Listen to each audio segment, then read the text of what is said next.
And we're calling this meeting to order. The Senate Improving Access to Healthy Foods and Ending Food Desert Study Committee. And as we do in the Senate, we'll start off with a morning prayer with Senator Goodman. Thank you, Mr. Chairman. Y'all pray with me, please. Dear Heavenly Father, we just thank you for today, Lord. We thank you for loving us. We thank you for the gift of salvation. We thank you for the opportunity to be gathered here today to talk about the issue of food insecurity, Lord. We just ask for wisdom and discernment. We thank you for all the people gathered here today that are going to provide testimony, Lord. We just ask that you help us come up with solutions to help everyday Georgians.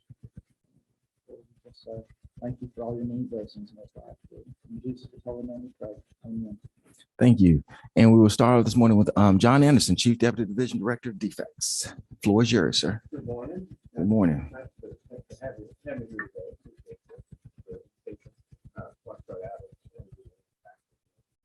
I started as a food stamp case manager in 1992, Clayton County. One of the first families I interacted with was a mother with small children, and she told me that when she came in that she was out of food in her house, and all they had left in the house was a pancake mix. So they've been eating pancakes for 3 meals a day for the past week, and so we quickly scrambled to try to get her some food bank referrals to be able to help her get that while she was waiting on the food stamp benefits. So to be here 29 years later talking about food insecurity and food deserts is very near and dear to me, and I'm very pleased to see the progress that we've made over the state in general on trying to strengthen the food network, with our food banks and our churches and community partners to help do that. We still got a ways to go, don't get me wrong, but I think we're making some good progress, and we want to continue to go that way. Absolutely. Thank you. Thank you. Again, as you stated earlier, I'm John Anderson. I'm Deputy Commissioner of DHS. I recently got a promotion on the 1st of October. So happy to be here for that too. So just a little background on what we do in the Office of Family Independence. And I think the slide deck works. Little background of what we do here in the Family Independence is we offer 3 main programs inside our county offices. One of them is the SNAP program, Supplemental Nutritional Assistance Program. We also provide medical assistance benefits and temporary assistance to needy families that may need some of our help. So we try to do everything we can for families while they're there to get them what they need to get back up on their feet. Just as a quick overview of SNAP, SNAP is a 100% federal benefit. There are no state dollars in SNAP benefits. So everything that we receive that we put out in SNAP benefits is 100% reimbursed by the federal government. We serve about 1.2 million SNAP individuals across the state and about 725,000 families. So that's a large group of people that we serve across the state with the SNAP benefits. Since COVID has started, those numbers have gone up about 20-25% overall. That the numbers that I gave you are the current numbers that we're serving. So the average monthly benefit, including our emergency allotments, it's about $475, somewhere in that range for a household of 4. So we have benefits. We do a needs assessment test. So this is the means tested program. So we look at individual household income size and the size of their household overall. So to give you an example, household size of 1, about that annual income limit to be eligible for the program is about $16,000 a year. With a household size of 4, the income goes up a little bit as you go. It's about $34,000 a year. So you see the benefits are tested against people's income and their resources to make sure that they're eligible for the program. We partner with vendors and retailers, community liaison. The SNAP program is a very wide-reaching program. It takes a lot of different groups working together to make sure that there's enough food to be able for people to purchase with this, and also to be able to take applications and process paperwork for families as they need our assistance. As a result of the pandemic, we're able to open up online curbside service. We quickly got that up and running. That did not exist prior to March of 2020, and by July of 2020, we had started the online ordering for some areas. I think that Kroger and Walmart were first, and I think we're up to like 9 different companies now that are taking taking orders over the internet for people to be able to use their SNAP benefits and have them either delivered to their home, or they can go and pick them up curbside, which is a huge need for us. I said before, excuse me, I said before, we're right about 1.3 million families, individuals statewide across all of our programs. And that 1.2 I gave you earlier was Medicaid. It was just SNAP. So you'll see that there is a little bit more when you add in the Medicaid population that may not be receiving SNAP. We do this in 159 county offices, and we're broken up into 14 regions. We take those 159, break them up into 14 regions, and then within those 14 regions, we operate within 7 districts. So those districts supervise all the counties that they're responsible for. We have a customer contact center that does a variety of things. They'll answer general questions for people in the general public or SNAP customers of Medicaid or TANF families. We also offer a virtual lobby where our lobbies are currently closed. In the DFACS offices, we are continuing to serve people by phone and by internet. And if whatever people would normally walk into an office for, they can get that service over the phone. So if they're trying to file an application, we'll either take their application over the phone or we will mail them a paper one, whichever one they choose to do. But we try to encourage people to go ahead and file an application while we're talking to them on the phone, so we don't miss that interaction. As I said, we have a very wide variety of organizations that help us to operate the program. The first and foremost is that all the benefits and the rules for the program are set by the USDA, specifically in the Food and Nutrition Services, which is their branch that manages the SNAP program. We have an EBT vendor that helps us with our benefits to get those issued on a card that it's like a credit card, a hard plastic card. So when I started as a food stamp case manager, we used to have the actual stamps themselves, and then people would get their stamp taken to the grocery stores and they would be able to hole punch them, to show that they've used them all. And then times have changed, quite a bit since those days.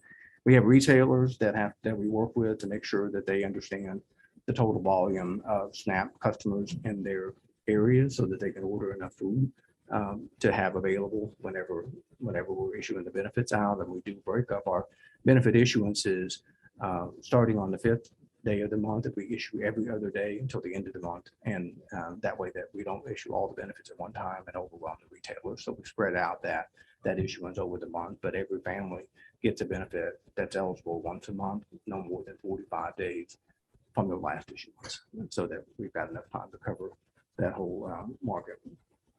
We do in the summertime, we work with farmers markets, which is a very valuable thing. I think you may have heard some testimony from farmers markets. That's a very rewarding partnership for us because families get twice as much food generally as they would at the grocery store from the farmers. They'll give extra food for those families that need that assistance. We also work very closely with our food banks, not only with the Food Bank Association, but any of the individual food banks. Our agency also is responsible for the administration of the commodities program. So we are helping the food banks to order food directly from USDA and have those foods shipped directly to the food bank locations where they can store those foods and then either distribute them out to the local areas or they will distribute them out to the customers that you see. So we're a part of that Food Bank Association at USDA. Again, those are 100% federal benefits. They food banks will supplement a lot of times with private donations, and that's fantastic. When they do that doubles their money and doubles their contribution. So we're going to make sure that the families get everything that they need. You have a question? Oh, no. Okay, thank you. We also have community partners, community liaisons that help us with taking applications and sometimes answering basic questions about the SNAP program. We give them access to our computer system where they can go in and key applications directly into our computer system for families, and then those applications come over to us electronically inside the county office, and then in our part of the system, and we start scheduling interviews and working with customers to make sure that we have all the information needed to be able to process their applications. Something that people don't always understand about the SNAP program is that the SNAP program, there's been studies on there about what SNAP does to the local communities, and for every dollar, Moody's Analytics has been very consistent with this over the past 10, 15 years, saying that for every dollar that comes into the community through food stamps, $1.70 is generated in economic activity. And if you think about that, again, these benefits are all 100% federal. When they come into the community, it's affecting everybody involved in food service. It's the people that are bagging the groceries, it's people that are stocking the shelves, it's the drivers that get the food from the distribution centers to the locations, to the grocery stores and all the way back up to the farmers. So it hits every part of the food chain, and food stamps is a big part of that, of our economic engine. And just be aware that every dollar we bring in, $1.70 is generated in economic activity. So with food stamps, we've got several different things. Usually I get to talk to you about just the regular food stamp program, but with COVID, there's a lot of other things that are going on. I know this is probably, eye chart's a little hard for you to see. I'll go over it real quickly. But the regular food stamp program, as I explained earlier, people do have to apply for that. They have to go through a means test. They have to provide proof of what they're saying. So they have to provide proof of their income, proof of their identity, and proof of where they live, all the things that they state that they need to do. So we go through that process to make sure that the right people are getting those benefits. When COVID started, people were, the USDA at the national level said during times of emergencies, people need more money, in their SNAP benefit. So if we were to calculate somebody's SNAP benefit for their family size at being, let's just say $200, but the maximum allotment size is $400 for the family, because you don't get the maximum benefit amount unless you have no income or no resources to go with it. So the more your income is, generally, the less your SNAP benefit's going to be up to the household size, because we do a dollar for dollar calculation with their budget. So when COVID hit, the USDA said we're going to give everybody the maximum of their maximum allotment for their household size. So those families that were receiving, in my example, the $200 a month, are now getting $400 a month. And we started that benefit amount since March of last year. We made it retroactive once we got it going. I think it took us about a month and a half to get that rolling out. The families have been receiving the maximum we could give them. In March of this year, when the latest economic package was signed, the USDA Food Nutrition Services authorized another 15% on top of those emergency allotments to make sure that families had enough money to cover those foods. So we were given the extra 15% on top of the maximum allotment until the new rule went into place on October 1st. And that October 1st, I'll explain that in just a minute, but they rolled all that in. And so we don't have to give out separate allotments for that 15% anymore. So that was emergency allotments. We also work with the school systems, and USDA also, and Food Nutrition Services also runs the free and reduced lunch program in the local schools. And so there was a provision in some of the pandemic plans that the USDA had that said, what if the schools were closed? How would we feed those kids, that would normally get those benefits in the schools? And I think that they came up with a way to say that we need to be able to transfer the dollar value of those free and reduced meals per day to an EBT card, so that the parents or the caretakers of the children could go purchase foods, for those kids. So we operated the pandemic EBT program last year. We're in the process of operating it this year. It'll be opening up here in the next month or so for families to be able to get reimbursements for those free and reduced meals as well. So it's a big program. SNAP is a huge program. There's a lot of things for the communities. As I was saying earlier, this is a chart of what the income maximum allotments look like for families. So you'll see in that first column, in federal fiscal year FFY 20, which is federal fiscal year 20, for a household size of one, it was $194. And then in the next year, it was $204. So when we increased the 15% allotment, it went up to $234 a month.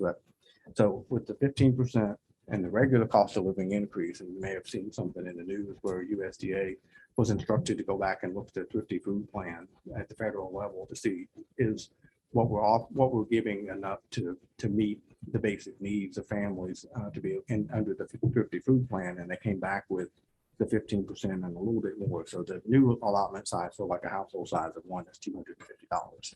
So that's what the maximum allotment size will be for a household size of one. And you can see going down that column, FY22, what that amount is. We tried to do some differences on the last two columns to show you what it was with the 15% and what it was without the 15%, just for your information. But the important part is that FFY 20 column. We did, told you a little bit about some of the COVID-19 accommodations and the USDA Food and Nutrition Services jumped very quickly on trying to help states deal with the increased surge in applications that we've received. So we did a lot of different things to keep the programs moving. One of which was to extend recertification. The families usually have to recertify every 6 months. And with the surge in applications, I think we received normally received about 10 to 12,000 applications a week. Right after the shelter in place happened, we got like 50,000 applications in 1 week. So there was no way without greatly expanding our workforce that we could handle this volume of people coming in. So we put aside some of the work that we normally do, which would be the recertifications, and focused all of our attention on processing new applications. But we also did some stuff like attestation, things that we normally would verify, like wages and grants and those types of things. We had to put those aside temporarily so we could bring people in to put their statement to work. They still had to certify who they were and where they lived. So we want to make sure that we had all that under control. So we were able to waive interviews in some situations where a family filled out the complete application and we had everything we needed. We were able to verify things through our electronic database. And so we were able to keep moving with those applications. Mr. Anderson, I have to warn you, we got about 3 more minutes. Okay. We also, and I'm almost done. Okay. We also, one of the other big things that we did, we allowed students to be able to receive the SNAP program, which we had not done in the past. And the USDA was able to use some of the rules that they had available around whether a student was required to repay a loan. And if they were, then they may be eligible for the SNAP program. So on the next slide, which is the last one before questions, we have some of the things that we've done. We've expanded our telephonic and online applications. We've done a lot of work around the purchasing program.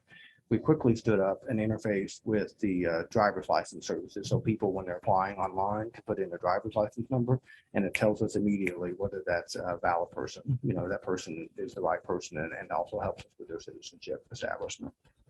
We did something called the work number integration. We used to have a separate website that we would have to go into, plug in people's social security numbers and some basic information. The data would come back. We would look at the data, evaluate the data, and transfer the data into our computer system. We just merged all that together, so the computer system calls it directly, and we don't have to rekey anything. We just look at the data, make sure it's right, and we accept the data and move on. So that's been a huge time saver for us. We've also integrated with child support to make sure we used to have a separate child support check system, make sure people are reporting all their child support correctly.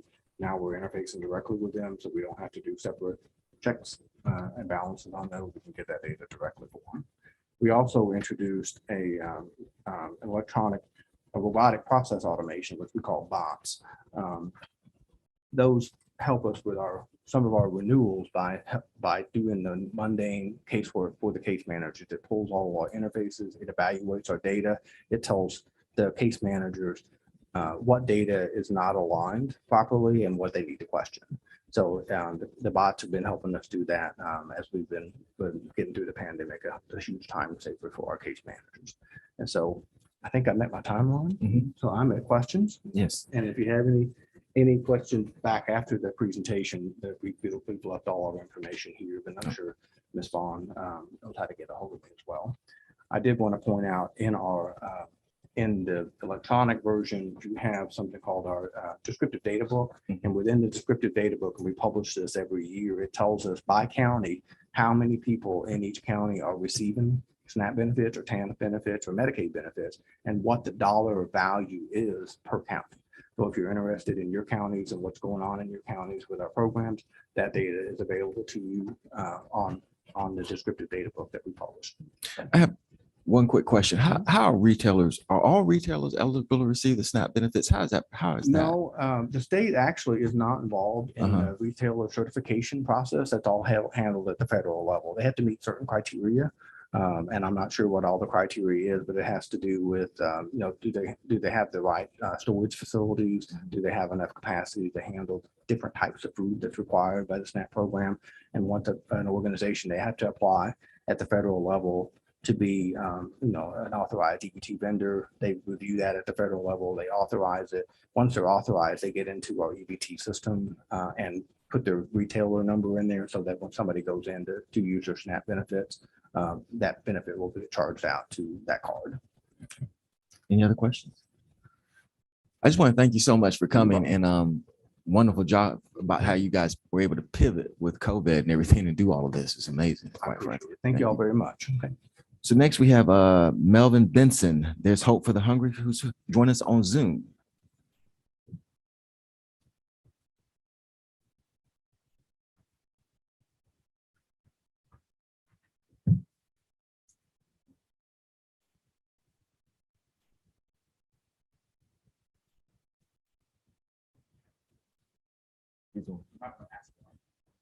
Oh, Mr. Benson, you need to unmute.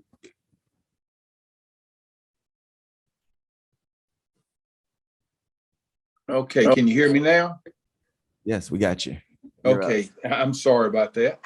I am Melvin Benson. I'm the Chief Operating Officer of There's Hope for the Hungry, which is a private food ministry that has operated for 18 years now. We operate out of Cumming, Georgia. Just to give you a little history, we started in 2003 with 2 men and a small box truck, and one of the wives would go to Walmart and buy groceries by the case, and we would take them out to about 2 to 3 locations and distribute food. Over the years, we have grown to where now we service currently about 42 to 43 locations throughout North Georgia.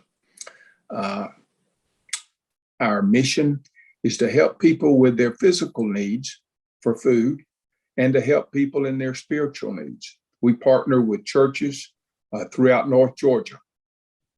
When we first started, we decided to concentrate on North Georgia outside the metro area because we felt that within the metropolitan area of Georgia, of Atlanta, there was more assistance available for people that needed food than there were out in the rural areas in North Georgia. And we have stayed with that philosophy. Right now, in the 42, 43 locations we go to, about 93% of them are throughout North Georgia in the smaller towns and sometimes just out in the rural areas. We do partner with churches, and most of them are small churches just because they're out in the rural areas. And we accept guests that come in. We do not ask for any identification. The only thing we ask for is their name, address, and phone number, and the number of people in their homes. Anybody that comes in gets food. We don't means test. We've had people drive up in Cadillacs and Mercedes and ask for food, and we give them a box of food. You just never know what's going on in someone's life, and it's not our position to judge them. We're just there to help them. Most people intellectually know the type of people that need assistance, but we found that we really just didn't understand the profile of the people until they started coming in and we interacted with them. They have problems that it's hard for us to imagine that they have to deal with in their life. We have people come in with horrendous health problems, obviously domestic problems, legal problems, but we also have elderly people coming in their late 70s and early 80s that are raising 2- and 3-year-old children because the parents are in jail or on drugs or just they have abandoned the children. So there's people out there that are really hurting and needing help, and our mission is just to try to help them. The way our ministry operates is we get our food from 4 different food banks, and these partners at the food banks have been great. And without them, we could not operate. We We get food from the Atlanta Food Bank, the Georgia Mountain Food Bank, the Chattanooga Food Bank that has a warehouse in Dalton, and then the Northeast Georgia Food Bank in Athens. We get the food and we buy the food from them. It is stored in our warehouse. We have volunteer packing teams that come in and pack the food. We get the food in pallet forms, and we pack it in boxes and then load it on our trucks, and we take it out to these various churches. We go to a location the same day of the month, like the second Tuesday of the month, we'll be at one location every month. The third Wednesday, we'll be at another location. The second Friday, we'll be at another location. So people begin to know when we're going to be there, and they come and we talk to them, and then we give them a box of food. We over the 18 years, we've given out a little over 8 million pounds of food to folks that come in, and we are just about to surpass 1 million people that we have assisted in with their food needs over these 18 years. The type of food that we give is basically non-perishable food. We get this from the food bank. There are mostly canned goods of vegetables, meats, and fruits. We do give some dried beans and rice occasionally, or not occasionally, but when we get that. We have also cooperated, and when it's available, with the farm to table program. And when that's available, we're obviously able to give out some fresh foods. But our warehouse and our trucks are not refrigerated, so it'd be very difficult for us to, on an ongoing basis, to deal with perishable items. We operate with about 125 volunteers of our core organization. But when we go to a church, to a location, they have anywhere from 3 to 10 volunteers that assist us. The number of people come in to a location varies widely. We've had over 200 come into some, and 10 to 20 come into others. It just depends on the location and the amount of publicity that's put out about our dates and that we will be there. We have 4 vehicles. We have a very small box truck, a very large box truck, and 2 pickups that pull racing trailers that race cars are in, and sort of like a fifth wheel trailer. And we pack those with food and take those out to the location along with our volunteers that sit down and talk with the people that come in. We have people that come in every month to the same location because they need the food, but also they enjoy sitting down with our counselors and talking to them. As I said earlier, we try to help people with their physical needs for their food and then their spiritual needs. When I use the term counselors, we don't try to counsel people in domestic problems or legal or financial problems. We just talk to them, listen to what their concerns are, and we offer to pray with them. One of the things we have found is that while people come in for food, some of these people come in each month just so that they can have someone pray for them. These people, many of them, are not educated. They are financially challenged. They don't have what they consider good clothes that they could go to church in.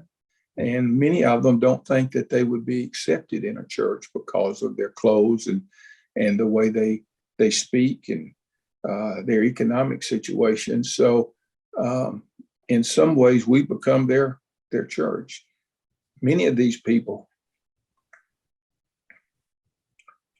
until they sit down with one of our counselors, have never heard their name called in prayer about a concern they have until we pray for them. So that means a whole lot to some of these people. Some ask us not to pray, and we don't pray. Whether they allow us to talk to them or pray with them has no effect on whether they get food. Everybody that comes in gets a box of food and is treated with the greatest respect and friendliness. One of the things we try to do with people that come in is to help them answer the most important question that all of us have to answer in life. And that's, where will you spend eternity? I have to answer that. They have to answer it, and you will have to answer that. They, like me and like you, have done things in their life that they wish they hadn't done, and these are sins. And a person can't go into the presence of God with sin in their life. But God knew that, and he sent Jesus to die to pay the price for our sins. And we can have our sins forgiven if we accept his free gift of salvation. And if a person accepts Jesus' free gift, God promises that person eternity in heaven with him. And we share that with these folks that come in, and many accept and some don't. And whatever their response is has no effect on whether they get food or not. They get food, whether they talk with us or not.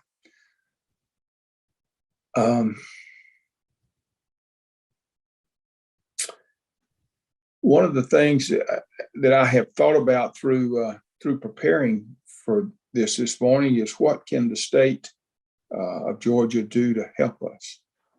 Several months ago, Lieutenant Governor got involved in a question about a state regulation by the number of food banks that we could be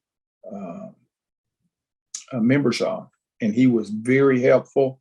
And as a result, we were able to join the Northeast Georgia Food Bank in Athens and expand our operation. But since we are a privately funded organization, we get no government funds. I think the only way that I could think right now that the state could help us is help us publicize the fact that we're going to be in a particular location. Maybe the Department of Family and Children's Services, or the Labor Department under the unemployment offices that interact with the people that need food, can just let us know that we're going to be at the corner church in Dalton or Toccoa or Winder. And in some of the locations, they have the church has a relationship with someone in the school, and the school publicizes the fact that we will be there if anybody needs food. So these sort of activities by the state, if they were interested in getting people food, would help us. But that's about all I can think of at this point, that where the state could help us. I'll be glad to answer any questions. Thank you so much. And thank you for everything that you're doing. It's a wonderful program that you have, meeting the need. Any of my colleagues have any questions? I do have one quick one. Is there any particular metric that maybe you see when you talk about food insecurity that is a driving force, or do you see just various reasons why persons have food insecurity problems in the work that you're doing? You know, we serve a lot of elderly people that come in that are, all they have is Social Security, and they are taking on family members, as I mentioned earlier, because of someone in their family is unable to provide for them, whether it be some type of addiction or legal problems or in prison. That is a fair number of the people that we see, but we see a wide variety of folks that come in, from young people to elderly to people that have no home. We do get people occasionally that come in that live in their cars, that we've had people live in tents in the woods come in, not often, but occasionally. So we do see a very wide variety of people. So it'd be hard to pinpoint one other than the elderly taking care of family members and health problems and dealing with health problems. Thank you. Any other questions or comments from my colleagues? Ms. Smith, thank you so much for coming. Very informative, and we do appreciate everything that you're doing and continue to do such good work for us. Thank you. Well, thank you very much for the opportunity. Absolutely. Okay, next we have Stephen McRae, President of Atlanta Emerging Markets, who's also going to be joining us on Zoom.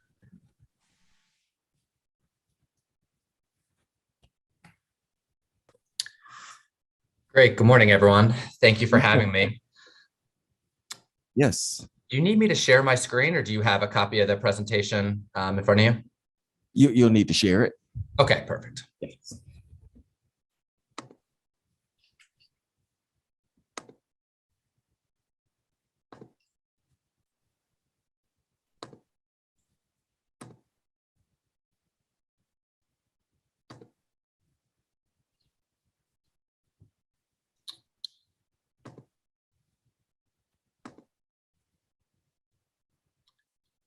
Great. I hope everyone can see that. Yes. Well, thank you all so much for having me. I'm sorry I can't be there in person. Usually we're right down the street, but we're in Nashville for a conference this week. So really appreciate the time and look forward to sharing more about the new market tax credit and our work in Georgia. I will say whoever scheduled the new market tax credit discussion for the morning deserves a pat on the back. That can be a little bit of a dry topic. So always good to get folks in the morning when folks are a little fresher. But if there's any questions or things aren't making sense, please stop me. Happy to answer any questions and really walk through it more slowly. I'm going to give a pretty high level overview and then want to make sure we save some time for questions on the back end. Okay, thank you. So again, my name's Stephen McRae. I'm the president of Atlanta Emerging Markets, Inc.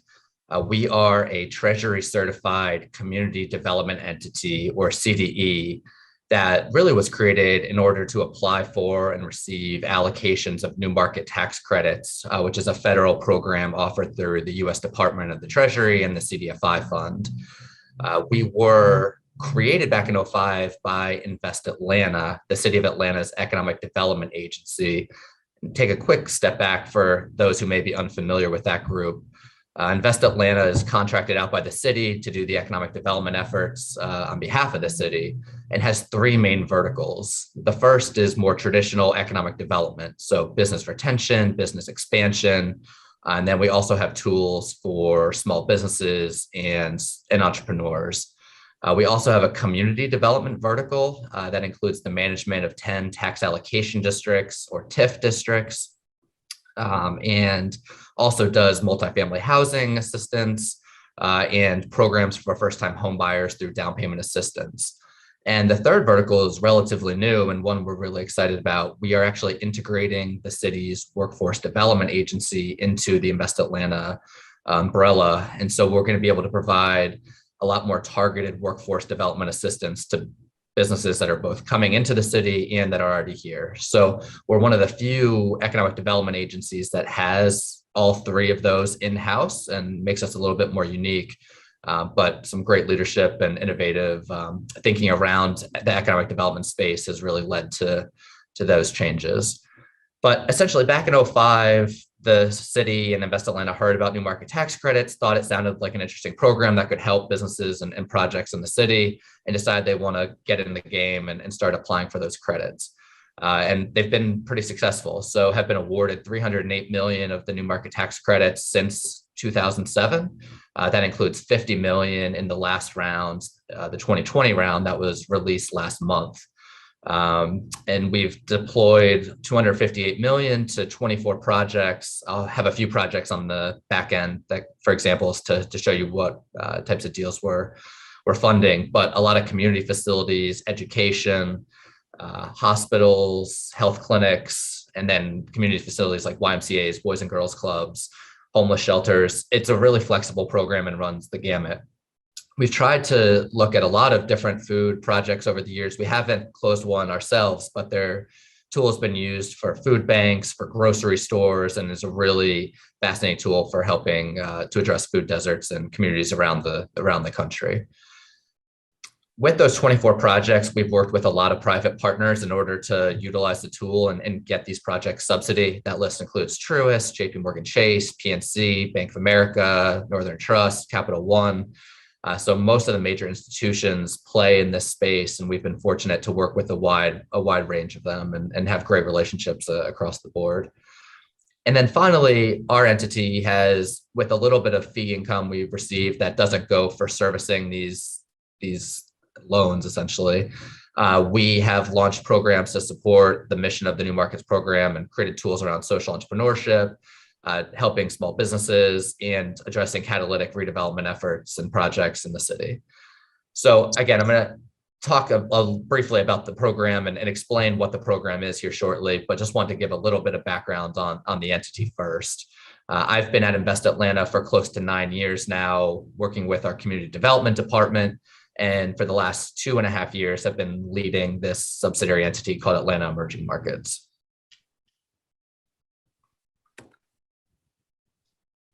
So the New Markets program has been around since the year 2000 and really was created for job creation and providing services in the nation's more distressed communities. That is calculated based on poverty rate or area median income. But in Atlanta, there's a lot of the city that's eligible, and most of the state qualifies for this program. There's some really great map resources offered through some of the big accounting firms, including Novogradac and CohnReznick, where you can plug in an address and see if a location qualifies, and would be more than happy to share that information with the group after this session. But it's been a really impactful program that has bipartisan support in Congress, supported over 6,400 projects, over $100 billion in total subsidy, and has created more than 1 million jobs since its inception. So really just an impactful program that has been wildly successful, not only in Georgia, but across the country. But at the end of the day, if you're a grocery store, you're a food bank, and you're a project that's looking to access this tool, what does it give you? Really, at the end of the day, it is a subsidy tool. So a project like a grocery store would work with a group like ours, Atlanta Emerging Markets, and a private investor, and we would essentially agree to allocate some of our New Market tax credit dollars to that project. A group like Truist would come in and buy those credits from us in exchange for an equity contribution to the project. That contribution is usually 15 to 20% of the total project costs. It varies based on a few different factors that we'll touch on in a little bit. But that money gets distributed to the project up front. There is technically a 7-year loan period where the project would pay interest-only payments, really low interest, less than 1% generally, and have these interest-only payments for 7 years. After the 7 years, the money that my group and the investor brings to the table essentially converts to permanent equity and doesn't have to be repaid by the project. So at the end of the day, after 7 years, they get this 15 to 20% boost or subsidy that they do not have to repay. So it's a really impactful tool. The project comes with some money, we come with some money, and at the end of the day, the money we come with stays with the project, doesn't have to be repaid. So if you're looking at a grocery store in an area that, maybe the numbers don't pencil for the developer or for the grocery store, this subsidy and this boost can help bridge the gap and make it so that it is feasible and can happen. And so we've seen a lot of success with this model nationwide. And again, we'll walk through some of the mechanics of how it works going forward. Any questions on that before we keep going? It's hard not being in the room. Okay. No, continue. So this is a brief outline of the types of projects new market tax credits can support. This information is a little outdated. This is the most recent data we have, but about 25% of projects are more industrial manufacturing, just true job creation deals. Another 25% for community facilities. Again, think schools, think YMCAs, Boys and Girls Clubs, etc. And then there's a mix of other types of projects. Housing and hotels, not really the purpose of this particular program, not as attractive in the industry, but healthcare, grocery, mixed use, and other are the other main categories. And again, we've seen some really great food projects. We're talking right now about a potential deal with Open Hand Atlanta, who you'll be talking to later this afternoon. The Atlanta Community Food Bank, who is actually up next, was able to really utilize this tool with great success. So we've been really able to see this tool touch a lot of different types of projects throughout Atlanta and throughout the country. So again, if you're a project that's trying to access this tool, you have to hit a couple key features in order to really be eligible and to be an attractive project. The first two are much more concrete. You have to be located in an eligible area, which is defined as a census tract that meets one of the criteria on poverty rate or median family income. And then the other factor is you have to be a little bit larger in size. You have to have a total project cost of at least $5 million, really in order for this kind of headache of a tool to be worth the squeeze, right?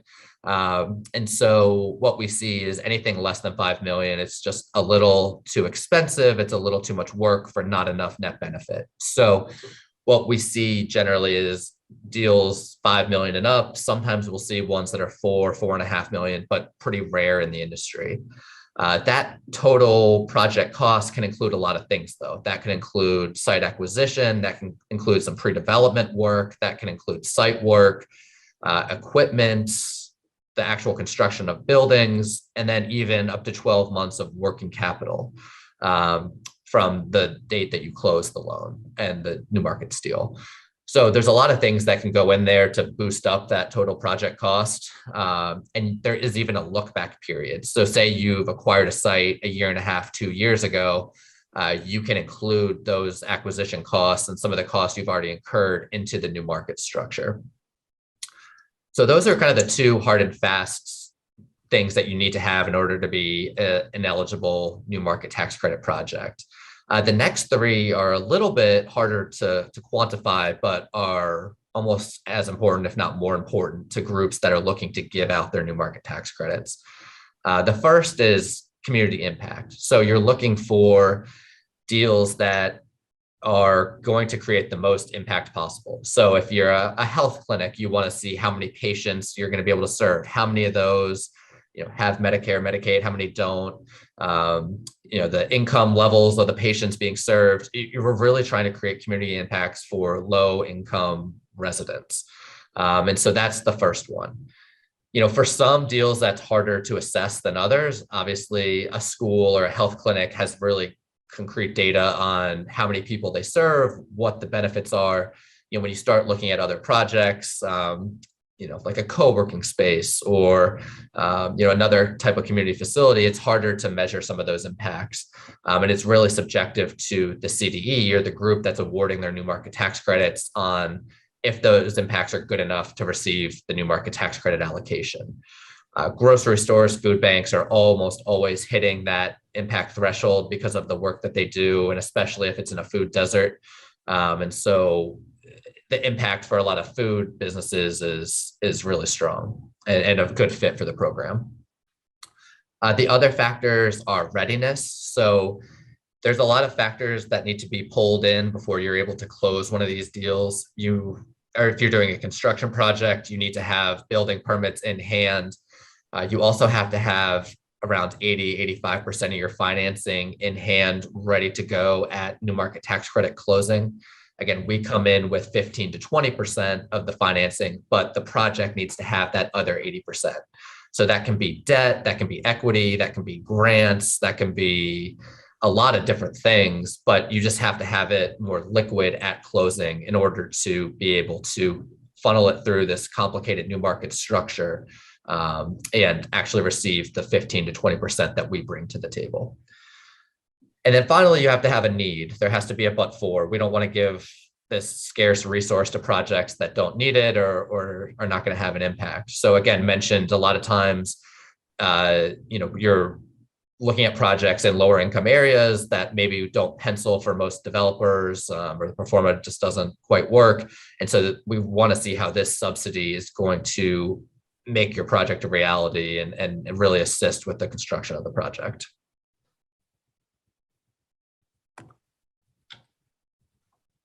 So this is a complicated tool, and I'll show you the next slide makes it a little bit more complicated.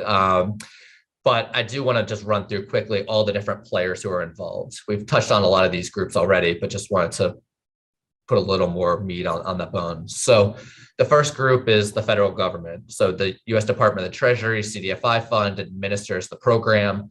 Every year, groups from around the country apply to the CDFI fund for these credits, and they're the ones that make the decisions on who's going to receive those credits.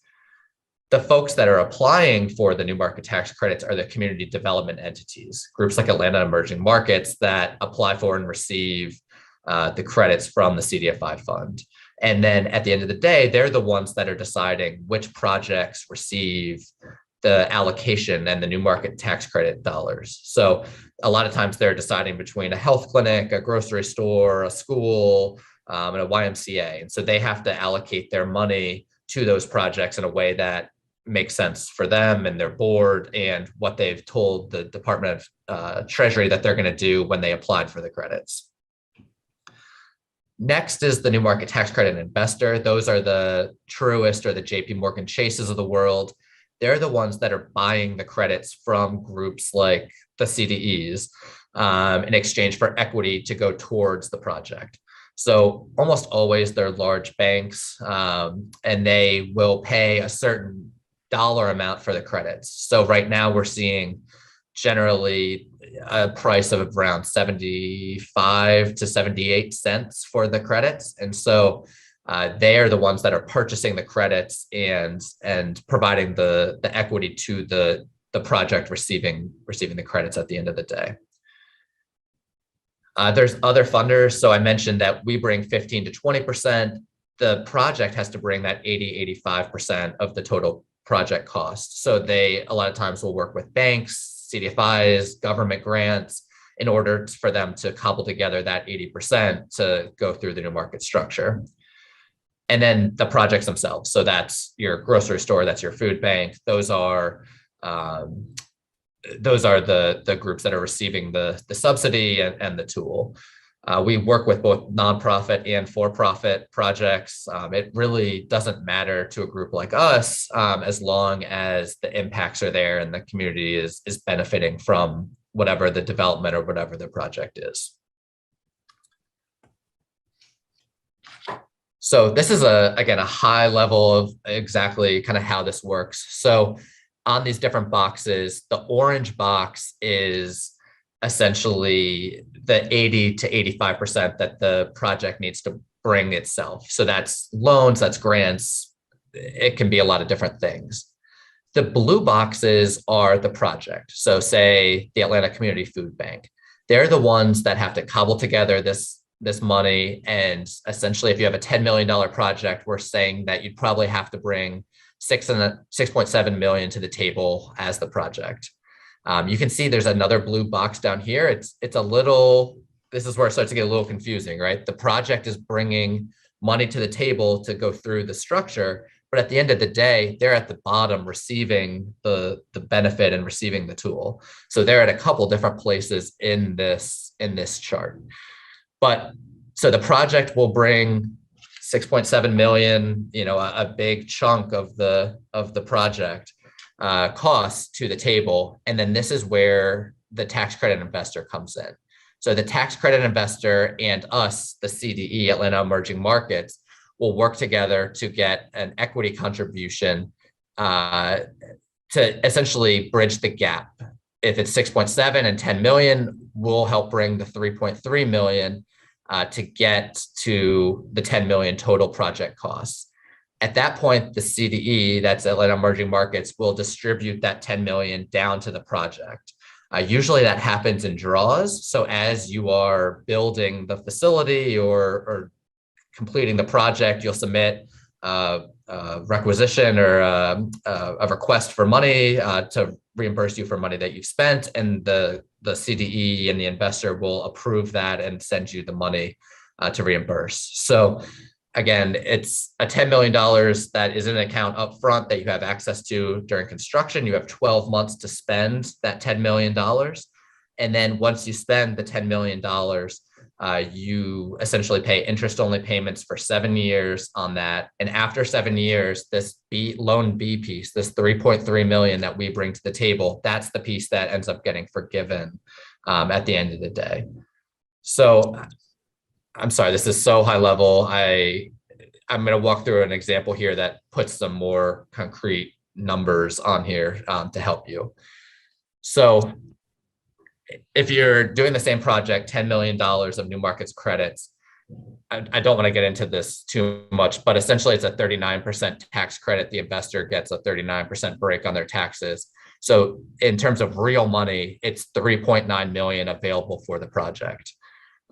Then the investor pays a percentage of the credit. So in this scenario, the investor is paying 76 cents for each credit, which means that the net equity to the project is getting reduced from this 3.9 million, 76% down to 2,900,000.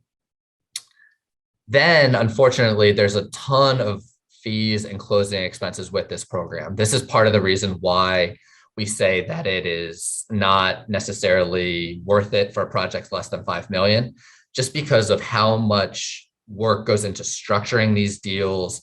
Attorney costs eat up a lot of the fee, and then the CDE has to manage these loans for 7 years, and so there's asset management fees associated with that.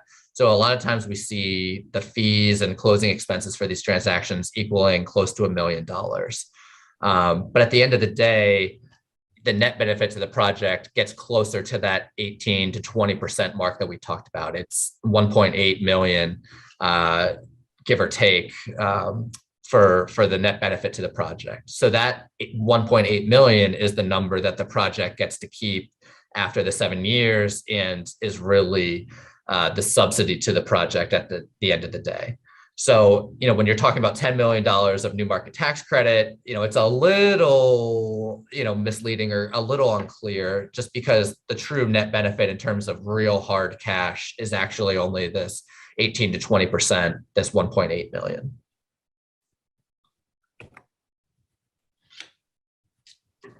So the program's been through a lot of changes over the last couple of years. I mentioned that there was an award announcement recently on September 1st for the 2020 round. There was $5 billion of New Market tax credits awarded at that round. It was previously $3.5 billion. There was an extension in 2020, a 5-year renewal of the program at $5 billion annually. So this is the first year that we've seen $1.5 billion increase to the industry. So that meant more awards for more CDEs.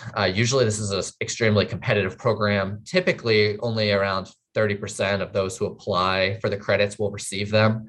And that's CDEs, that's group like Atlanta Emerging Markets. Generally only 30% of those who apply will win.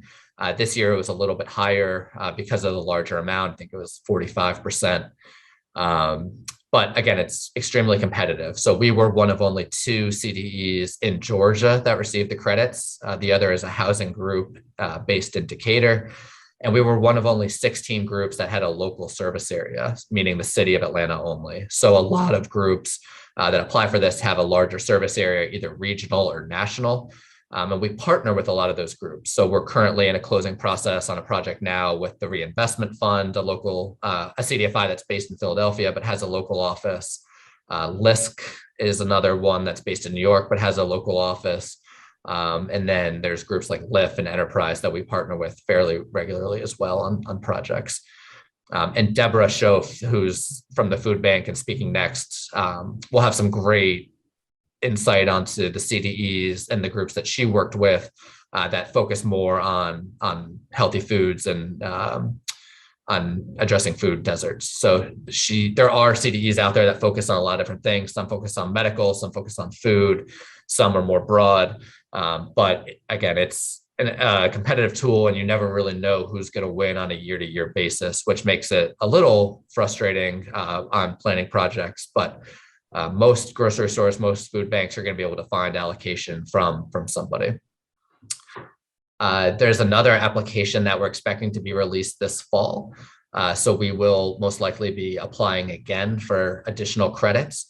It's a little bit of a busy time in the industry, but it's also an exciting time. This is when groups are putting together their pipeline on projects and deals that they think could be a good fit for next year to receive the credits. And so if you have projects that you think could be an interesting fit for this tool, would absolutely love to be connected with them. And I'm happy to help share that information with investors, with other CDEs, in order to get them in that pipeline so that they can be considered and more realistically considered for allocation when the awards are announced next year. And yeah, it's a bear of a process. It's a 160-page application that takes a couple of weeks and months to put together, but is really worth it if you're able to receive the credits. And then finally, this is a program that has bipartisan support. It's been extended pretty frequently in Congress. And we were fortunate to get a 5-year renewal in 2020. Typically, we had been seeing 1-year renewals, but we got a 5-year, which was really exciting for the industry at $5 billion, which again was an increase. But we're currently seeking to make the program permanent in Congress. We work with a group called the New Market Tax Credit Coalition that does some great advocacy work around the tool and the impacts. But that's really our goal going forward, is to make this a permanent part of the code. And so our team has done 24 projects. Just giving you a quick flavor for 2. These are 2 that we funded last year. The first is Goodwill of North Georgia. They are building their first career center in the Atlanta city limits in quite some time. They wanted more of a mission fit to directly help residents in Atlanta's South Side. So they're going on Metropolitan Parkway and building a 34,000 square foot facility that includes a retail store and a workforce innovation center, essentially a career training center. A lot of their facilities are up north in Georgia, where the populations are a little wealthier, where the proceeds from the retail store essentially pay for the career center and the career services. They're moving to the South Side with our assistance to help bridge that gap, right? They aren't anticipating as much revenue from the retail store, so the New Market Tax Credits is bridging that gap. And they're going to be able to provide job training and career support for 8,300 people annually. And they've had some great partnerships. They're working with a really innovative group. And probably shouldn't say it, I don't know if it's public yet, but they have some great partnerships and really doing a lot of great work. So we partnered with Northern Trust as the New Markets investor and allocated $10 million, again, to help make this facility pencil in the South Side. And then we also funded a deal with the Atlanta Mission. They are building the first low barrier shelter for homeless women and children in the city. Essentially low barrier shelter, as long as you're not a danger to yourself or others, you're welcome into the facility. Again, specifically for women and children, adding beds, adding health clinic, adding range of career support services, mental health services. They have a child care facility on site. So as folks that are using the shelter go to job training or go to counseling, they have child care, just a really innovative facility and really innovative company that is utilizing New Market Tax Credits in order to be able to provide some of those services. So expanding their services by 20%, creating 100 new beds, just a really impactful project for the city. And Truist was the investor on that deal, and it was a $17 million allocation. So again, Deborah up next will talk more about her food bank project. Her project was so fantastic that her subsidy numbers are a little skewed. It's a little bit higher than most deals you'd see, but it goes to show you the impact that food banks and those types of deals and the interest that the industry has in those. But I'm going to stop there and would love to answer any questions about either Atlanta Emerging Markets or the New Markets Program. I know that's a lot coming at you, so appreciate the time and happy to answer any questions. Thank you very much, Mr. Ray. Any questions? Go ahead. Thank you. Thank you, Mr. Chairman. My question is, your organization represents the Atlanta market or the Atlanta area. Now, are these programs available outside of, and these are federally funded? You are a federally funded organization. Are these, are there organizations similar to yours represented outside of the Atlanta metro area? Absolutely. So there are a ton of organizations similar to ours that focus on basically any jurisdiction nationwide. And so Georgia is actually a targeted state for new market tax credits, which means historically it hasn't seen as much investment. And so groups that invest and do some of these deals in Georgia essentially get bonus points when they apply in the next round. So yes, there's, I would say probably 80% of the industry focuses on a larger service area that would include Georgia more broadly. So absolutely. And I believe the CDFI Fund website has a list of organizations and shows their service area, whether it's regional, whether it's national, and those, you're really looking for the regional or national groups to be able to help with other projects in the state. Say that again. I missed your reference to finding those other organizations statewide. Sure. So I believe it's on the CDFI Fund's website, and I can actually go and pull this and send it to the group after this meeting. There's also a tool called the New Market Tax Credit Award Book. So every year when they announce who has received the credits, the CDFI Fund releases this award book, and it lists every entity that has won an award, which state they are located in, and whether they are a local, a regional, or a national group. And so what you're looking for are groups that are regional or national. And those are the ones that have current new market tax credit allocation and could assist projects in Georgia more broadly. Thank you. Okay, and if I could follow up, because I think Senator Powell, also what you may even get to is agencies outside of the metro area or even just larger counties, do they have somewhat of the, do you think that we have an issue with them having the expertise to put these packages together, like in smaller regions or smaller counties? I think that's one of the questions and that's out there. Absolutely. So it is very difficult to create the CDE entity. It's expensive to apply, takes a lot of work, a lot of technical expertise. And so that it has been a challenge in the industry, and the CDFI Fund and some of the new market tax credit stakeholders have been working to expand access to the program, especially among minority owned and controlled CDEs. So that has been a focus, but just being 100% frank, we haven't seen a ton of growth in new organizations being able to be CDEs and applying for and receiving the credits.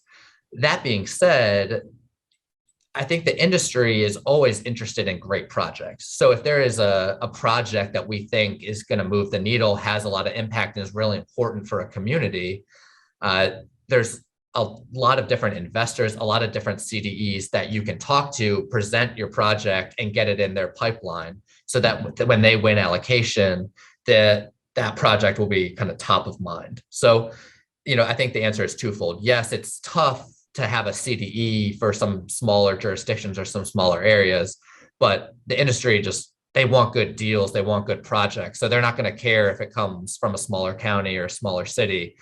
They're going to want it in their pipeline. They're going to want to fund it.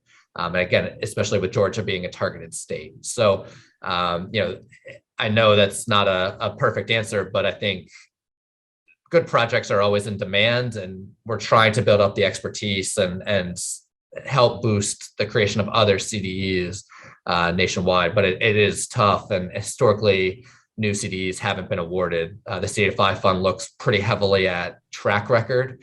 And so in a lot of ways, we're lucky that we just have a lot of experience and time in the market where we've been able to build up that track record over 15 years, whereas it's a lot tougher for a newer CDE. Absolutely. Thank you. Yeah, no, that's a great answer. Thank you so much. Any other questions from my colleagues? Okay. Thank you. It was very, very informative. Thank you so much for your presentation. Of course. Thank you all so much. Please, if there's any questions, my contact is on the screen and happy to follow up directly, but really appreciate the time and the work you all are doing. So thank you. Absolutely. Thank you so much. Have a good day. Thank you. Is she ready? Okay, next we're going to have Deborah Sharif, CFO of Atlanta Community Food Bank, who's also joining us by Zoom.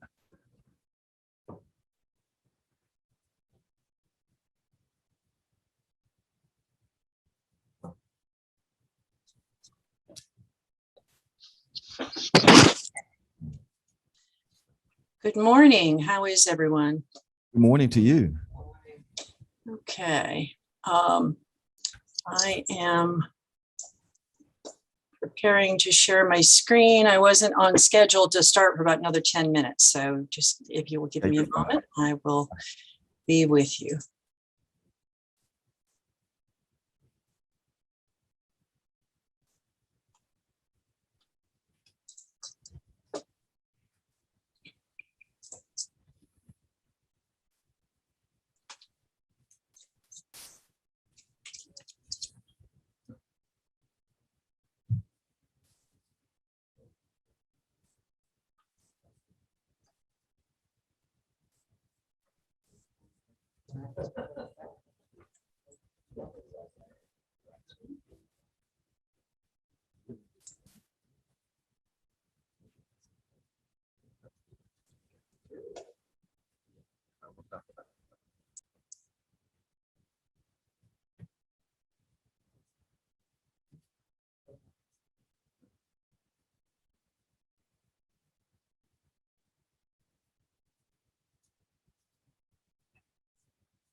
Can everyone see my screen? Yes. For having me here to speak to you today. I was asked to come and speak related to the construction of our new facility at Atlanta Community Food Bank and the role that NMTC played in that. But first, I would like to start us off with a little video. So about the food bank and about our response to the hunger crisis over the last year. So there we go.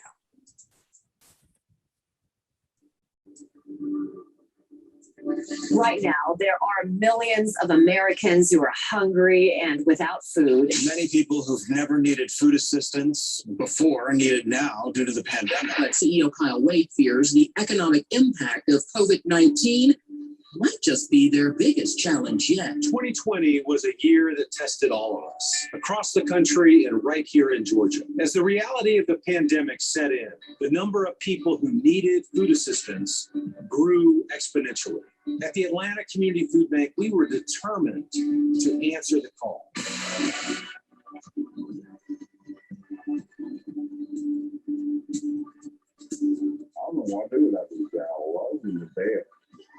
last Saturday when my friend had no food. She would have ate if we hadn't came through, and they just, I mean, they gave us so much, and I could never say thank you enough to them. Working with our network of partner agencies, our donors, the local media, the broader community, and our team of food bankers, we were able to face this crisis head on.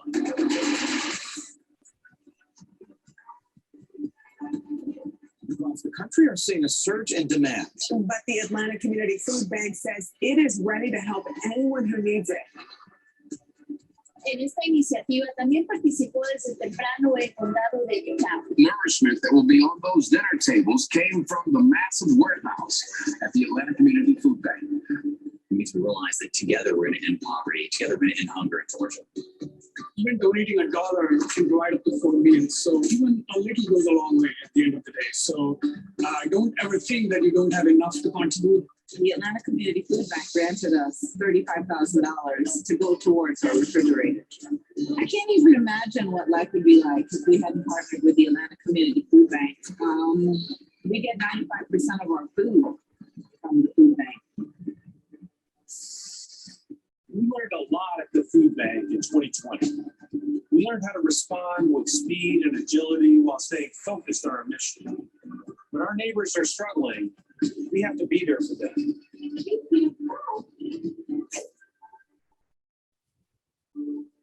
We're proud of and grateful for the support of our extended community. Thanks to you, the food bank was able to do more than we ever imagined. Our work continues. And to continue your support, please visit us at acfb.org today.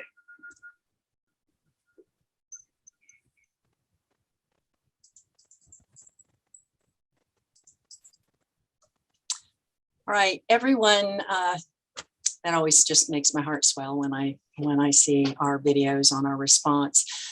Everyone heard yesterday from our registered dietitian on staff, Joy Getz, and she did a great job of looking at the overall role of food insecurity and its impact on people's well-being. You also heard from Kay Blackstock, the executive director at Georgia Mountain Food Bank, which is one of our partner organizations, partner distribution organizations, serving up around the Gainesville, Georgia area. So you've gotten a lot of information related to food insecurity in general. I'm talking more about the facility and the role that it plays in being able to respond. This slide here is a very high-level overview of the role of food banks in reducing food insecurity. A lot of people mistake food banks for food pantries. This is the overall kind of nationwide view. We are a member of the Feeding America Network. We are one of over 200 food banks in the nation. Every county in the nation has some level of food insecurity, even the most affluent counties. And every county in the nation is served by a Feeding America food bank. The Atlanta Community Food Bank serves the 29 county area around Metro Atlanta and going up into North Georgia. The way we describe it is we serve about halfway down to Macon, about halfway over to Athens, over to the Alabama border, and then up in the Northeast up to the Tennessee border. The 9 counties up in the far northwest of the state are served in partnership with the Chattanooga Food Bank through a Dalton facility that they have. But donated or purchased food comes into food banks. Food banks are a sourcing, warehousing, and distribution organization. And if you thought of it in corporate terms, we would be more or less the wholesalers. The food is distributed from the food banks through a network of pantries and meal programs, partner agencies, and from there it's distributed to the general public, to food insecure individuals. This gives some information about the Feeding America Network in general. In 2020, in our fiscal 21, we distributed at Atlanta Community Food Bank over 116 million pounds of food and grocery products. And that's the equivalent of about 96.5 million meals. So that gives you some idea of the scope and scale. We also work through a network of over 700 partner agencies. So those are school food pantries, schools, community centers, and other types of organizations that are partnering with us to distribute food to individuals. With regard to our NMTC program, we started into a 10-year strategic planning process at the end of 2015, beginning of 2016, and we quickly realized to be able to grow our distribution to the level we felt was needed in our service territory, we were going to need a new facility. We had challenges at our old facility. Our old campus was approximately 200 square feet, but it was split between two sites. One of them was newer. The one shown on the left was newer. It was moved in 2004. The building on the right dates back to the 1950s. So there was no room for expansion on either of those lots. The space was chopped up and not particularly efficiently organized for a supply chain organization. Over 20% of our food inventory had to be stored off-site at various times. We had limited freezer and cooler space, and that actually required us to decline donations on occasion if we got a donation of perishable food and we had no more room in the coolers or freezers. We also were distributing the food through 4 to 5 dock doors. There was a door that switched back and forth in use, but our receiving and distribution happened for the most part through 4 to 5 dock doors in the facility. And we were distributing immediately prior to the move approximately 72 million pounds that year, so about 6 million pounds a month through 4 to 5 dock doors.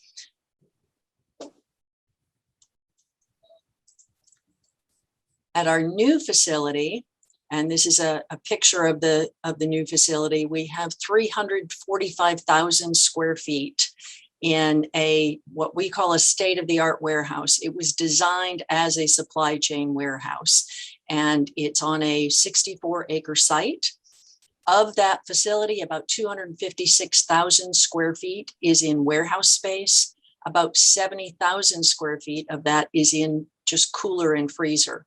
And that is a 5 times increase on cooler space from our old facility and about a 1.5 times increase on freezer space.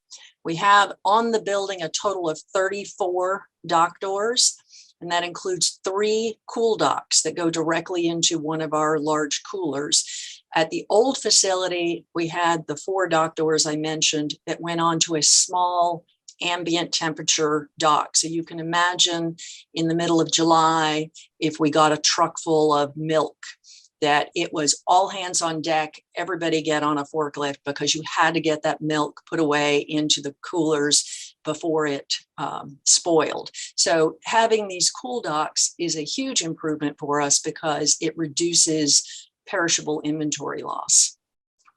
The NMTC program that Stephen McCray was speaking about previously made the difference and filled the gap for us on being able to acquire this land, construct the building, and outfit it.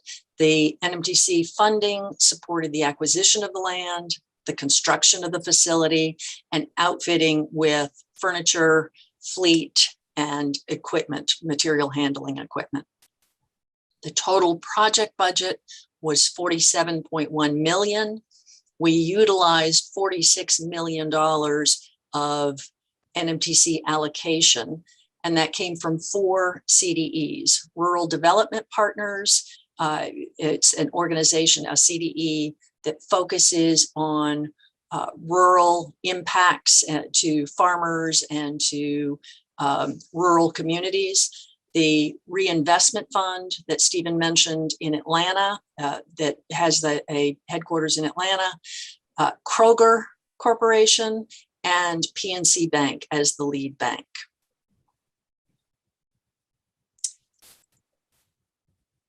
And in the project, we identified key impacts that we would have during the 7-year compliance period. By the end of the 7-year compliance period, Stephen spoke about that in his NMTC discussion. We have to project out what the key impacts are going to be for the project. Our plan was to double overall food distribution from the time we initially signed into the project, up to 145 million pounds annually. As I mentioned, we reached over 116 million just in the last fiscal year. We were not anticipating increasing that quickly. We equate moving into the building with the start of the pandemic. We moved in with provisional approval on March 2nd. We received later that week our certificate of occupancies to start operating on March 9th. And on March 11th, 48 hours later, everything started to shut down. So we had to pivot quickly and ramp up our response at a very accelerated rate, unanticipated, but very accelerated rate. As I mentioned, we were distributing approximately on average 6 million pounds a month out of the old facility, immediately pre-move and pre-pandemic. Within a matter of about a month, we were up to an average of 10 million pounds a month of distribution. In the month of October alone, we distributed over 12 million pounds of product. And that, not so very many years ago, would have been a year's worth of distribution for the food bank. So this new facility made all the difference for us to be able to ramp up quickly. We never would have been able to respond without the facility in the way that we did, and we would not have been able to get into the facility if we had not had the NMTC program to support us. Another key impact from the program is to quadruple fresh produce distribution to 50 million pounds annually, strengthen our relationships with our partners, including local farmers. And we work with farmers throughout the Southeast in getting fresh produce because, as Joy mentioned yesterday, produce is the largest portion of our distribution and our fastest growing portion, and to strengthen our relationship with our agency network. We were retaining 160 jobs and creating up to 60 new jobs throughout the compliance period. We have a base pay of $15 an hour with very generous benefits at the food bank. Stephen may have mentioned, I might have missed it, but one of the focus areas of the NMTC program is job creation. Food assistance is another focus area, but we had both food assistance and job creation. So that is kind of an overview of the NMTC program and how it impacted our response to food insecurity, primarily through the construction of this new facility that we've been in for since beginning of March of 2020. And if anyone has any questions about the program or the food bank in general, I'd be happy to entertain them. Yes, ma'am. Do any of my colleagues have questions? Okay, I have a couple actually. Number one is on the compliance, the 7-year compliance period. How does that work? Do you have to show compliance quarterly, yearly? How do you do that when you're doing that? It varies by project, actually. So we had, as I mentioned, 4 CDEs involved in our project.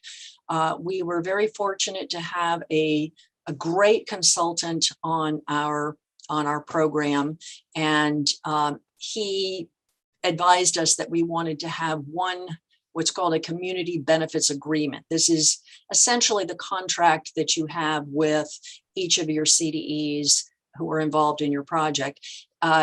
It varies by CDE. Some CDEs want quarterly reporting, some want semi-annual, some want annual. What we did was to consolidate into one community benefits agreement to relieve the administrative burden on the food bank, because otherwise we would be reporting all the time and probably have to hire a full-time person to do it. So we have one community benefits agreement For the most part, the majority of our information is provided annually, and it's based on our fiscal year. We provide them information about our distribution by county and by product category. We have a category for fresh and frozen, which we consider to be the perishable category, our overall distribution, we report on number of employees during the year. We provide an employee census. During the course of construction, we provided reports on construction workers each month and how many people were hired during the course of construction, and that's part of the job creation.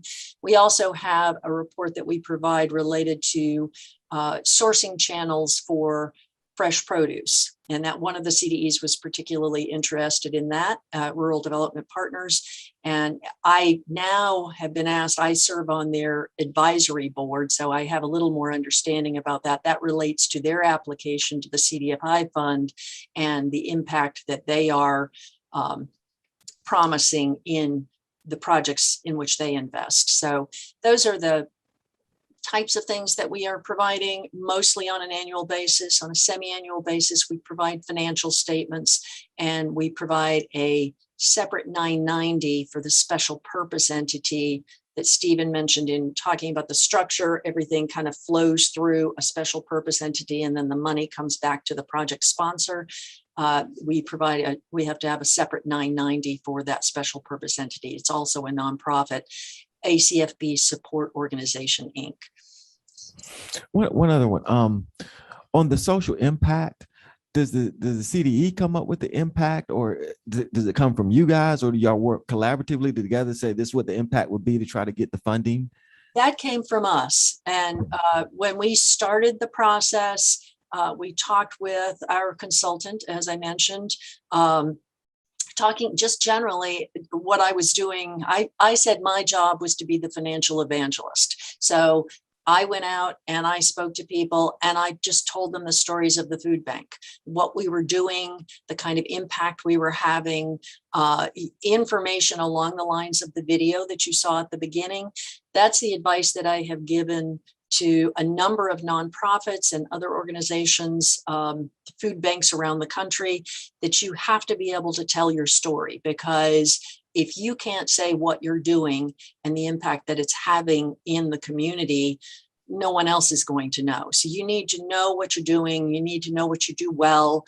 You need to be able to articulate that to others so that they are engaged in your project. For us, the food bank has so many compelling stories. And I always said no one was interested in my spreadsheets. They were interested in the stories I could tell of all the other departments in the organization and the impact that they were having in the community.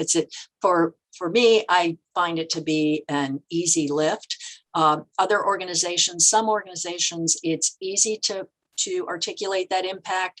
Sometimes it might be a little more difficult, depending upon what the organization is doing. And NMTC serves, I think Stephen might have mentioned this, NMTC serves not just nonprofit organizations, but also for-profit organizations. So since I've become a little more involved in the NMTC world, I found that a lot of the projects are actually plants that are being opened in rural areas or underserved areas.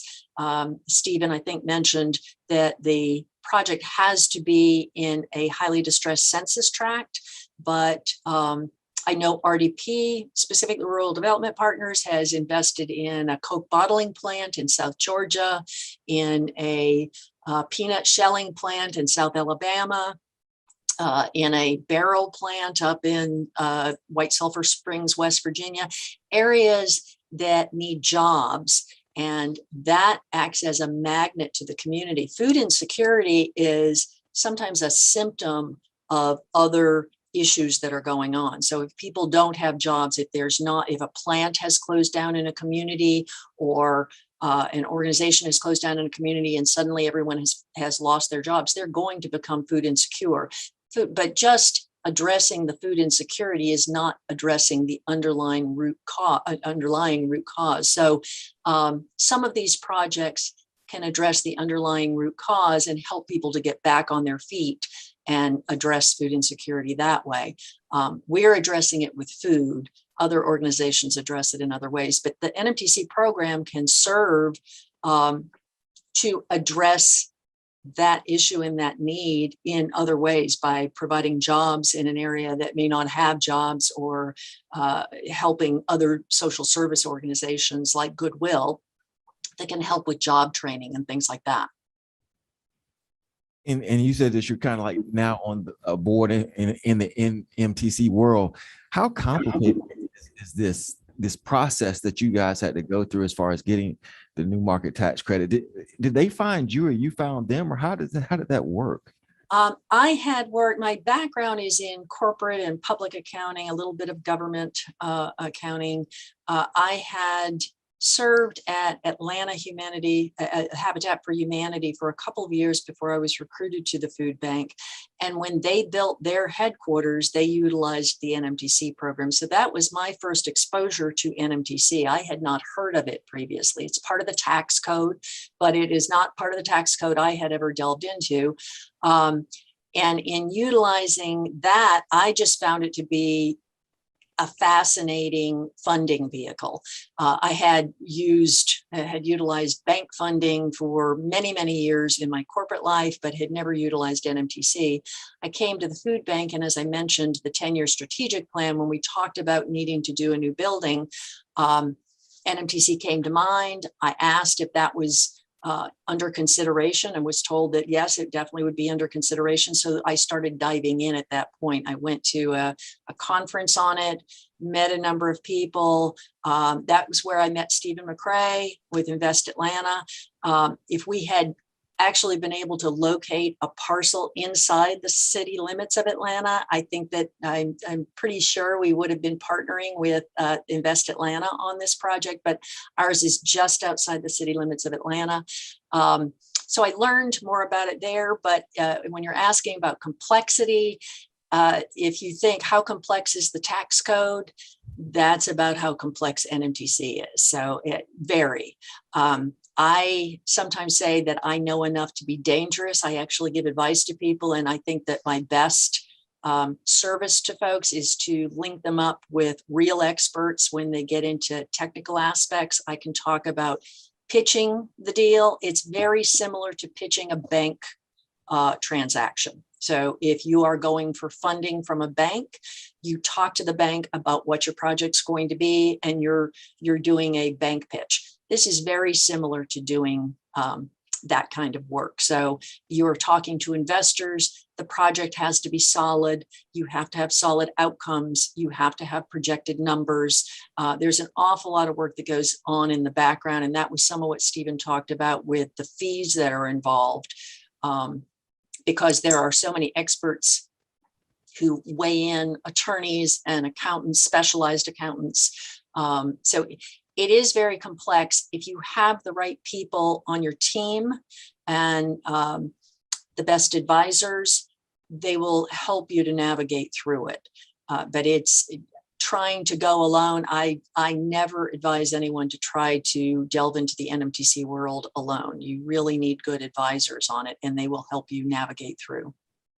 Absolutely. Thank you so much. Do you have any other questions?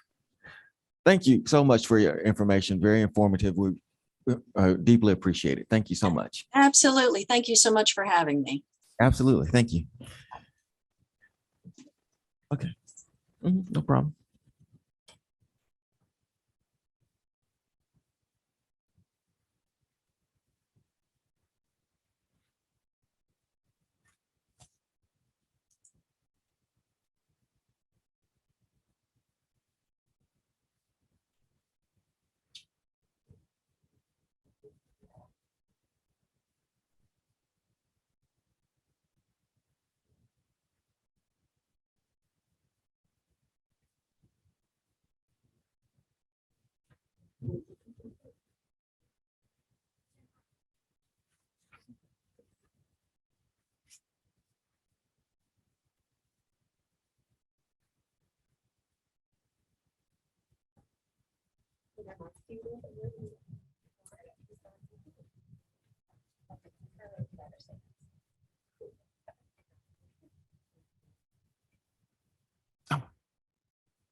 want to say up there?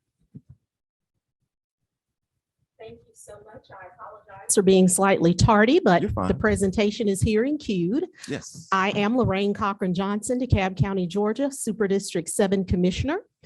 And I'm here today to talk to you about what we define as small box stores.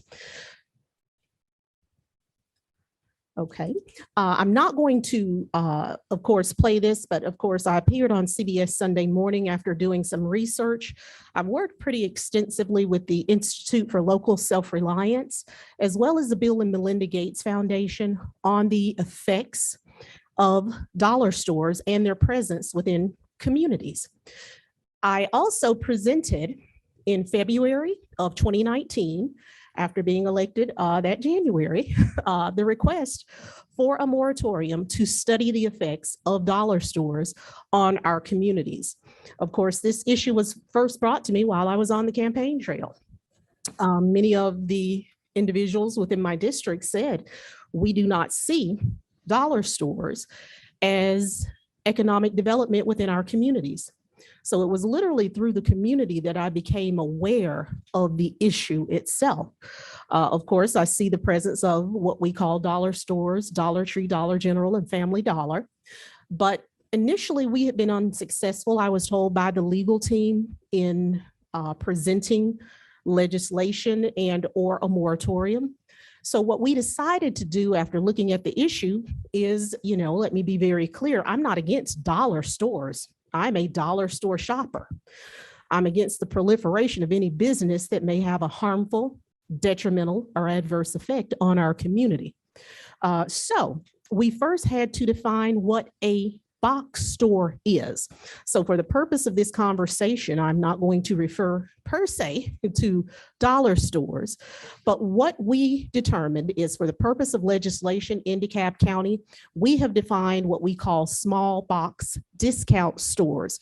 These are retail entities that are 16,000 square feet or less in size, which offers for sale a variety of convenience, shopping goods, and continuously offers the majority of the items in its inventory for sale at a price lower than traditional retail. Small box discount stores does not include stores that contain a pharmacy, sell gasoline or diesel fuel, or primarily sell specialty food items, i.e. meats, seafoods, cheese, oils, or vinegars. So what are the concerns that we have uncovered as it relates to box stores? One of the main issues, of course, I work very heavily in economic development. And if you look at the growth of any business, retail or franchise, as a general rule of thumb, they will only locate within a certain proximity of another similar location, because the belief is that each independent location needs to have its own consumer base from which to pull. But what you find with the development and growth patterns of box stores is that it totally defies that model. What you find is what we call a proliferation, an excessive presence of these types of stores within a certain and defined area. And as I go through this presentation, they are very clear on the type of community that they seek to exist within. Second thing that we found concern is the perceived impact on community, negative impact. We did not walk in, nor did I, with any perceived notion. However, after I began to delve into the research, there was a very clear pattern that exists that cannot be denied. Also, what you find is there was the concern or the belief that there is an existence of food deserts within areas that have high concentration of box stores. And we have determined in DeKalb County that's absolutely correct.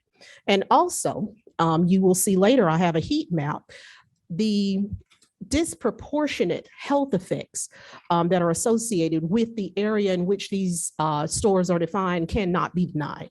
So as a result of the research that was done, and of course, I know this will be uploaded so that it can be viewed later, I was granted the moratorium in DeKalb County in December of 2019. And independent of walking through it, that piece of legislation or moratorium, I'll say, did three major things. It halted the expansion of any existing dollar store or that may exist or box store. Also, it ceased the issuance of any additional building permits at this time. And the third thing that it did is it called for a study to determine what we believed after determining there was a pattern of the effects of box stores within our communities. So those are the three things that the piece of legislation that I presented does.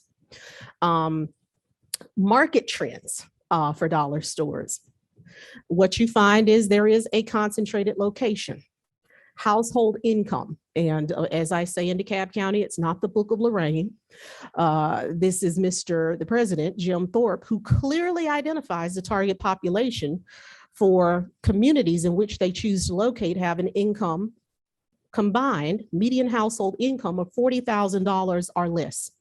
This is the ideal community in which they choose. Because of the above characteristics, both the median household income and the concentration in location, what you find is this means that many dollar store chains often are found within impoverished communities.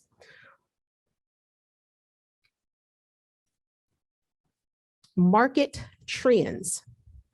Building size. One thing that we found to be very consistent in DeKalb County, you will not find a box store that is above 10,000 square feet. Now, why is that the case? When a retail store opens in DeKalb County that is above 10,000 square feet, there is a requirement that there is a lighting plan as well as a safety plan. So what we've found is that by not building above a certain size, it eliminates the necessity for an investment that we believe is absolutely critical for this particular demographic of stores. The second thing that we found in terms of population, DeKalb stores are concentrated in communities where the African-American population is above 50%. Of course, in DeKalb County, we are the only CEO form of government in the state of Georgia. We have a CEO, we have 2 at-large commissioners, myself being one. So if you were to take DeKalb and divide it down the middle, I have what would be the eastern side of DeKalb. And of course, I have an area that has a far higher concentration of African-Americans within South and unincorporated DeKalb. So we'll get to the numbers in just a moment. Also, as it relates to products, it is debatable in terms of what is offered at dollar stores and or our box stores. What you find is there has been a traditional absence of healthy food items. Now, this map becomes really important because this is the heat map that we created that was associated with the research that I had done in DeKalb County. And looking at the county, you can begin to see that there's a high concentration in the lower portion. When you move up above Tucker, you're going into Dunwoody and Brookhaven, you are not seeing the presence of dollar stores. Now, this is what was most telling. At the point when I began the research, there were 67 dollar stores located in DeKalb County, Georgia. In District 1, which is our northernmost part, there were 2. Right beneath, you're coming more down to Brookhaven, Chamblee, there were 3 dollar stores. As you moved into South and unincorporated DeKalb, District 3, there were 25. Same area, just a little bit more south, you had District 4, we have 21 dollar stores. And in District 5, there were 13. Districts 3, 4, and 5 are the communities that house the bulk of our African-American community and in particularly the community with the lowest median household income. I, being a super district, am District 7. So what we found is that 67% of all dollar stores that exist within DeKalb County, Georgia, were actually located within my district. So there was no uniformity in terms of how they were spread out. Now we're going to get into the hunger data, because if I understand properly, that's a part of the conversation that we're having here today.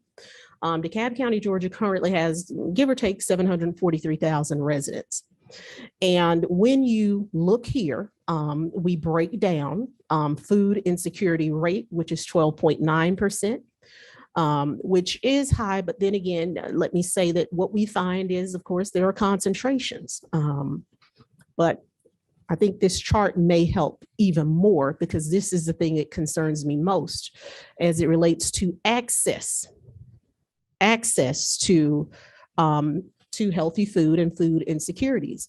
And what you find in DeKalb County is we're slightly over, I'd say about 13% in turn, which is high overall. And then it gives you food bank service areas. So there is still a gap for us in the delivery of food to individuals that already face food insecurities. And particularly, these individuals are located within the area that correlates with the presence of our Family Dollar, Dollar Tree, and Dollar Generals that we refer to in this study as box stores. SNAP, of course, because that is associated primarily with the lower income families. We also have a gap there. We show that in DeKalb County, there's over 96,000 individuals that are in need of SNAP, but yet we're only able to reach 42,000. So we have a very vulnerable population in DeKalb County. Now, this map also, again, you're going to see the pattern here. South and unincorporated DeKalb is where you have the proliferation. The darkest color that you see that is almost like a burgundy is our areas of highest instance.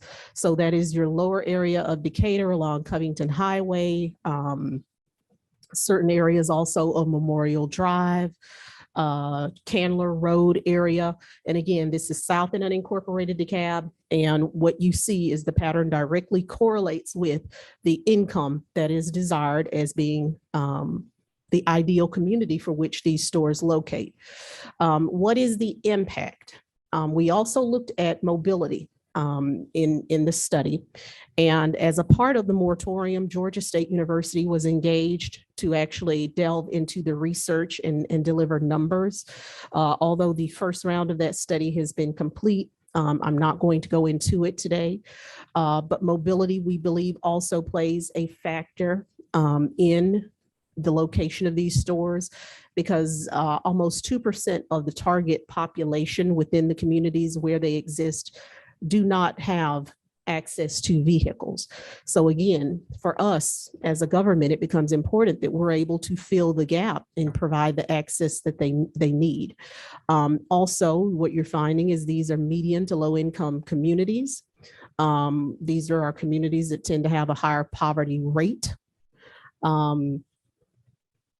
Demographics, of course, you know, you will have access to this, but it's very clear and evident, the demographic.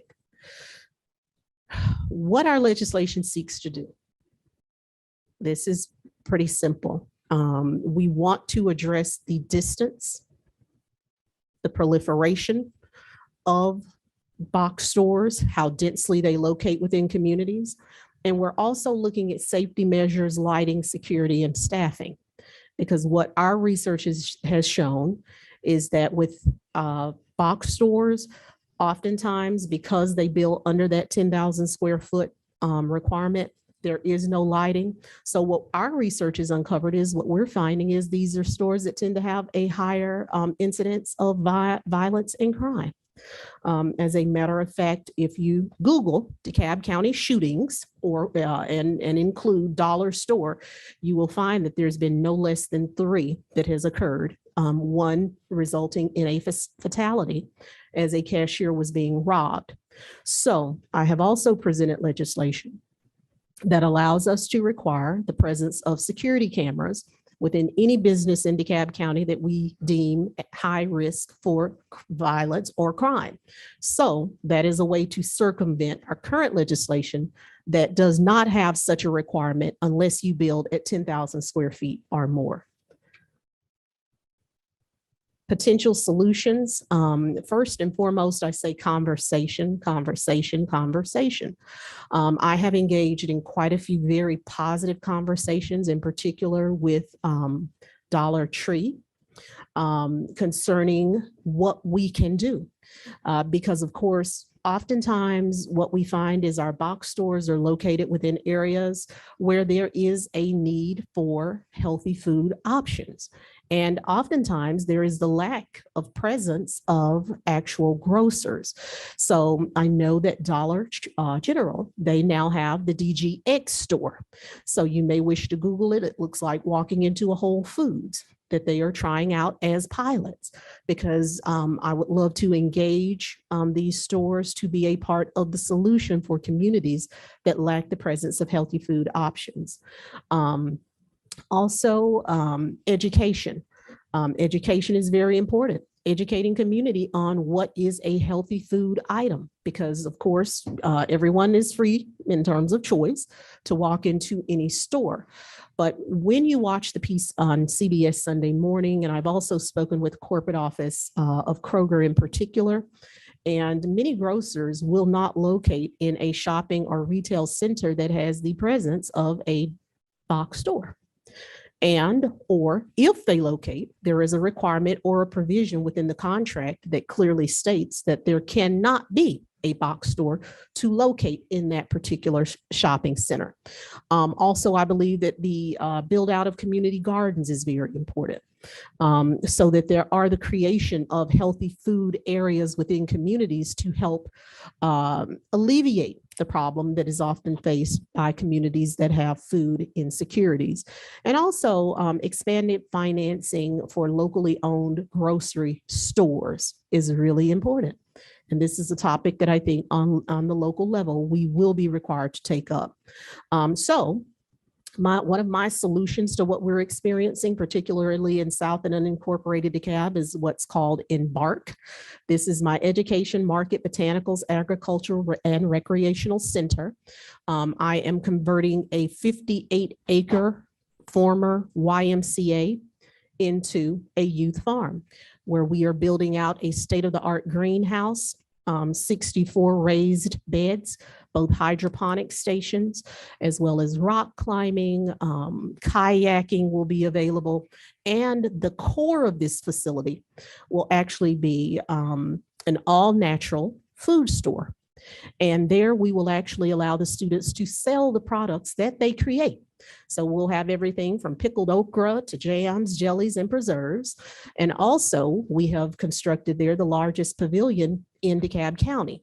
So each Saturday we will run a farmer's market so that individuals have access. So I do urge you, I don't think with the pointer I can take you into the facility for you to see the scope and breadth of it.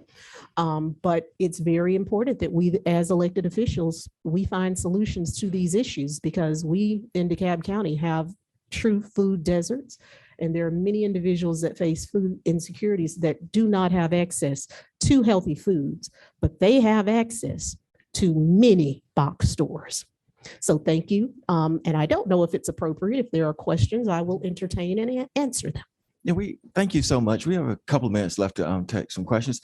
So I guess one question would be, the box stores, I would imagine, would say they're fitting into a need, that they're not creating the food insecurity, they're fitting into a need that exists. And I'm sure that came up in y'all's conversations. So how did y'all go back and forth to respond to that? Absolutely. And again, I support the presence of dollar stores, but the proliferation is where it begins to have a negative impact on additional or similar types of businesses. There is no need within, I would say, probably a 3-mile tract to have 25 of the same stores that offer the same type of service and food option, because it does begin to have a negative impact thereafter when it reaches a certain point on your traditional retail stores. So in DeKalb County, we have lost 2 Publix, we've lost Kroger stores that were located within this area where you found the highest density. So what we're looking for here is a balance. We want people to live in harmony. I don't want 15 Krogers or Publix. I don't want 15 Dollar Tree, Family Dollar, or Dollar Generals. I think it's best when you create a harmonious balance, then it does not begin to have a detrimental effect on community. Does anyone else have any questions? I have one more. So the moratorium has been in effect since 2019. Is that correct? That's correct. So- December 2019. So I guess the question becomes, what impact has it had, whether on food insecurity or impact on attracting grocery stores, or has that helped attract stores? Or tell me It's about that. interesting you'd ask that question because I have had conversation with some traditional grocers, and they were very excited by the notion. And again, their concern was the proliferation because they have all, if you talk to them, experienced and or had the conversation on the corporate level of the negative impact. Now, for us, even if we were today, and this is being very forthright, if we institute what is considered to be a general rule distance as a general rule, because now in the United States of America, there are more box stores than there are McDonald's and Starbucks combined. So the issue in the areas that they target isn't their presence, they're already present. I think it's controlling as we move forward. So if we were to institute what I consider to be reasonable and prudent legislation that would say that a box store cannot locate within a 3-mile proximity of another, then in certain parts of DeKalb, we would never see another store.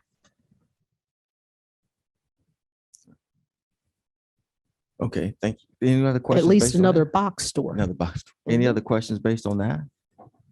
And you mentioned this, is this something for DeKalb or is this, because you said are you actually building this or is it DeKalb? No, County it's building? DeKalb. Okay. DeKalb funded it. I was able to obtain slightly over $1 million in contributions through both discretionary funds as well as, for anyone that's listening, hotel motel monies can be used in this manner because what we are creating is a tourist attraction. And it will be run by DeKalb County Parks and Recreation Center. And it focuses on all things healthy for children. It also has, of course, the junior achievement model, because of course we struggle with the water boys in DeKalb County. And until you give children options, then in many instances, one does what one must do. So I want to create a facility that not only brings children together, it gives them healthy food options, it gets them out and in nature. It also teaches them entrepreneurship because they will actually manage the country store that we have. And because it has multiple areas of recreation, I hope to create a haven and also my retirement facility. Once I'm done, I'll go there every day. All right. Thank you so much. Thank you. Thank you for the presentation. Thank you. Very appreciative. So next we have Samantha Valentine from AmeriCorps Food Court Service Member in Burke County.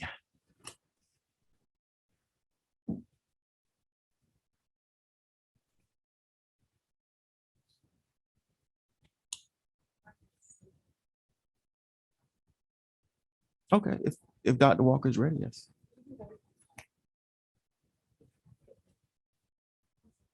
Oh, that's fine.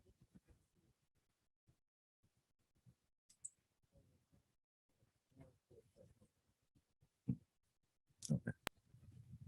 Good morning, Dr. Walker. Good morning. Okay, thank you. Right, if I may, got a few folks who are looking out, so just to give them a heads up that I'm up early. Oh, okay.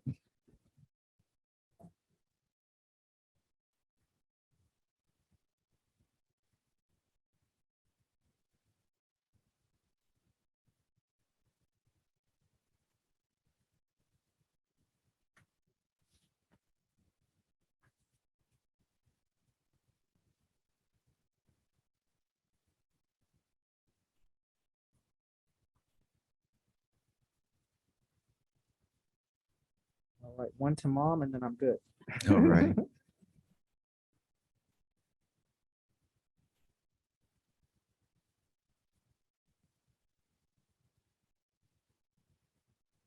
All right. Yes, ma'am. Good morning, everyone. Yes. Hold this process out a little bit. Okay.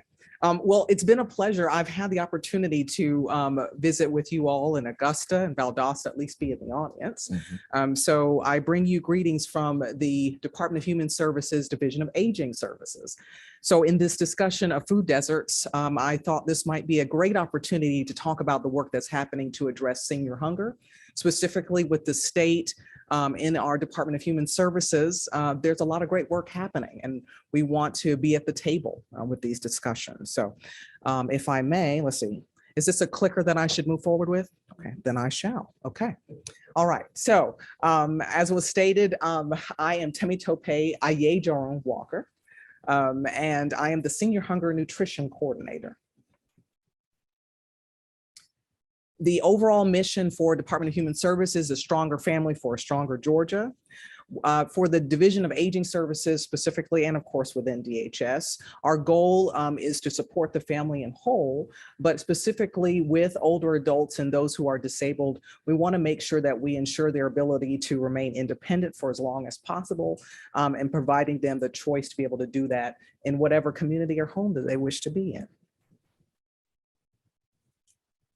So what I'll do is, and I've been set up very well over from the previous meetings and even up until yesterday, but I want to give you some background about senior hunger specifically, and then also what are some key things that you'll kind of just see from the information about what the challenges are and what the opportunities are with this particular target group. And then also to take a look at the state plan to address senior hunger, both the recommendations and the focus areas, and then to look at what our progress has been, as well as what initiatives we have going and what's next. So just very quickly, what I wanted to do here was to do two things. For you all to understand part of the flow as far as funding dollars and our guidance. So for the work that we do, the Older Americans Act is our central guiding document. We of course get funding through that mechanism from the federal arm.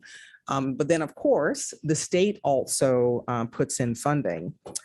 From our last report, I would say the dollar amounts would be, it would almost break down to about 60% coming from the state and about 40% coming from federal. So the state arm is really critical as far as the funding dollars that get pulled in. So Division of Aging Services is the state unit on aging. So in that regard, we are providing guidance in turn to the 12 area agencies on aging. I will have a map a few slides down the line, but essentially imagine all these 159 counties broken up into 12, and that's the way at which we then target out funding regionally. And then from there, you have a senior center. So as you can see from the screen, we have 208 senior centers. Some of them are physical buildings, some are virtual. Are, let me see, senior centers without walls is the exact terminology. And so what you see in the gray side is just an indication when we talk about the aging network here, we're recognizing the fact that the 159 counties is our framework, the 10 regional commissions, the 12 area agencies on aging, the senior centers, the 9 centers for independent living, as well as the 5 memory assessment clinics and 4 universities that we partner with in different capacities. So of course, you guys have seen the terms, but of course, since this is a hunger being that physiological feeling, that condition that occurs from a lack of food, and of course, food insecurity, we talk about the different capacities, but I'm going to take it another level. And hopefully I won't have your eyes glaze over, but I do want to talk about what the assessment looks like specifically. And then of course, understanding when we talk about malnutrition, whether a person is considered obese or not, we're really looking at that nutrient content and what's there, okay? Of course, food deserts has been talked about in all different capacities, but that's a big deal. And of course, food reclamation. So I've been excited to see the groups that have come up, such as Gooder and others that are in that space. All right, so in order for us to talk about older adults in Georgia, what I have here and grayed out is what the percentages look like in the US. But when we are talking about where the potential challenges and opportunities are with older adults in Georgia, we do need to understand. So I will highlight that this is actually a snapshot. It's a 1-year look at 2018. I picked that year because it is, the data is set And there's some other comparative measures that I want you to see. So it's not too different from where we are in 2021, but in order for us to kind of see a similar flow, that's why I have that there. So if you can imagine, most of course, older adults 60 plus are women. What is unique, and I have that in green there because in the state of Georgia, we have a higher than national average as far as a minority population. So there's opportunity in the fact that, so if you look at for the US, 81.3% of older adults are white, but here in the US, or excuse me, in total, we have 69.5%. So there's a lot of diversity within the older adult population here in the States, in Georgia, excuse me. And then of course, many older adults are living alone, have less than a high school education, and so on and so forth. So you can see some of the key factors when we're talking about target areas for older adults, 60 plus. Okay, so here we get into a little bit of the survey data.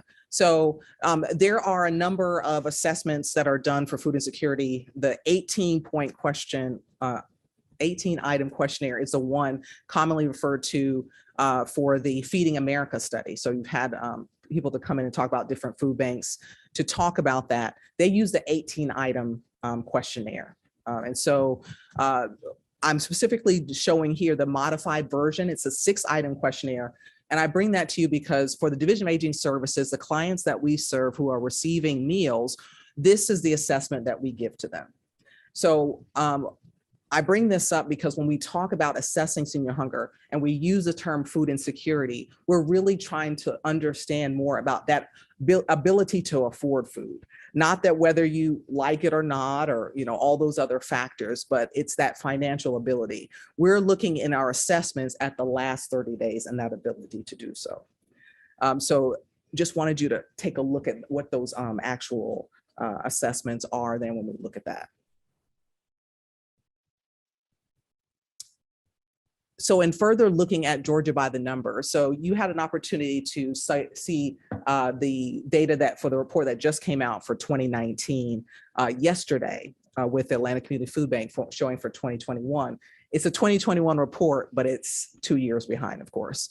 And so once again, I'm showing you 2018 because I have some other data that I want to be able to match up with that. So you'll notice it says marginally food insecure. So if you're looking at the assessment for 6 items, okay, that's a person who is indicating at least 2 of those assessments for in an affirmative. But let's talk about a distinction of food insecure versus being food secure, okay? So if a person is indicating at least 2 in affirmative, they will be considered food insecure. So 2 of any of those questions that we've asked, okay?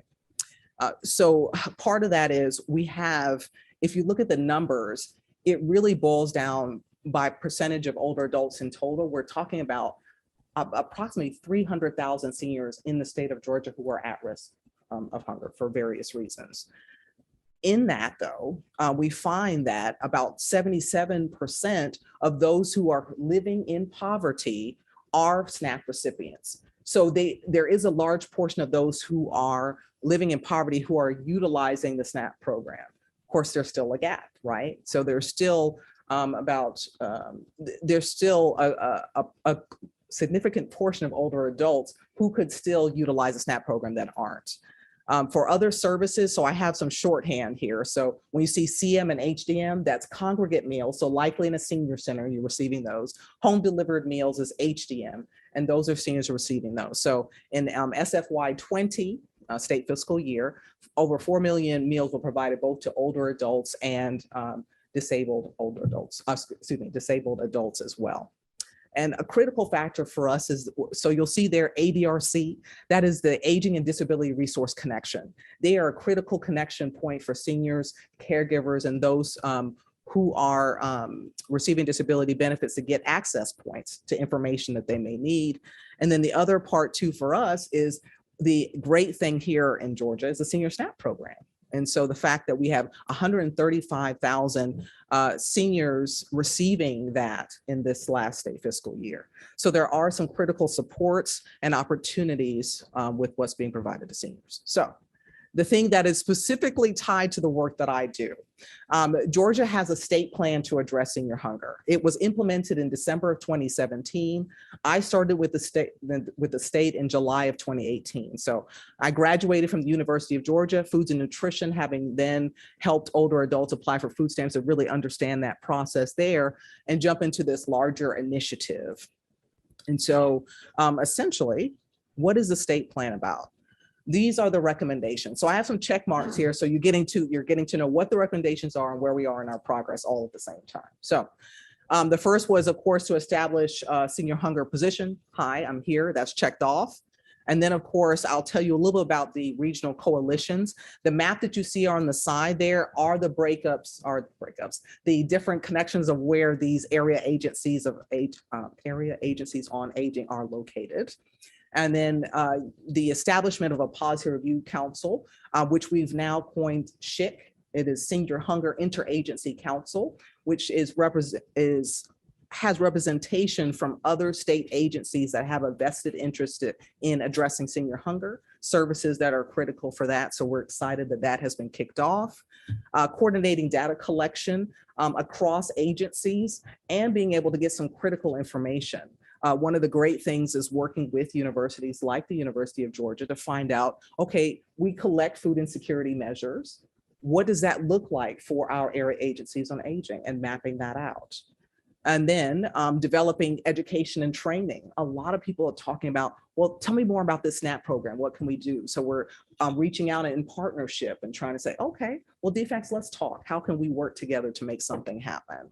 And then expanding the What a Waste program. We have partnerships with nonprofits to be able to say, how can we save money and utilize it correctly by being able to make sure that when we have food given to the seniors, it's the things that they want and it doesn't get wasted. Okay. And then, of course, providing entrepreneurial mini grants. Now, at the state, we don't have a lot of money to give out, but what we do is try to make sure that we spread that out to the regions, and they, knowing their areas very well, can get it out to the organizations in their area to address senior hunger specifically. So the other part of the state plan is there are 5 focus areas. This is why I was really excited about this committee being formed also, because it's the realization that yes, food access is one of those, but when we're talking about hunger in general, how we're going to address it, there's a holistic approach that we have to look at. For us, we recognize, and no need, I'm gonna do a quick flip through of these sections so you'll see. So when we talk about today's seniors, one example is, you know, how can we be more person-centered in how we address their needs? There's such a diverse existence of seniors in Georgia. And so we need to be very creative in understanding what their needs are. It's not a one-size-fits-all model. Meeting the needs of the community. So in this, we recognize that partnerships are huge. That was the word of the day yesterday, right? And so we recognize that as well. And so that it is really highlighting for us that we need to understand what other agencies are collecting data. You know, what methods can we use and how can we partner across the board to be able to move the needle? Because we can't do it alone. In food access, the broader topic, we're like, oh, food deserts, we're on that. We recognize that. And so what does that mean as far as resources at the national, state, and local levels to be able to address that?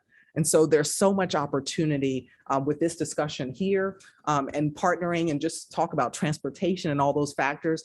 And of course, our new SHIC group, Senior Hunger Interagency Council, that will be an opportunity to really have those cross-agency discussions. Food waste and reclamation. Well, what partners can we work with? We've been excited to have talks with Gooder and National Foundation to End Senior Hunger. There are regions where they're working in different capacities. And so we want to have that larger discussion about what opportunities are. Georgia has a legislation that says, hey, if you give out food, you're not held liable. So that helps to say, hey, you know, you should feel comfortable to be able to give out that food. Health impact of senior hunger. Talked a lot about that yesterday, right? A person who is food insecure is more likely to have a certain set of chronic conditions, from diabetes to cardiovascular disease. What are those links? How can we connect with primary care facilities and other resources? Food as medicine was mentioned yesterday as well. And so all of those factors are things that we're looking at. How can we say, what is the return on investment by addressing senior hunger to then impact health? Okay. So of course, I'm excited about the Senior Hunger Regional Coalitions. They all were established in SFY 2019, and those are truly the people who are on the ground in those regions that you see there, who are pulling in key stakeholders, from first responders to pastors, to AAA directors, to senior center directors, to nonprofits, to for-profits, having their meetings and saying, okay, what is going on in our region? What are the gaps? What are the opportunities? What are the resources? What are duplications of services? Now, that's not bad all the time. Sometimes you recognize you have different cultural groups that need the very same services, but delivered in a different way. And so having an understanding of that, and then developing what are those regional strategies, what are those regional partners that we can pull in so that we're all at different levels addressing the same thing and hopefully on the same page. One of the great things for us too is since 2016, we've been able to hold an annual Senior Hunger Summit. The very first summit happened in 2016, and that was where the seeds began for us, the development of the first state plan to address senior hunger. And since then, we've been able to have a Senior Hunger Summit, with the exception of 2020. Many things happened differently in that year, but we moved to a virtual platform both in 2020 and in 2021. And so we've been able to engage so many folks who are interested in addressing senior hunger. And in this case, we were able to get 31 other states to engage with us in this summit. So people are looking to us because this is the first state to have a state plan to address senior hunger. So there are a lot of opportunities in that, and of course, a lot of uncharted territory. But for us, it really opens the door for us to be able to say, okay, how can we work collectively? Because the state's doing some things out in the community is happening. And I'm seeing, even just in these meetings, meeting folks of the work that they're doing that we've not even seen before. So this is our opportunity to network and engage and find out what is the latest information. So as far as partnership and engagement, regionally, I've talked about the Senior Hunger Coalitions. That really tells us what's on the ground in those regions. Interagency, the Senior Hunger Interagency Council is really saying, hey, we recognize that Department of Public Health has a role to play. Department of Agriculture has a role to play. We do as Department of Human Services, all of us working together to do that. Interstate, different agencies. We have a grant right now working with the state of Kentucky. They're wanting to address senior hunger as well. And so we're working with them in partnership with the National Foundation to End Senior Hunger. So they've been a critical partner from the beginning, not only moving into food waste, but just understanding how can we have a more holistic approach in understanding the needs of a senior on this scale. And then research and academics. We 100% recognize that we have to make sure that in our evaluation, we're reaching out to the universities with their expertise to understand are we doing a good job in delivering the services that we're delivering, and how can we improve that?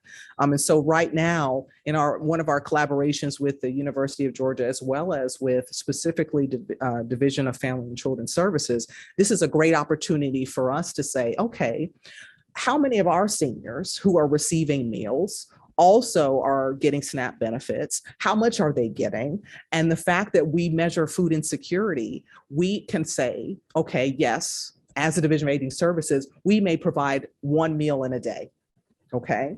So if we're measuring food insecurity, we need to understand that we can't just say that one meal is all the difference. We don't know what those other two meals are, okay? Are they preparing those? Do they get SNAP benefits? Are they going to food banks and food pantries? Excuse me, let me say food pantries to make sure I get the right word in there to get their food. What are those other support services to have us understand about really moving the needle for our clients? Do they need to understand more about the proper health foods that they need to eat, the nutrition education aspect. Do they need to get in touch with dietitians? And so those are factors that are all at play here.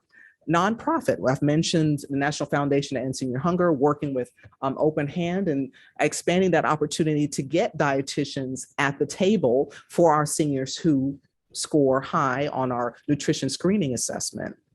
And then for-profit. This year, we debuted a Senior Hunger Corporate Leader Award. Kroger was our first recipient. And so we're hoping to continue this by recognizing that corporations have a critical part to play in addressing senior hunger, and there are critical ways that we can partner and be able to move forward on a greater scale in addressing the needs of the seniors here in Georgia. Okay, so no worries, we're not going to go through published papers, but I do want to let you know about this. So as I'll just flip through and just really for the record, is to indicate that there are so many papers out there looking at the data from the Division of Aging Services with partner universities like the University of Georgia that really sets the stage for us to say, okay, are these the right assessments? Are we making a difference? The answer is yes. But we're seeing that in a very organized, set fashion. And there's a lot of work out there that shows that we're doing the right thing, and these supports are critical. So for the Georgia Senior Hunger Initiative, what's next? We, of course, want to continue the work with the Senior Hunger Regional Coalitions. One of the great joys of my job is being able to drive down to Waycross, to drive let me make sure I get my directions right of where I'm pointing, to drive over to Athens, to see the work that's happening in real time. And in this place, a lot of our meetings have been virtual because of course we're during the pandemic. So, or by phone, and trying to see, okay, what are they doing? They're still out there reaching out to seniors directly, even though I may be at home teleworking at this very moment, the work is still happening. And so being able to reach out to these partner agencies and saying, okay, how are we working together to make this? And then what partnership opportunities are there? I come to each one of these meetings like, who am I going to meet and engage with? Because this is an issue that affects all of us. And of course, where I'm specifically nested with senior hunger, but a lot of these same issues I'm talking about is for all ages. So we should all be talking to each other. So I'm just excited to be in the mix. And then of course, we're preparing for our next state plan. I mentioned the first one was implemented in 2017. Our goal for this state fiscal year is to hold listening sessions where we'll be talking about what will be in the next state plan.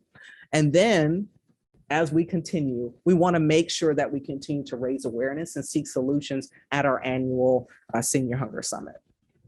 So we've already started to get suggestions of what people are saying to us about the next state plan. They're saying things like, we should be talking about SNAP access. We should talk about food as medicine. We should talk about rural hunger. We should talk about transportation, food access in a broader scope, funding, right? We should talk about how can we utilize the fact that we have 208 senior centers as a planted building, location, hub, support, connection to be able to address a lot of the issues that are happening and as a connective point. So there's so many things, cultural competency, all of those factors are at play when we're looking at what's next. And this is really going to be about partnerships. The first state plan, if you look at the recommendations, was about how can the state, in our case, specifically Department of Human Services, Division of Agency Services, build some of the infrastructure to support some of this work. But now we need to be thinking, okay, I can see that the community is doing a lot of things. I can see that corporate is doing a lot of things. I can see that we're doing a lot of things. How can we together have some concrete ways of moving the needle? What does that mean immediately? What does that mean in 3 years? What does that mean in 1 year as far as what we can do? So I bring that up to say, let's work together, and I'm excited about this opportunity. And yes, Division of Aging Services, specifically Department of Human Services, is here at the table to figure out how we can improve food access and end food deserts. Any questions? Yes, thank you so much, Dr. Walker. Go ahead, Senator. Okay, I did have a quick question. On have you seen seniors who have to do caregiving services? Are they more prone to food insecurity? And you mentioned, you kind of went kind of fast. You mentioned about caregivers. So I was kind of curious, were there specific outreach programs for caregivers or something also? Absolutely, absolutely. So yes, we have caregiver programs and services that actually it overlays within Division of Aging Services and Division of Family and Children Services. So kinship care. So there is a full portal. Hopefully I'm saying this right. But we do have there is a kinship portal that I believe DFACS manages, but we're all DHS, so I'll say it DHS. And it is an opportunity to find out information about adult daycare, respite services in the home, all of those things, how to take care of oneself and support groups, all of that is present. So if anyone is interested in those, definitely check us out. Aging.ga.gov. And of course, our Aging and Disability Resource Connection, our 1-800 number, that's our engagement piece for caregivers to be able to say, okay, what services are available. Correct. So to your next question was about whether seniors who need caregiving services are at risk. So I don't have a specific number, but if you consider the fact that older adults who are living alone and would indirectly imply that they don't have support networks potentially, that they would likely be in a higher risk category for those supports, which is why being able to connect them to either a senior center or some other support network is a way of making up for a fact that maybe they don't have family supports and things like that. So I'm going to say probably so, but I don't have definitive numbers. But if you think about that, it's really about having that support network, a true support network, because it's not just about having family and friends, but that could be certainly a factor. Absolutely. Senator Sims? Thank you, Mr. Chairman. Question number one. You mentioned Senior Hunger Summit. Yes. I'm not familiar with it. Okay. What year is this? How do you market the summit? Because I'm not familiar with it. Okay. How would we know when, where, and how this is going to take place? Yes. I did not hear anything about Meals on Wheels. Is that something that your agency or that the agency does not respond to? You didn't speak a lot about rural hunger. You talked about a lot of the papers that have been written with your research in regards to the research with UGA. Do you also include other public and private institutions? I didn't hear Mercer or Morehouse, Clark AU, Fort Valley State, where I attended school, and we do quite a bit of work with nutrition. So if you can address those, or did I ask too many questions? I was doing my best to write it on my phone. No, it's never too many questions. I will make sure I do my best to go down the line. So let me go backwards. So you mentioned universities.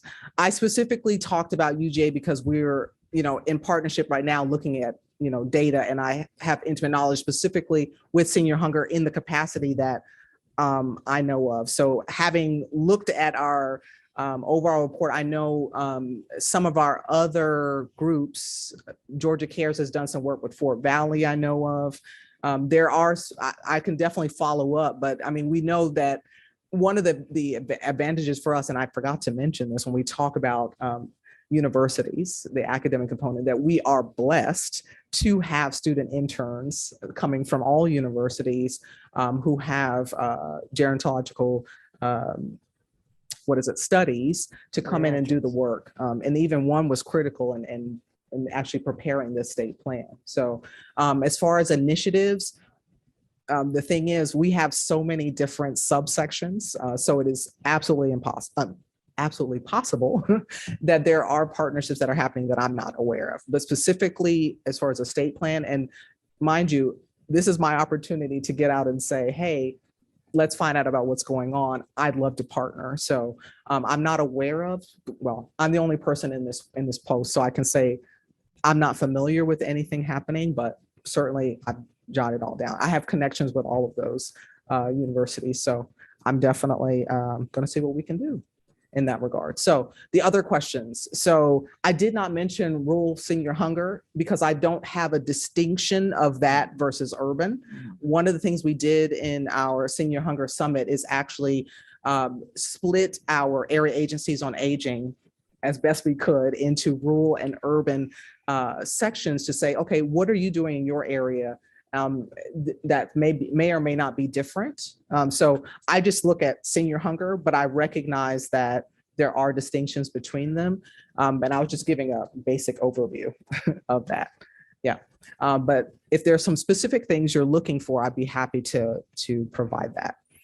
And also Meals on Wheels. Meals on Wheels. Okay. So when I say meals, congregate meals, home delivered meals, there are many different agencies that each of the area agencies on aging partner with as providers of those meals. So Meals on Wheels is one of those. So Meals on Wheels, sorry, when we say home delivered meals, that is the broader term. Meals on Wheels is simply one of the agencies for which meals are provided, if that makes sense. One of the programs within the agency. No. They're a separate agency. But Meals on Wheels is one of different agencies that provide home delivered meals. They're not the only one. Okay. And Advertising Senior Hunger Summit. Yes. Okay. Well, we actually advertise out through our aging network. And so that makes me say, how can we broaden our our reach to know? So that's why I was excited to be here, because I know a lot of people don't know that we even had a state plan to address senior hunger. So that's how we do it. So we blast out through our area agencies on aging, and we tend to get people who are aging service providers who are in that space to be a part of that. But that being said, we can absolutely make sure that we get more information out to the legislature, and also figure out how are some ways besides just having it on our website, Department of Human Services, and getting the word out there. So my suggestion is, I'm sorry, Mr. Chairman, if it's all right. If we send emails to all legislators. Yes, absolutely. So that we can assist in getting it out to our people. Absolutely, yes. Because my area is so rural, and the information was kind of skewed to urban and metro areas. Yes. I didn't really get a good sense of the rural problems. Then I can send it to my folks, and they'll understand, okay, here's a summit on hunger or senior hunger, and I need to be there. So that would be helpful to us. Absolutely. We do have a government affairs person, Jackie Tate, who is right. So I will make sure that we have Add that to her. a very specific, To her duty. highly colored, focused information about that. And one of the things that we're working on currently is a senior hunger toolkit, where we hope to get some of the data that is specific. So a lot of the data we have is specific to the seniors that we serve. It doesn't cover all seniors. So we would be able to maybe do some carve outs on some of the rural areas to have the specifics for that. But for us, it's just seniors across the board. But we recognize being rural versus urban is one characteristic of a senior. And that's good too, even if it's across the board. Okay, Because absolutely. sometimes seniors have to move. They Yes. become mobile. Absolutely. They have to move with family from Yes. one region to another.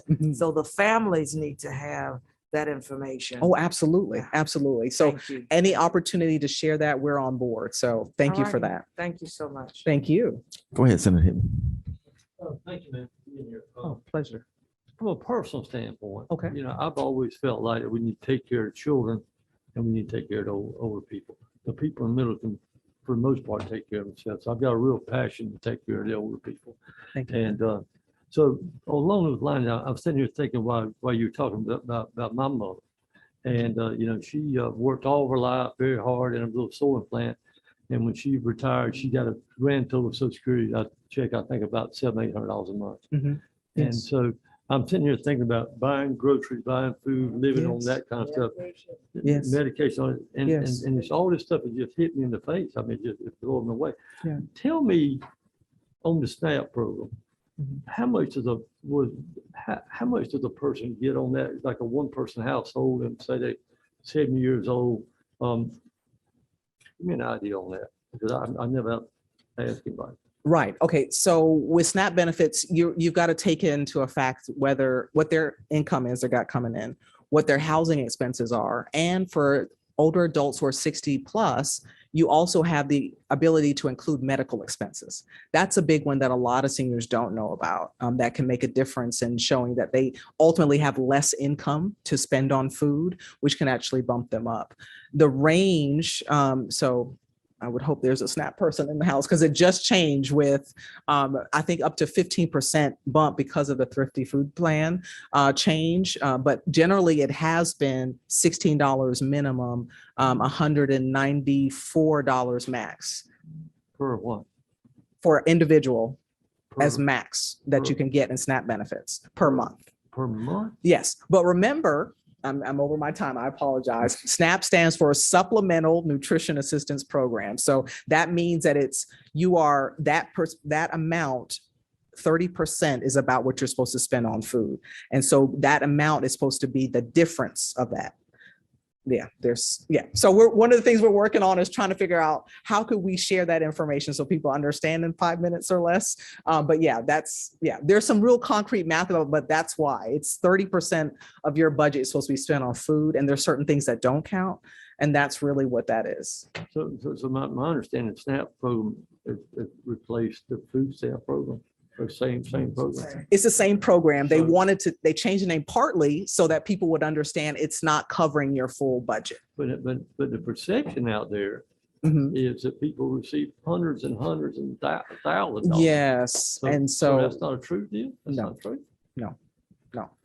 So they're not driving Cadillacs on SNAP, I imagine. No, Well, you can. That could be where you live, no judgment there. But yes, that is. You hear that crap all the time, Right. Yeah, there's real information and that's what we want to do. Thank you for that question, because we want people to know what is true and what isn't, and really understand that it's not a matter of this person gets this much, this person gets this much, and it's just a wand being waved. There's very specific math of how it works, what's included and what isn't. So thank you, Dr. Walker. Thank you so much. Thank you. Appreciate it. Thank you. Thank you. And this time we'll take our lunch break to 12:30. And when we come back, we have Matthew Kalinsky from the Georgia Grown Program Director.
Floor is yours, sir. Thank you so much. Absolutely. Appreciate you having me here this afternoon. Again, my name is Matthew Kalinsky. I'm the Deputy Director of Marketing for the Georgia Department of Agriculture, and I manage the Georgia Grown program. For those of you that are not familiar with Georgia Grown, we are the economic development, marketing, advertising arm of the Georgia Department of Agriculture. Our main mission is to help farmers sell their products. So food access is an important part of that, because the more agricultural products we can sell, we have consumers to buy, the more our farmers benefit. So as long as we can work with our farmers to sell more Georgia agricultural products, especially to those in need, we get a kind of a halo benefit of doing that for everyone. And what I'm going to talk about today is specifically some produce distribution models that we created during the COVID-19 crisis, and how we were able to get produce to people who needed it in special communities. And there's 3 different ways that we did that. So what we saw with the COVID crisis quite early on was that there was some major concerns coming out in the food supply network. One is food service, the food that was going to restaurants. The food service supply chain dissolved almost overnight. And restaurants were no longer buying produce. The supply chains that provided that produce were shut down, and farmers that had been prepared to sell produce to those restaurants didn't know what to do with their product. So there had to be kind of this giant momentum, huge shift and pivot within the agriculture industry to find new ways of supplying that product, and where would all that product go? So we noticed, closing of restaurants, schools were shut down. They were a major buyer of some of our local products. Other institutional buyers shut down almost overnight. Events were canceled. So the community farmers markets that you hear about were canceled. The different fairs and festivals where our Georgia Grown members would typically sell their products were canceled overnight. And we were hearing warning signs from Florida. Their season started a little bit prior to ours. So if you're thinking February, March, and then our season hits in April, May, June, we were seeing that Florida farmers had nowhere to move their products. So we had to come up with some different models to be able to distribute those Georgia Grown products almost overnight. So we looked at 3 different local food distribution solutions, and I'll go over each of these in a little bit more detail. Also on this slide, I've got some videos that you can go back and look at if you're very specific on how each one of these worked. But the first one was the Georgia Grown to Go box model, where we worked directly with the farmers to supply products to sell directly to consumers, with those funds being remitted directly back to the farmers. There were the Georgia Grown Cares baskets, as well as the Farmers to Families program that we worked with the USDA. So just look at some of the overview of the numbers that we looked at with the Georgia Grown to Go program. This is an example of just the numbers from our first 2 events. These were in Marietta and in Gwinnett County. So our first 2 events were extremely successful. What we were able to do is put together boxes of produce coming from farms all over the state to be sold directly to consumers, either online or on the day of purchase. And they would drive up and we would put those boxes of produce in their trunk. And the money that they paid was then remitted directly back to the farmers that provided the product. You can look at almost $300,000 sold, and this is just in 2 one-day events, just one event in Marietta and one in Gwinnett. And we also had people donating boxes. So there were over 460 boxes donated through this process as well. But you can look at most of the products that were sold were fruits and vegetables, but we also had some poultry, some other products that were sold as part of this event. So off that success, we had a number of other events that went out. To a total of all of our Georgia Grown to Go events was a little over 800,000.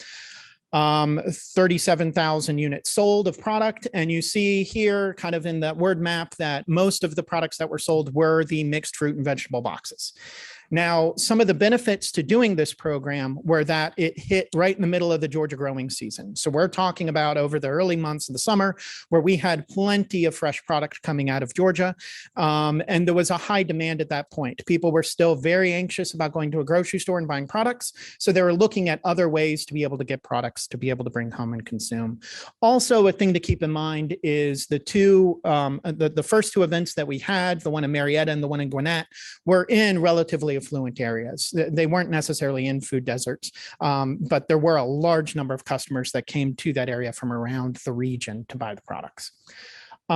This next slide gives you an idea of not only the locations where we ended up having these events, but also the suppliers that came from all over the state. As we started to grow, we ended up actually partnering with Representative Casey Carpenter, who saw a need to be able to provide these box programs. And he started managing some of these distribution events in Dalton, as well as Augusta and Vidalia. I think there were a couple other places where he coordinated it, but the other events were coordinated by Georgia Grown. But you can see the great selection of products that we're able to pull from throughout the state. So one thing to keep in mind with this too is as we went on through the summer months of 2020 and into the fall, we did see demand for these decline. So the demand waned. The later events that we had, we did not see as high as sales for those events. A part of this was the supply chains were getting back in order. People were starting to get more comfortable going back to grocery stores and buying products in that way, or just the novelty of one of these drive-through events started to wear off. The second kind of produce distribution model that we worked on were called these Georgia Cares baskets. And we worked with a lot of the metro Atlanta counties in order to do these boxes of produce. They were using CARES money they received from the federal government. What we did was we helped them identify the distributors or the farmers that they could purchase from to put these boxes together of produce. Because again, it was in our best interest. If they were going out to buy a lot of produce, we wanted to make sure that it was produce that was coming from Georgia or at least the southeastern region and not a Mexican product that they would put in these boxes. So again, the main role that Georgia Grown had in this program was coordinating with those counties to identify suppliers to provide produce for those boxes. And this is an example of the DeKalb County one. What you'll notice from that sticker too is that it was proudly packed by Nikki Gregory Company, which is a tenant on the Atlanta State Farmers Market, but they did a great job of coordinating with local farmers to try to source as much of that product as possible. And then kind of the third distribution program that we worked on was this great USDA Farmers to Families box program. It went through many variations. So it started off, they had a lot of vendors all over the state. The version that they do now, I think they have a lot fewer vendors. I don't even know if there's one distributor in Georgia that's currently got this contract, but several of our tenants at the Atlanta State Farmers Market have subcontracts with it that are able to use these boxes to use this program to buy produce from Georgia producers, put it into a box, and then they give it to nonprofits. I know in yesterday's presentations, you're hearing a lot about these farmers to family box programs that were going on. So again, in this model, we partnered with the distributors to identify Georgia products to make sure that they were in the boxes. I think one of the requirements of this program was that all the produce in the boxes had to be American grown. Another key thing to think about with these box programs, and as we talk about food access and food insecurity, is the vital role that our state farmers markets played in being a central hub for all of the produce and for these box programs. So, for example, Farmers to Families box program, I think there were at least 3 or 4 tenants on the Atlanta State Farmers Market that had these contracts that were well suited immediately to be able to bring in the produce, put it into boxes, and then distribute it. So Georgia has a significant advantage over even some of these other southeastern states because of the investments that we made 60 years ago in these state farmers markets to have these large distribution centers, specifically the one in Forest Park, to be a location for produce to be moved and sold and distributed quickly. So some of the lessons learned that we had through these 3 different models, one was that we still see that consumers are anxious about purchasing produce. Whether that's they're worried about going to grocery stores because of COVID, but they've also been anxious for a number of different reasons. the availability of product. They're worried when they go to the grocery store, they show up to the grocery store to buy a certain product and it's not there. So there's still supply chain issues that affect it. There are, they can be concerned about food safety of the product that they're purchasing. Do they know how to handle that product appropriately? How much do they need to wash vegetables? Do they need to use soap when they wash those vegetables? All of this kind of miseducation that may exist online, coupled with people's worries, has made kind of the food buying process difficult for consumers. And I think everybody's just become a little bit more anxious because of it. And we saw that with some of the success of our box programs, where if people just received the product, they were happy just to get it in a box. It didn't require them to go to a store and have to choose that product in order to purchase it.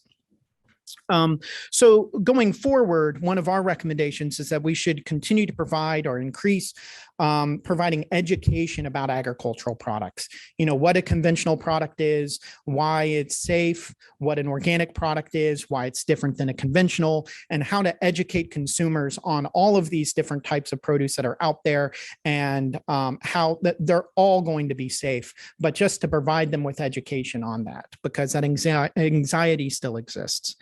The second recommendation that we have is, it really seems like these food box delivery or even e-commerce delivery of produce is going to be here to stay. It ramped up significantly during COVID, where people started ordering online for delivery, or driving up and having produce being put into their trunks, or receiving a regular box every month or 2 weeks. There's some very successful companies in Georgia now that have created business models based upon that box program. And I feel like this is something that's going to be around even after the COVID crisis dissipates. One of the great things about this is that it could be part of the solution to mitigate food insecurity and food access. If there's a community that doesn't have access to a grocery store, that doesn't mean they may not still be able to get food deliveries to their location. So how do we identify those areas where they may not be able to get deliveries? Is there an issue with addresses, or certain communities aren't being delivered to? Is there internet access issues that keep people from being able to make those purchases online? One of the barriers that we have seen is that USDA SNAP rules limit the use of SNAP to purchase items online. And that was something that quickly changed over COVID, and they allowed SNAP recipients to use their SNAP benefits for Amazon as well as Walmart purchases, which is a fantastic step in the right direction. But there could be other small businesses interested in moving into this space that cannot do an e-commerce delivery to SNAP recipients because of these barriers put in place, these procurement barriers. So that's one recommendation, is how do we leverage these advancements that have been made to e-commerce and food delivery in order to ease or mitigate the problems caused by food deserts. And then the third one, and this goes back to the benefit that Atlanta and Georgia had by having these state farmers market facilities. We saw that there were huge supply chain disruptions or infrastructure bottlenecks due to the lack of cooler space, as well as processing facilities within the state of Georgia for all this agricultural product, whether it was produce or poultry or anything else that we were producing at the time that had a shelf stability issue or needed to be refrigerated. We needed more facilities within the state. We continue to need more facilities in the state to further process produce that we may have, or to have freezing capabilities or cooler space capabilities. And this is throughout the state, not just in Metro Atlanta, but also in rural parts of the state where the product is actually being produced. How do we quickly process that so that it can be used in other ways? So those are a few recommendations that we can leave you with, and I'm happy to take any questions that you may have. Any colleagues have any questions? You kind of answered this, I think, when your lessons learned, because that's what I was going to ask. Did you guys, because you had to respond in this way, being able to develop any new kind of programs or just ways of improving the food supply and things of that nature because you had to respond? What type of improvements might we see now? Yeah, so one example is something that we had to do very quickly due to COVID was Our Georgia Grown members, which we have over 1,100 of, typically sell their products at farmers markets or in certain retail or restaurant settings. When COVID hit, they no longer had those markets to sell their products to. So we created a Shop Georgia Grown page and a way to raise their e-commerce profiles to the consumers so that they would be able to purchase these products online. And I strongly believe that that is the way of future retail and some future distribution. There's always going to be a need for grocery store spaces, but how they start to handle an e-commerce or delivery methods in the future is going to be huge. So we've worked with our Georgia Grown members and other people in the ag industry on how to prepare them for that transition, how to get them ready for an e-commerce website to be able to make those sales. But if that continues to go forward, while we still have these restrictions on the use of SNAP benefits, there's going to be a large population of the community that completely misses or is unable to participate in that new food economy that's all going to be online and all going to be delivery or distribution. Absolutely. Yep. Any other questions? And I also just want to say, I also told Mr. Anderson this earlier over at DFACS, the way that the state government was able to pivot off of this crisis is just unbelievable. And really, it's a story that everybody needs to know, as most of us are in our homes cowering to some extent. You guys are obviously working and keeping it going. Yeah. Thank you so much. Thank you. Appreciate Yes. it. Yep.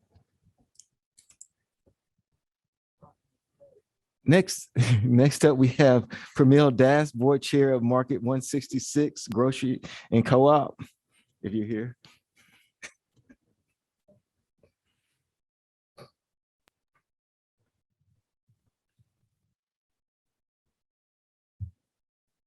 Hi, good afternoon. I'm Pramil Das, and I'm here speaking on behalf of a community-owned cooperative grocery store called Market 166. A little bit about Market 166 is our vision is to be a sustainable, community-owned grocery store supporting the financial and healthy well-being of our neighborhood. We're trying to focus right now in Southwest Metro Atlanta, particularly the area by the airport. And some of the cooperative values, as well as our values for the grocery store, will be honesty, openness, equity, social responsibility, environmental stewardship, democracy, and caring for the community. I wanted to take a moment. I'm not sure how familiar everybody is in the room with cooperatives. Many of us have heard of REI or Sevenanda. And I just wanted to go and highlight some of the differences between a cooperative grocery store model versus a for-profit model. The first thing is we are a community-owned grocery store, which means every neighborhood member can own a share. Once you own a share, you get a vote in any processes that we make as a grocery store. So it's owned and controlled by people. The profits then stay in the community. We decide as owners whether we want to reinvest in our community or receive the profits and split it amongst ourselves. We also are in charge of creating our own food system, which makes a cooperative grocery store very unique. We get to decide what products goes on the shelf, what standards do they have to make, where those items are coming from, and hopefully the local farmers that we can support in doing so. We simulate the economy because we provide fair wages and purchasing from local farmers and businesses. So if you have a neighbor down the street who makes soap, they deserve a space on the shelf as well. The person who's down the street who's growing tomatoes also deserves a space on the shelves, and that gives them an opportunity that they may not otherwise have as a market in a traditional grocery store. Grocery stores also help increase foot traffic and help revitalize an area, and they become anchors to other areas. So we are talking with other groups right now who have abandoned areas that they want to revitalize, and they know bringing in a store where a lot of foot traffic will happen, they can then, make it more appealing to future tenants and build upon that. So we're so much more than a grocery store because we're doing this at a grassroots level. We are mainly focusing on providing access to affordable, quality, local, fresh food. We want to change and flip the script on our neighborhood and the narrative that we've been hearing that we're a food desert. We want to end up in transforming our area to be a food destination. One of the areas we're looking at is East Point, and they are the first city in Metro Atlanta who has just passed a food agricultural plan, and that works very well with having a cooperative grocery store. And I haven't met Mike before, but everything he says kind of plays off and works right in exactly what we're going to say as well. We want and understand the need for a mobile market. And this is a way to get food prepared as well as grocery products that are nutrient dense to people who are most in need. That could be the busy mom. That could be the senior citizen. That might be someone who has physical limitations. Pop-up markets and mobile markets can easily adapt locations and routes quickly to needs as the community changes. We also are interested in having a commercial kitchen where we would incubate small businesses to create healthy food products, whether it's baked goods or catering businesses. We will use the space for workshops to demonstrate quick, healthy meal preparation. People are learning how to grow at phenomenal rates during COVID, but how do you make that Brussels sprout taste good to your teenager? So those are the types of things that we want to connect fully. We also have heard that we need more spaces where the community gathers and we can learn, prepare, and enjoy food together. We're going to be supporting local farmers, ensuring that their produce has a market that reaches the community. Being a food distributor, such as Market 166 would be, we have a central place in the food system where we can target food equity, community ownership, forming local partnerships, and having an impact on health and nutrition. We too often see places in our community for dialysis and blood pressure and heart disease, and these are the types of things we'd like to address. And Market 166 is pivotal and the linchpin between all of these important concepts. Some recommendations of how this body can support grocery stores in a food desert is, as Mike said, making the SNAP easier, especially the double benefits for a mobile market. There are limitations of using SNAP in a mobile capacity. And I think we're shortchanging our community by not including that as an option. Encouraging nutrient-dense prepared foods to be purchased with food assistance programs. There's also different requirements for once you have prepared the food, how can you use that for SNAP? And there's limitations within that as well. And incentivize programs that connect Georgia farmers to cooperative grocery stores, advocate for special tax breaks for cooperatives, support federal efforts to level the playing field for cooperatives to access special financing that does not require personal guarantees for loans. And this is happening at the federal level, and Georgia can somehow hopefully support that bill, the Capital for Cooperatives Act. And some other recommendations are to update the Georgia law to include cooperatives on the books. We have currently agriculture, electricity, telephone, insurance, and credit unions, but not as much as the grocery stores. So that inclusion would help the cooperative grocery stores be able to meet the community demands and help with the food insecurity. Increase startup funds for grocery stores in areas that reduce food insecurity. And as we're doing our research and preparing for a physical store as well as the mobile market, we realize that grocery stores have a very, very thin profit margin, even well-established grocery stores. So doing this as a community grassroots setting, it would be very helpful if grants for cooperative grocery stores that are operating in food deserts are proportional to the percentage of low income customers they serve.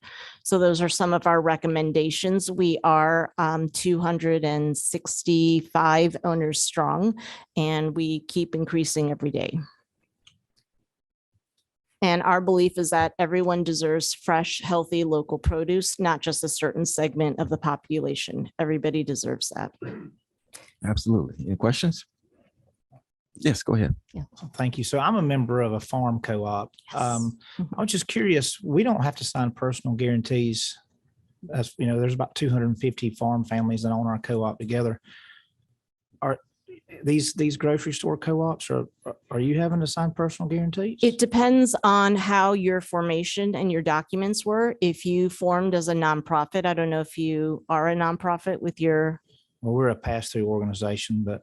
Okay, so we formed as a C Corp because of the advice that we got in terms of how to incorporate the C Corp option. Subchapter T was the most beneficial option that we were advised to take. There are some people who do nonprofits, but then how do you include the community and the voting and the owner share and keeping that profits and money back into the community? So there are difficulties with that. So because we're a C Corp, we get treated like a regular business. So when we get ready to go to a bank to build out a space, they're going to be looking, well, who's going to back the loan? So that is options that will have and decisions that will have to be made. And the bank has the right to ask us for a personal guarantee. So there was a town in Iowa that they lost a small town, farming town, and they lost the last grocery store. And the town members all came together and they raised $220,000 and they bought the store and they're operating it kind of like you say. It's operating like a co-op. I read it in some news article, but I live in a place that if we've got one grocery store, and if we lost it, you know, and it did shut down for about a month at one point in time. But how do you go about these small grocery stores are shutting down because they can't make a profit, right? So, you know, are you in order for, you know, in terms of food deserts, in order to make this thing work, is it going to take grants to be able to make it work? Or based on the budgets that we've projected, there will initially be more a heavy reliance on grants as we start up. But as the population and the produce and sales and revenues increase, we will be less and less reliant on grants. And the projection is we will be able to make a profit, nothing spectacular, but that's not the goal either. So that is the goal. But grocery stores are, you know, fluctuating quite a bit on what's going on in society as we saw. So yes, that is always a concern. And because we're a cooperative, those grants will be important to us because people know we're not a traditional business, although we are a C Corp. I'm wrong. She said she's basically stockholder on. Yeah, we're member owned. And you're a member owned. Yeah, Senator Hickman's the accountant. He can tell you better than I can about. That's good. I served on the board of an electrical co-op for a long time. Oh, great. So we were member owned. So are y'all up and going?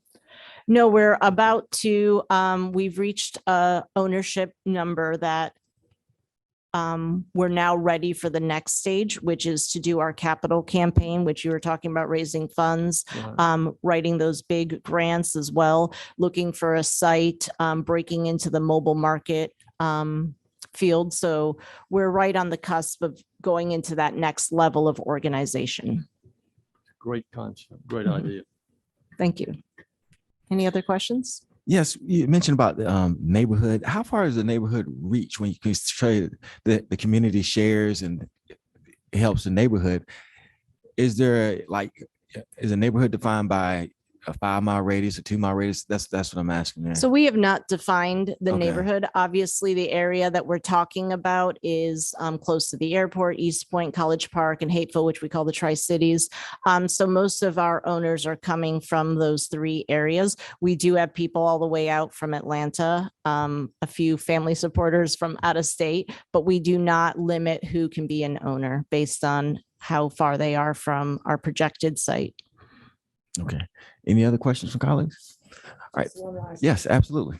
What was the impetus for starting the business, the co-op? So we are smack in the middle of a very serious food desert.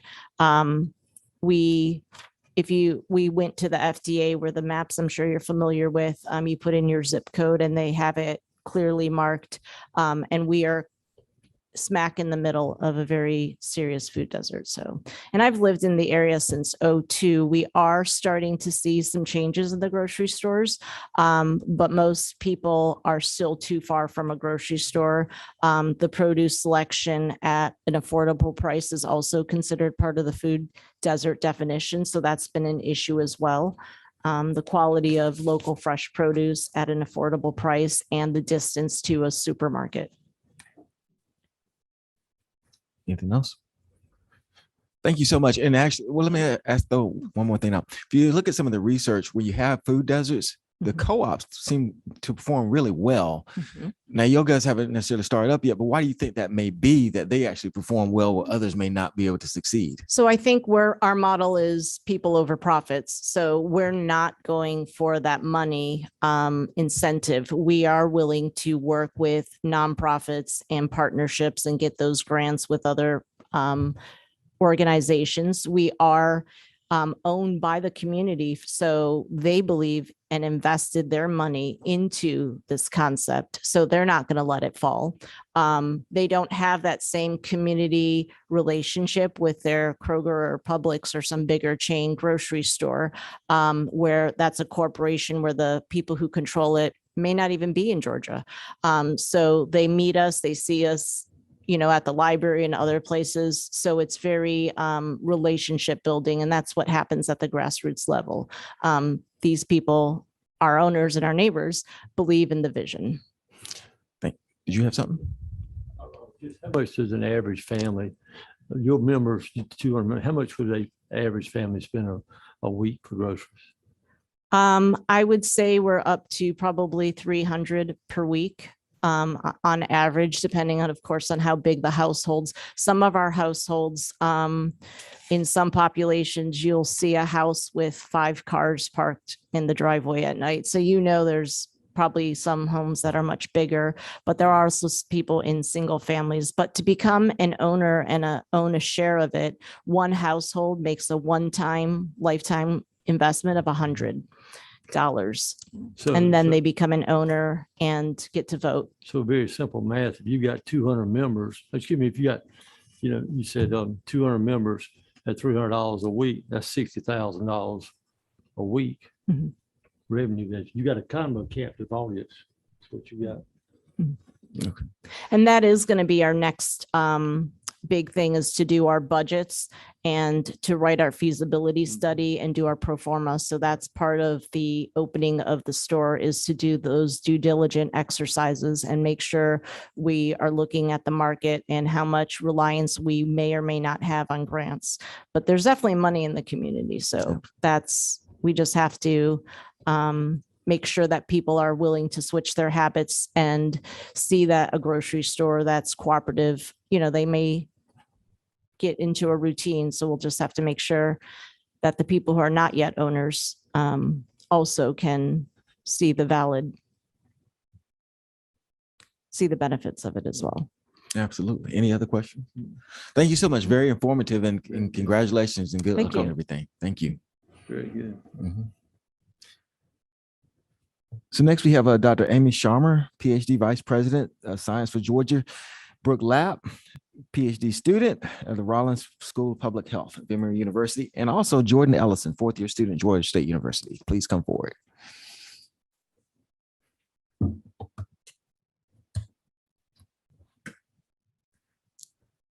right. Hi, Yes, ma'am. everyone. Hello.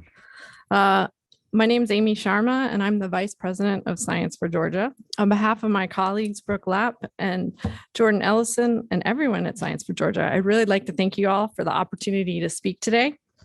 This committee is doing great work on understanding the lack of access to healthy food in Georgia. Am I in charge of this? fancy. All right. A little bit about Science for Georgia. We are a nonprofit with 501c3 status. We're dedicated to ensuring the responsible use of science in public policy. We do not lobby. We do work to promote the responsible use of science and ensure that those engaged in the legislative process have considered the most relevant and up-to-date science available. And we're trying to attempt to clarify what the science has and will have the greatest impact on a situation. All right, so the big picture on food insecurity is that the current set of food policy was based on a 1969 White House conference. That's the Nixon era for those of you paying attention, and a lot has changed since then. 50 years ago, there was just a lack of calories. Now there is a lack of access to nutritious calories. And while COVID caused a huge spike in those that are food insecure, the percentage of people without adequate access to food has remained about the same for about 20 years now. So clearly something needs to change. I think we can all agree that you've seen the data on food insecurity, its effects on our health, our children, our economy, and our futures. I don't know about you, but it seems downright impossible to solve. Food's very personal, it's very cultural, it has deep-seated systemic causes in terms of food insecurity and access. And it stretches across a whole lot of things, right? Agriculture, natural resources, education, and health. There is no magic silver bullet. We wish science had like a magic wand and could be like, yay, fixed. Not going to happen. There's no one lever or fulcrum big enough to move the world on this one. But we're going to try. So what does the science say about fixing this? The first thing science tells us is that vicious cycles of food insecurity can become virtuous cycles of food security if you give them the right forcing function. Evidence has shown that programs that lift up economic standing have positive effects across all aspects of a person's life. Additionally, economic incentives are a great way to inspire change. We all know that which can be measured can be improved or achieved. But as we've learned, and as we're going to talk to you about today, several reports have pointed out that we are measuring and subsidizing the wrong things. The way we think about the cost of food does not account for the economic, health, and environmental impacts of the food system.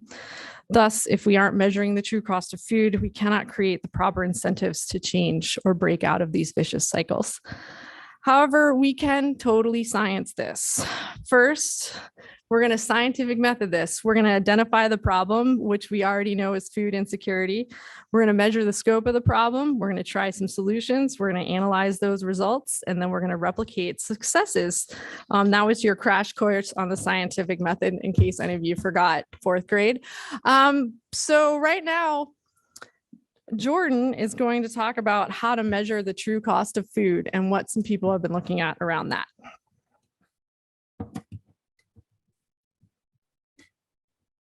This thing's kind of tall. Hi, everyone. I'm Jordan Ellison. I'm an undergraduate at Georgia State University and currently an intern with Science for Georgia. I'm going to talk a little bit about the true cost of food. So back in July, the Rockefeller Foundation released a report that outlines the true cost of food in the US and some of its impacts. It sheds a little bit of light on our urgent need to transform the US food system and shows that that food cost is more than just the price tag you see at the grocery store.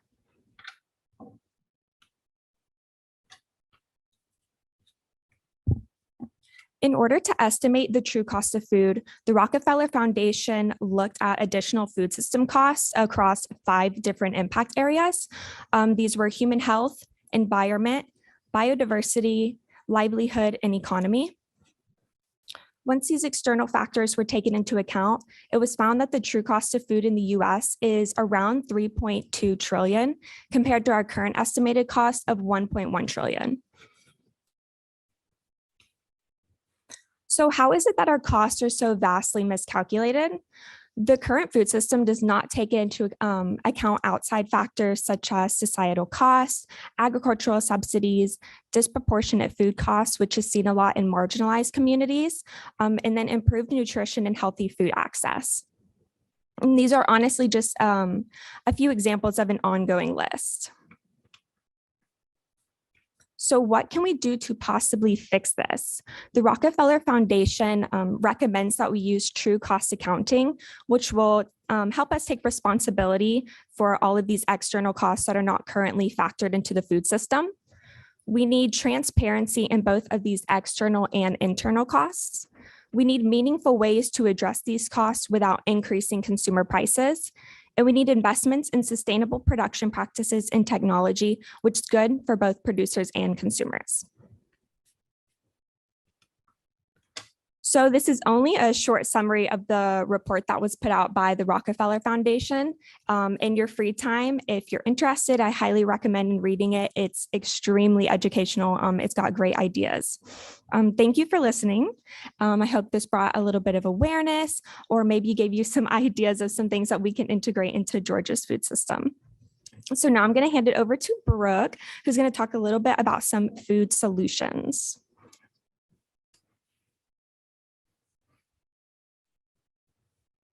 Thank you guys for having me here today. I'm Brooke. I'm a doctoral student at Emory, and I'm going to talk a little bit about solutions, bringing it down to the local level. So 3 weeks ago, Science for Georgia invited 25 experts across the state from food, farms, and public health to come together and discuss for our food roundtable to talk about how can we eliminate the need for SNAP and food banks, and what are 3 things that we can do right now to help with this long-term goal. Overall, we found 3 major things. 1, that we need uniform and transparent reporting metrics, which Amy discussed earlier. 2, community food coalitions. And 3, we need to support farm to school programs. So multiple federal and state agencies, including the Departments of Agriculture, Health and Human Services, Natural Resources, and Education, have programs that directly or indirectly impact food insecurity. To understand the overall scope of the situation and understand if it's getting better, programs need to be measured on universal metrics that can be translated to other programs. A single state agency should be charged with setting data standards, collecting the data, and making it available to the public.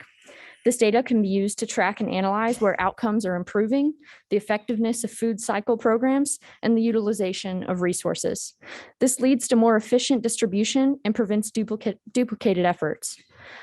Some possible data could be detailed maps and information on availability and location of fresh food, cost of healthy versus unhealthy food, income levels, as well as some other example data types that are listed there.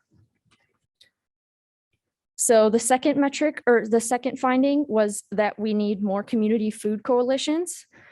Creating food programs without community interaction and support is just not beneficial. Many communities are already working on multiple projects to support community members in need, but what they lack is a way to convene, share, and coordinate their efforts. We need to support the creation of community task forces that are made up of public and private organizations. The main focus of these task forces will be on increasing community access, focus on this issue, increasing community access, strengthening coordination, and providing information. By coordinating all organizations that focus on this issue, it is easier for people to utilize programs that already exist and prevent overlapping efforts. These task forces need to be managed at the local level to ensure programs are meeting the unique needs of each locality. A second step would be the creation of physical community hub. A great example of this is the Augusta Hub for Community Innovation. This centralizes access to resources such as food pantries, farmers markets, adult education services, and health clinics. What this does is build a permanent, local, and trusted infrastructure that inspires more community confidence than the clearly temporary pop-up tents that are used by many services right now. Lastly, we need more support for farm to school programs. Ironically, many farmers and farm workers also suffer from food insecurity themselves because they operate on such thin margins. Rural districts, which are surrounded by farmland, often have lower access to fresh produce because farmers must sell their food in larger, more lucrative markets. One method that focuses on both of these issues are farm to school programs. Founded in 2007 by Georgia Organics, these programs now involved 40% of Georgia school districts. A statewide alliance was launched in 2014. Farm to school programs work with local school districts and encourage and facilitate buying fresh produce from local farmers. The Golden Radish Awards were started in 2014 by the Georgia Departments of Agriculture, Education, Early Care and Learning, and Public Health, along with Georgia Organics and the UGA Cooperative Extension, to recognize the farm to school accomplishments. And these are just a few of the accomplishments in 2019. There are 68 participating districts. There are over 1,400 school gardens, and over 119 million locally grown meals have been served, which is a 67% increase from 2016. Overall, farm to school programs have many benefits, including children getting more nutritious food, children learning about more agriculture and nutrition, and Georgia local farmers having access to expanded markets. The Burke County Farm to School program, highlighted by many of the roundtable attendees, has a nutrition coordinator, expanded facilities to enable meal prep, and actively work to source from local farmers. Because of increased business from the school system, local farms have expanded their capacity and their production. Similar partnerships have begun to gain traction at universities too. A new partnership between Emory University and the conservation funds helped to support next generation farmers while boosting the supply of fresh, local, and sustainably grown food for Emory's campus and hospitals. Farm to school programs currently serve many Georgians. However, they need further support to continue to grow. To properly implement farm to school systems, we need support such as additional staff to coordinate purchasing and training, food service, infrastructure for food preparation, facilitation of connections to local produce suppliers. To expand these farm to school programs, the Golden Radish Committee can be leveraged to identify exemplar programs, replicate those best practices, and analyze and identify where the economies of scale could be utilized to support implementation in more districts. Each district is going to have its own needs. However, example places where the state can provide economies of scale could include collating and distributing best practices and healthy recipes, identifying funds or grants, coordinating connections between local districts and local farms, central hubs for processing food, and establishment of standards around nutrient content, farming practices, farm size. I'm going to hand it over to Amy for our conclusion.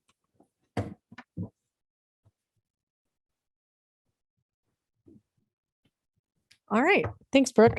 So how do we bring this all home? Brooke laid out some really good solutions. And the good news is Georgia already has a really great blueprint for how to solve food insecurity because we're already trying to solve broadband access. The Georgia Broadband Deployment Initiative is amazing. We're doing a great job there. The first thing it did is it mapped access to broadband. This is the equivalent of mapping the scope of a problem and understanding who has access to what. This also makes sure that we're not leaving federal aid on the table, right? By mapping where people have broadband access, we've allowed a lot of Georgians to qualify for aid to get broadband connectivity. So how do we do the same sort of thing in mapping who's using food security programs and who needs access to them? The second thing the broadband initiative is doing is it's assessing community readiness levels. It's building community coalitions and public-private partnerships, and most importantly, it's making sure whatever is implemented reflects the reality of the local community. These public-private partnerships make things work. And so if you could support things in terms of the broadband initiative, the same thing could be supported in terms of a farm to school program. All right. And finally, the Broadband Deployment Initiative has already identified a couple things that were standing in the way of more access, right? So it's gotten rid of some roadblock laws. And these are the same things that a food security commission could do in terms of, we've heard a lot of things today in terms of local ordinances and state ordinances that stand in the way of some good initiatives. An example I've been hearing from a lot of people is that in order to be WIC qualified, you have to be SNAP qualified for a whole year, right? That's why would I bother to get SNAP qualified when it's going to take me a whole year to then get WIC qualified, right? So there's things out there that we can find. So at the end of the day, science loves a well-executed plan. We can build programs that have short-term successes and then build towards long-term stability. We can start by maximizing the benefits that already exist We can build that by forming community coalitions and expanding on programs that foster economic gains to get people out of food insecurity. And we can invest in farmers and the community in infrastructure to build a more inclusive and successful society. That's all I got. Thank you again for the opportunity to speak. We've provided this slide deck. I also wrote a report because why not? And so I'll be happy to provide that to you, but we're happy to answer any questions now. You don't have any questions?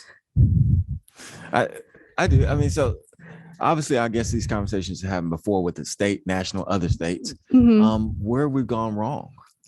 Why? I know it's very general, but I mean, because you talk about science and I get it, but obviously there's been some kind of disconnect that's happened over the years. Conversation happens, we miss. Conversation happens, we miss. We don't want to miss this time, so that's what I'm kind of asking. Like, what did we miss before? Yeah. So I think before we thought it was handled, right? There are plenty of programs out there. If I am food insecure right now, I can go get SNAP or WIC benefits. And so I think a lot of people are like, okay, handled, right? And I think COVID pointed out all the things that we were just not paying attention to or got complacent about. And so none of these movements that you see around the country have started more than like 3 or 4 years ago, right? I think we were all happy and thought that it was in a good spot. And so now everyone's trying to look at it. And the problem that most food agencies have right now is that they're so busy trying to put out the fire. If you talk to a food bank and you're like, how could I put you out of business by getting rid of food insecure people? They have no solutions because they're so focused on feeding people today.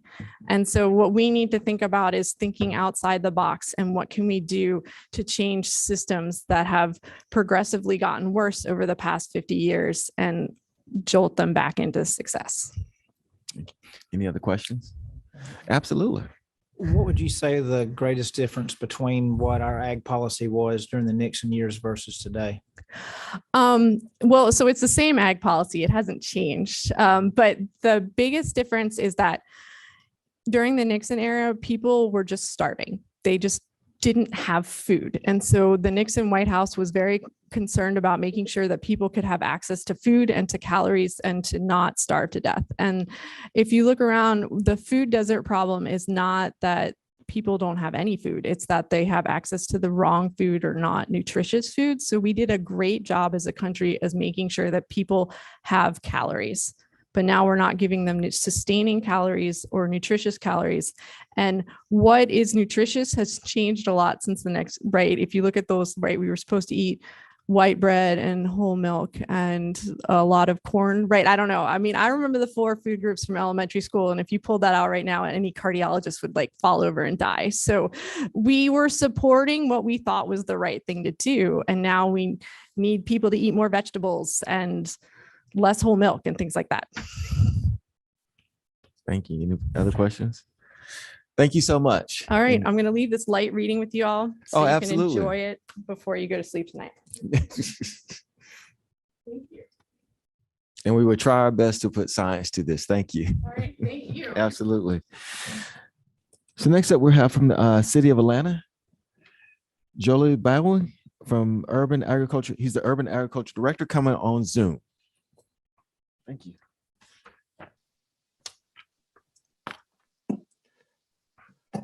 Greetings, everyone. Can you hear me?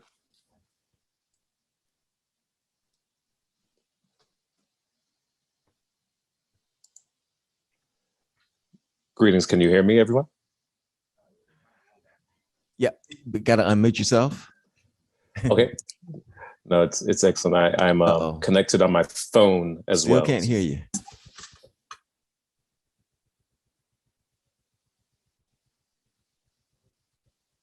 Mm-hmm.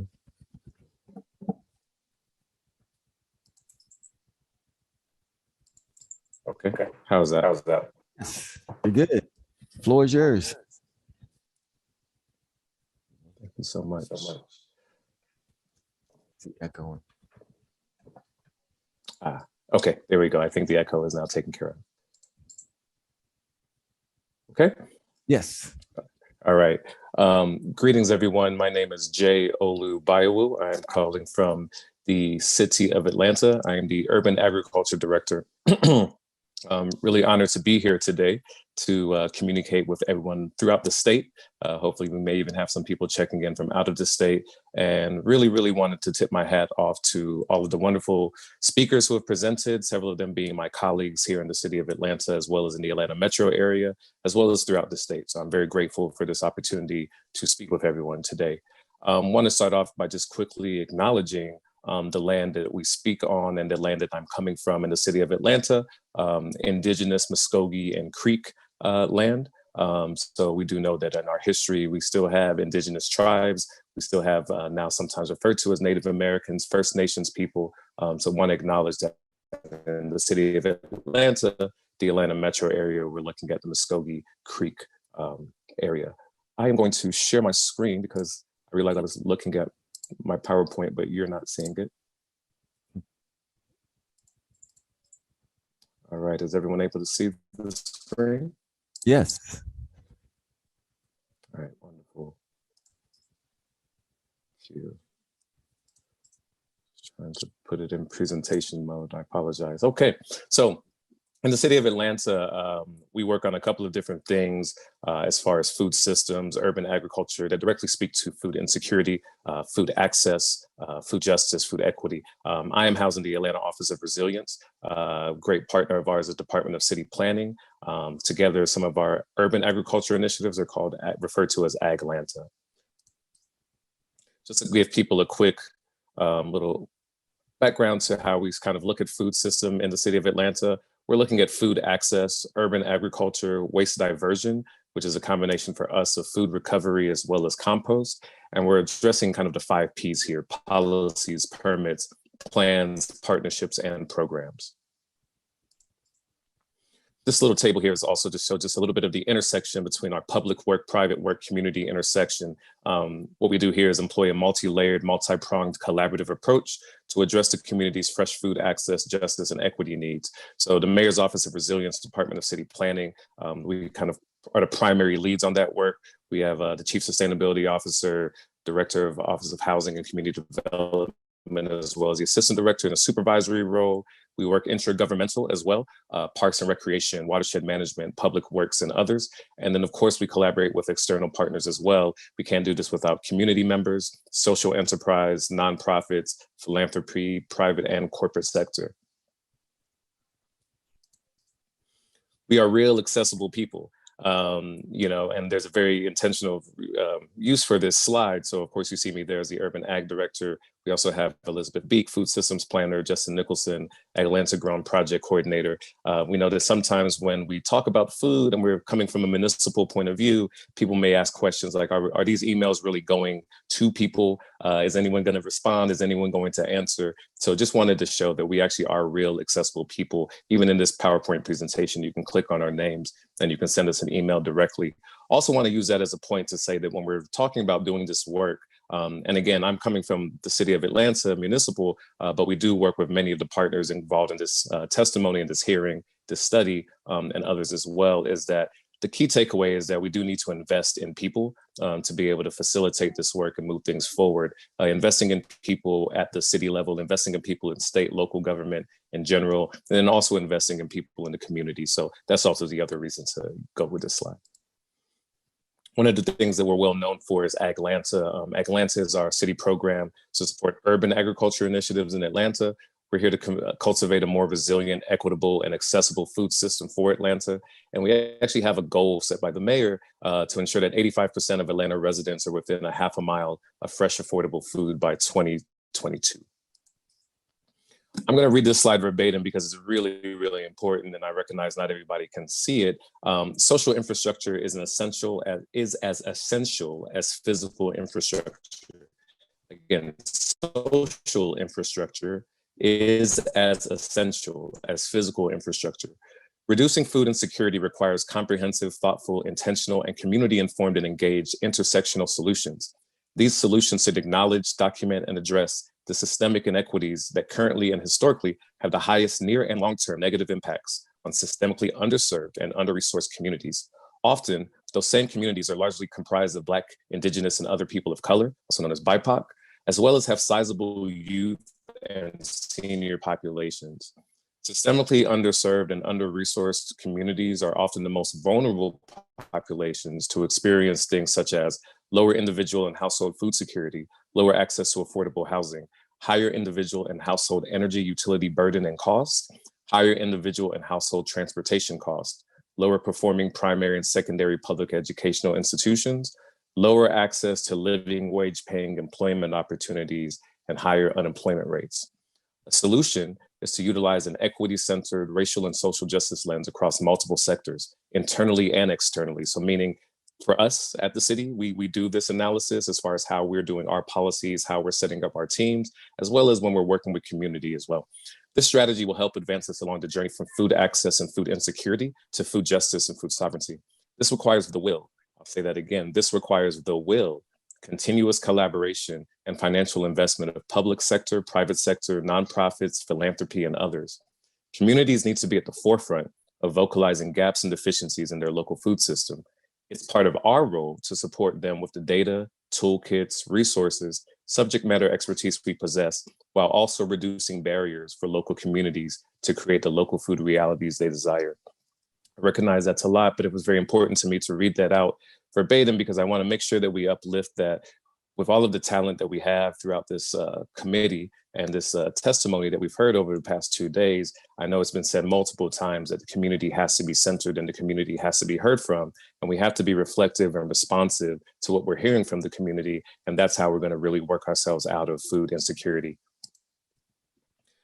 Quickly stepping into some Atlanta things, some recent happenings. So we did release a Fresh Food Access Report. It was our second installment of that. A quote from that: the Fresh Food Access Report helps us understand where to target resources as we continue advancing our goal of ensuring a greater and more equitable distribution of fresh food access in the city. So again, there's a link to the press release as well as the Fresh Food Access Report.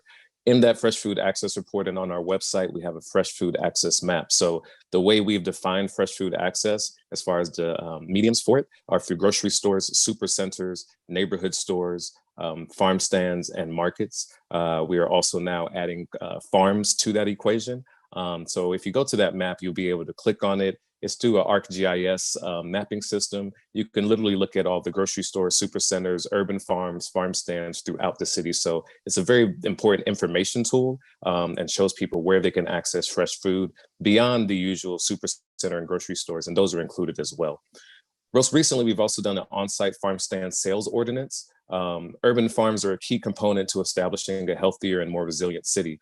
The farm stand ordinance will foster a more equitable distribution of fresh food access for residents and visitors across Atlanta and expand economic opportunities for our urban farmers. So we recognize that at the end and the beginning of this, food production is a must, whether that food is coming from your front yard, backyard, down the street, regional, as well as statewide and international. We recognize that these are all important cogs in the food system. So there is an economic mobility opportunity here for farmers, for growers, for all folks in the food system. And we want to make sure that we're focusing on that and supporting that. We're also in the midst of doing a second City of Atlanta Public Community Food Forest at the Outdoor Activity Center. That's a great example, and we'll touch on it later, about a city property that's also being worked with community partners to address food insecurity and food access in the ways of urban agriculture, community development, et cetera. We're also creating a citywide ambassador program called Atlanta Ambassador that will become the institutionalized mechanism for Atlanta residents to communicate with the City of Atlanta government in matters pertaining to urban ag and food access. So this is developing still. In the City of Atlanta, we have 25 NPUs, neighborhood planning units. We want to make sure that we're hearing from all of the areas of the city and saying that we would like a grocery store in our community. We'd like to work with the city on having that happen. We would like a neighborhood market. We would like an urban farm or community garden. We recognize that it's not a one size fits all in all of the areas of the city. So we want to make sure that we have that institutionalized voice to hear directly from them, as well as for us to be able to communicate. And I think that that's something that can be replicated throughout the state and throughout all the individual local jurisdictions as well. Last but not least on this slide, we're exploring some opportunities for potential tax abatement programs for multifamily residential developments that include affordable housing and urban agriculture, food production elements and benefits. So Development is something that's happening throughout the state of Georgia. We definitely know in the city of Atlanta and the Atlanta metro area, we're looking at another 2.5 million people moving here over the next 20 years or so. So in this development that's happening, what are the ways that we can also combine or complement them with food access and address food insecurity? So we think that some of the urban farms and gardens could be a component of that. So that's something that we're developing right now as well. Real quick here, I won't go through every bullet, but these are just some key takeaways from the Fresh Food Access Report from 2020. We've touched on some of them. Neighborhood markets have actually provided the greatest share to former low-income, low-access residents with access to fresh food within city limits. Low-income, low-access is a USDA designation that talks about the area or the amount of space between you and fresh food access. If you see that map there, the stuff that is shaded in kind of a pinkish color, those are designated USDA low-income, low-access areas. And those green dots that are on there are actually where the farms are located. So you can see that in urban agriculture, people are directly addressing communities that are otherwise experiencing low-income and low-access kind of realities. So we see that as something that's really important. But again, the Fresh Food Access Report doesn't just talk about farms, it also talks about neighborhood stores, supercenters, grocery stores, et cetera. COVID-19 has created some risk associated with indoor food access, but it's also led to some opportunities and innovations of food access. So, you know, people who adapted to social distancing and physical distancing, obviously sanitizing, things of that nature. And then also there was an increase in sales in many outdoor markets and also the increase in online food delivery. So we think that those are some key things. 3 of the top policy recommendations that come from our Fresh Food Access Report. Again, we think this is something that can be replicated throughout the state and other spaces as well. We work with MARTA and the Fresh MARTA Market Program with community farmers markets. So, you know, we want to continue to support that, ensuring that they're getting fresh food to MARTA stations throughout Atlanta. We have a pretty robust transit system. We know that there are a lot of people that are moving on that. So if we're able to get food in a place where they can just hop off the train, get a couple of groceries, hop back on the train or the bus, and then go from there. We think that that's something that's very innovative. That market has been going on since 2015, I believe. So it has been really successful. I know Community Farmers Markets has also talked or is speaking at this testimony. We're also allowing on-site sales of on-site farm stand sales of produce. So we'll touch on that in a moment. And then last but not least, as a top policy recommendation, we are creating a food system and urban agriculture master plan. We want to ensure that there's equitable development. We're doing it in partnership with residents and other stakeholder groups. So in a nutshell, the same way that we do a transportation plan or an affordable housing plan, an education plan, we want to make sure that we're doing a similar approach, even bettering that, to do a food plan that talks about food access, food insecurity, urban agriculture, composting, all of the different elements in it as well. Real quick, one of the things that I know we're asked to touch on are our food forests. So public community food forests connect nature, sustainability, and people. This is a picture from the urban food forest of Browns Mill. It is a 7.1 acre site. What you're seeing in the front there is some of the community garden that's actually been developed even more. Behind it, you can see some of the forest. In that forest, you have things growing like mushrooms, herbs, berries. In the community garden, there's more intentional kind of annual produce that's being grown throughout the 7.1 acre site. There are berries growing, nuts growing, mushrooms growing, flowers growing as well, because the pollinators are extremely important. So this is a City of Atlanta park, 7.1 acres, that's been dedicated to food. It's stewarded by several community organizations that we partner with, the Friends of the Food Forest, Trees Atlanta, the Grows a Lot Community Garden. We're also bringing in some additional partners like a beekeeper, a compost partner. And through that partnership, they directly engage with community as far as sharing education, sharing the produce, sharing the things that are growing. And then there's also a foraging kind of aspect to it as well, where you can go to the food forest, you can walk around, you can actually get some mulberries, get some muscadines, pick them right off there. So again, we see it as one of the ways to address and to kind of respond to food insecurity, putting it right there in the community. Also a great example of collaboration with the city, as well as a public space. And it's open to everyone. So even if you don't live in the city of Atlanta, you can go to the Urban Food Forest of Browns Mill, check it out, send me an email, and we can connect you with some of the organizations that steward it. We're also creating another food forest at the Outdoor Activity Center in Southwest Atlanta. This is very unique about this site. is that again, it is a City of Atlanta park. It also has a community partner there, West Atlanta Watershed Alliance, who's been there for 15 plus years. They're a community-based nonprofit organization whose mission is to improve the quality of life within the West Atlanta watershed by protecting, preserving, and restoring our community's natural resources. Wawa represents African-American neighborhoods in Northwest and Southwest Atlanta that are most inundated with environmental stressors, but are least represented at environmental decision-making tables. So again, going back to that point of community being at the table, community being engaged, community being at the forefront. Wawa happens to also be led by scientists. So we're looking at the data, right? We're looking at the water quality. We're looking at the air quality. We're looking at the soil quality. We're looking at all of those things that are very important, not just to what you're digesting, but also to your physical space, your mental space. Last but not least on this, food forests are an ecological and environmental focused approach to food security. There's food planted for human consumption as well as the needs of pollinators and other species of wildlife below and above. Again, food is a circular system. It's not just about buying and selling. So we want to make sure that we're feeding it from a comprehensive view. Last but not least, I want to talk about the farm stand ordinance that really recently passed in September. We see this as a game changer for economic mobility and food access as well. So in a nutshell, we have several farms and others that are in development in the city of Atlanta that are in zoned residential areas. They were allowed to grow food, but they weren't allowed to sell their food directly on site. So you have communities that are watching food being grown, but not being able to access the food by going across the street and purchasing it. So we saw that as a challenge. It's something we've worked on for some time. We're very grateful that in 2021, we were able to pass the ordinance that is now going to allow on-site sales of produce that's grown there. And now residents are going to have the opportunity to purchase and eat local, fresh, and healthy food in their own neighborhood. So we see that as a win as far as food access. If people are going to have to travel far distances to get to the food, or if there's not a delivery service or something of that nature that can get it to them, you know, what's more convenient than being able to go across the street, or at least send somebody across the street, even if you can't physically do it, to go get you some apples, to go get some collard greens, to go get those kinds of things.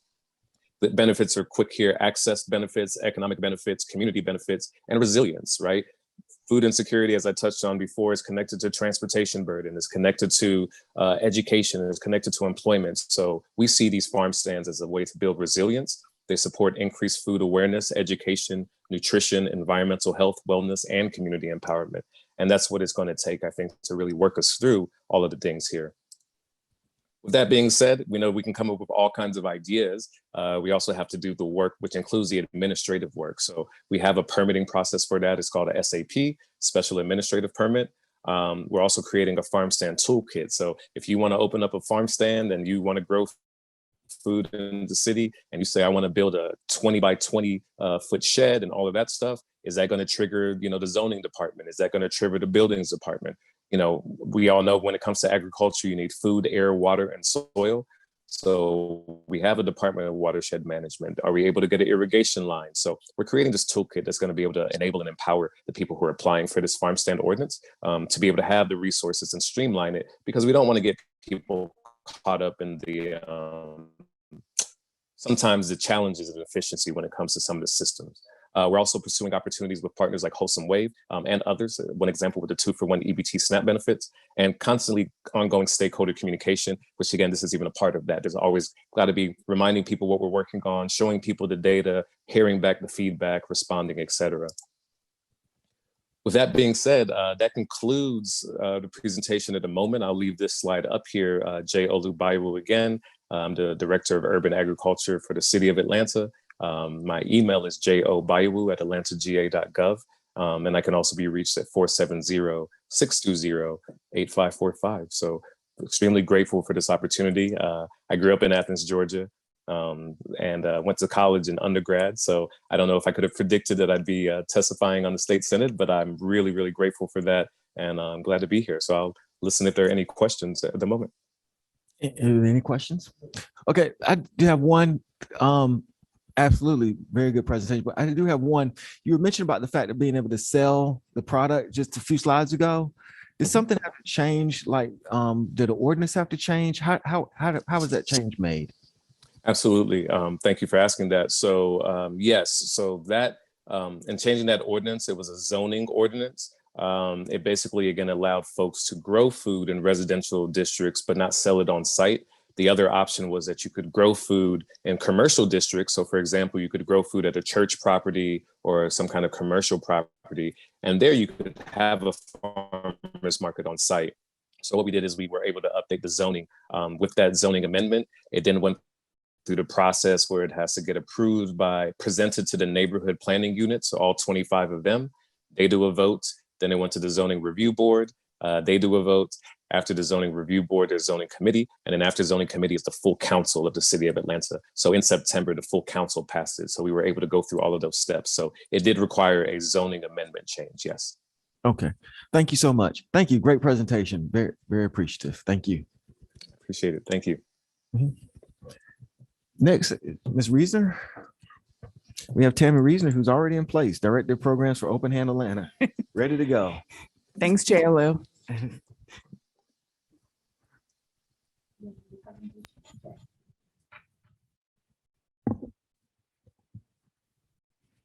Thank you for this opportunity, and we're very honored to be here to talk about food insecurity in Georgia and to raise some awareness around a produce prescription program that's happening in South Georgia around Tifton and Valdosta at this time. So this is, you guys seen a lot of maps today. I've been tuning in the last day and a half, so I got to have one more map in here. You might see your districts here as well, but those orange areas that highlight and jump off the map, that is representative of 51% of that area population could be on SNAP at this time. So those individuals could be on a food insecurity program like SNAP benefits in the state of Georgia.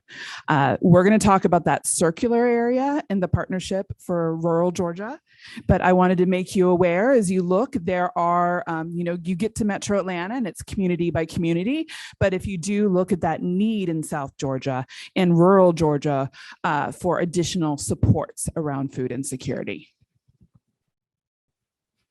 So Open Hand Atlanta has been serving Metro Atlanta for over 30 years.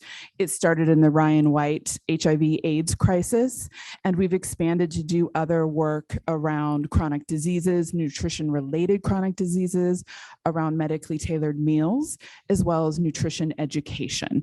So we were awarded a proposal with SNAP-Ed in the state of Georgia in 2015, and we're one of the 4 implementing agencies in Georgia that help reach the SNAP population and the WIC population as well in the state of Georgia.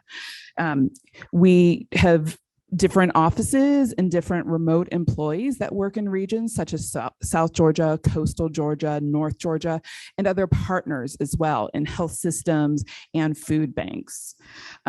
We have been honored to do a lot of this work with partners that you've heard from in the last day.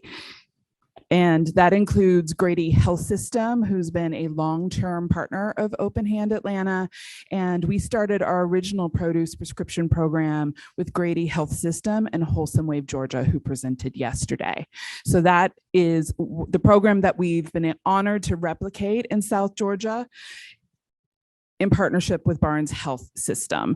And Charlie Barnes, the CEO of the company, was not able to be physically here today, but I know he would open an invitation to everyone in this committee to join him in Valdosta or Tifton to see the different types of work that they're doing in the community. They are definitely not your normal pharmacy. And if you want to read the bullet points, you'll see that they're really about connecting community to health and making sure that hospitalizations, which cost thousands, hundreds of thousands of dollars every year, that they work on those with their partners. So this produce program works with Barnes Healthcare as well as Tift Regional and Southwell Health System. So we have been able to replicate this and scale this to other regions in Georgia beyond Grady Health System. Working with Barnes Healthcare, they've really kept their eye on the needs of the community, and through the community needs assessment that both hospitals have done, have recognized that this particular population that seeks care through Barnes Healthcare and those health systems, their number one priority is lack of transportation. The second priority is food access is a challenge for these communities. If we have time, I would love to show the video that talks about Mr. Mario, who went through this program. He is a vet in South Georgia who also gets care from Barnes Healthcare. And they have a series of community healthcare workers who are in the community, work on care transitions, social determinants of health, and other needs. So they're working with clients on more than just their prescriptions. They're making sure that housing, transportation, and other items are being addressed as well. And they were a pilot partner of ours in 2019 that Barnes Healthcare approached us and said, we want to do what Grady Health System's doing. How do we take something that's worked in an urban center and take it to a rural location in Georgia? And so actually our partners at Barnes Healthcare supported the first pilot project, and we were able to do that with the Housing Authority and Barnes Healthcare in 2019, pre-COVID. We were awarded some foundation dollars to continue that work based on the pilot and based on the data that we have published through Grady Health Systems. And since 2020, we went into a recruiting process even during COVID and launched our first series of classes in 2021 with Barnes Healthcare, pulling from those two regional health systems. We'll talk a little bit about the program itself and then some of the data, and you guys will be able to have a chance to ask questions. So Cooking Matters is the SNAP-Ed program that we do offer across the state of Georgia. It is for people, it's meant for people who are low income or potentially on SNAP or WIC benefits.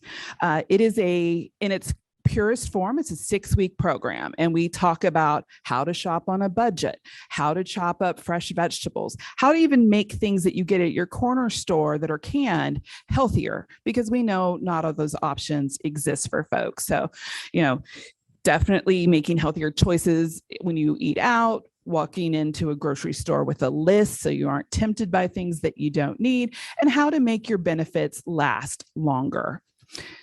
So really a lot of our program is about feeding your family of 4 for $10 or less, which sounds difficult, but it is the key part of our program. What's different about a produce program versus our 6-week program is the produce program, we front load the nutrition education for 6 weeks with a registered dietitian. Our health partners recruited those individuals either by food insecurity or maybe they have a chronic disease. So we're working with the diabetic clinic or the chronic heart failure clinic, and they're recruiting them for these cohorts. They attend every week. They leave for those 6 weeks. They walk away with a bag of produce every week. So you've learned a lesson about how to cook that together. You've had a nutrition lesson, and we've removed that barrier because you're in the room. So you're going to walk away with a bag of groceries. For the rest of the program, your healthcare provider and our agency will make sure that those bags are either delivered to you or that they are part of your healthcare process. So you receive a gas card or additional transportation to come in, see services at Barnes Healthcare, and pick up your bag of produce for that week as well. This happens over 4 months. So individuals come back every month. They have a luncheon. We have maybe a more detailed conversation about food safety, food insecurity, and how to use your vegetables and produce. By the way, that produce for South Georgia, it's all raised by South Georgia farmers. And I had to say that because I heard a lot about blueberries yesterday. And I would like to buy some blueberries from that co-op. So it's amazing to be able to keep those dollars from a foundation in South Georgia with those farmers, with those community members. But it's also a challenge. So we talk all the time with Barnes Healthcare and our community health workers in this partnership on how we keep people engaged in this process. Transportation, when we set up transportation for these classes, folks, and for those of you who are serving rural Georgia and your constituents, this won't surprise you, but almost everyone was 45 miles in a different area who sought care at that health system. So it's not an easy solution to get everyone to engage in this program, but it's a worthy solution. So looking at barriers like transportation and how to get people to engage with their health system in this way and take away produce, we have the data that shows this is working in South Georgia. And so these are the ultimate goals of the program. We've seen it work at Grady Health System, and we are seeing it working in South Georgia, improving food security, reducing food insecurity, increasing fruit and vegetable consumption, and, getting some healthier habits around sodas and convenience foods, improving their physical health. For the individuals who have so far gone through the program, which is about 70 individuals, and we still have 2 years on this program to continue in South Georgia or longer if funding exists, the individuals have self-identified, at least 1 out of 5 of them, as food insecure. And that is with that 6-question screener that you guys are now experts in, because I think it's been in everyone's testimony so far. So those individuals have self-identified as food insecure by answering a positive, but we also asked them a second question about how easy is it to get to fresh produce in your area, and it's closer to 50% of the individuals in this community who cannot access the fruits and vegetables, which is a shock and a surprise considering we're growing them in this community.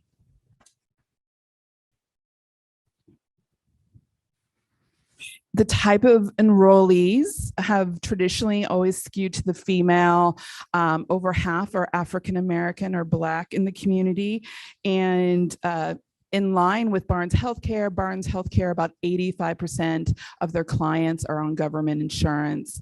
In our initial cohorts, about 65% were on government insurance, but we also involved some cohorts with Department of Public Health for some women who were maternal child age. So we do have a variety of individuals who have been using this program.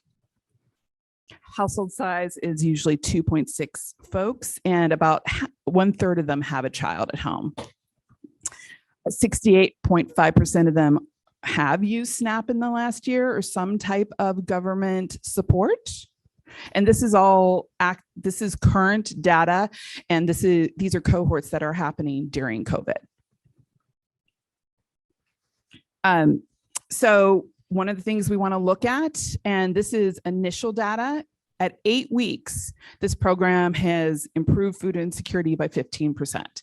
Usually we don't see improvement in food insecurity till 6 months. So I can't wait to share that data with you. At Grady, we saw a statistically significant group of individuals, over 50%, move from food insecure to secure status. And we hope to see that with South Georgia as well. So this is just data at 6 weeks where people have either sustained categories of food insecurity, like they're not in the lowest of the low, or 15% have even gotten out of that food insecure group. So these are those healthy habits that we want to see and we want to instill, especially when you have chronic disease and related issues in a community. Individuals have reduced how many meals are happening away from home. They're reducing how many fried potatoes they have. We know it's a vegetable, but it's not the only vegetable. There's an increase in non-fried vegetables as well as dark greens being consumed by participants. So they're eating what's going home with them, which is great. We see an increase in the different types of fruits and vegetables that they consume during the program at 8 weeks. So almost a 50% change across the board. It's real easy to get folks to try Georgia peaches, but it's harder as you try to get them onto different vegetables. So we definitely make that part of the nutrition lesson, how they can incorporate those. And just a little word cloud. Honestly, a lot of the individuals that we sat down with at the beginning of the program, when you ask them how many fruits and vegetables they've had in the last month, none was the largest response when we sat down with this rural population. And it's awesome to see those changes in self-reporting and the different fruits and vegetables that they said they've had during this program.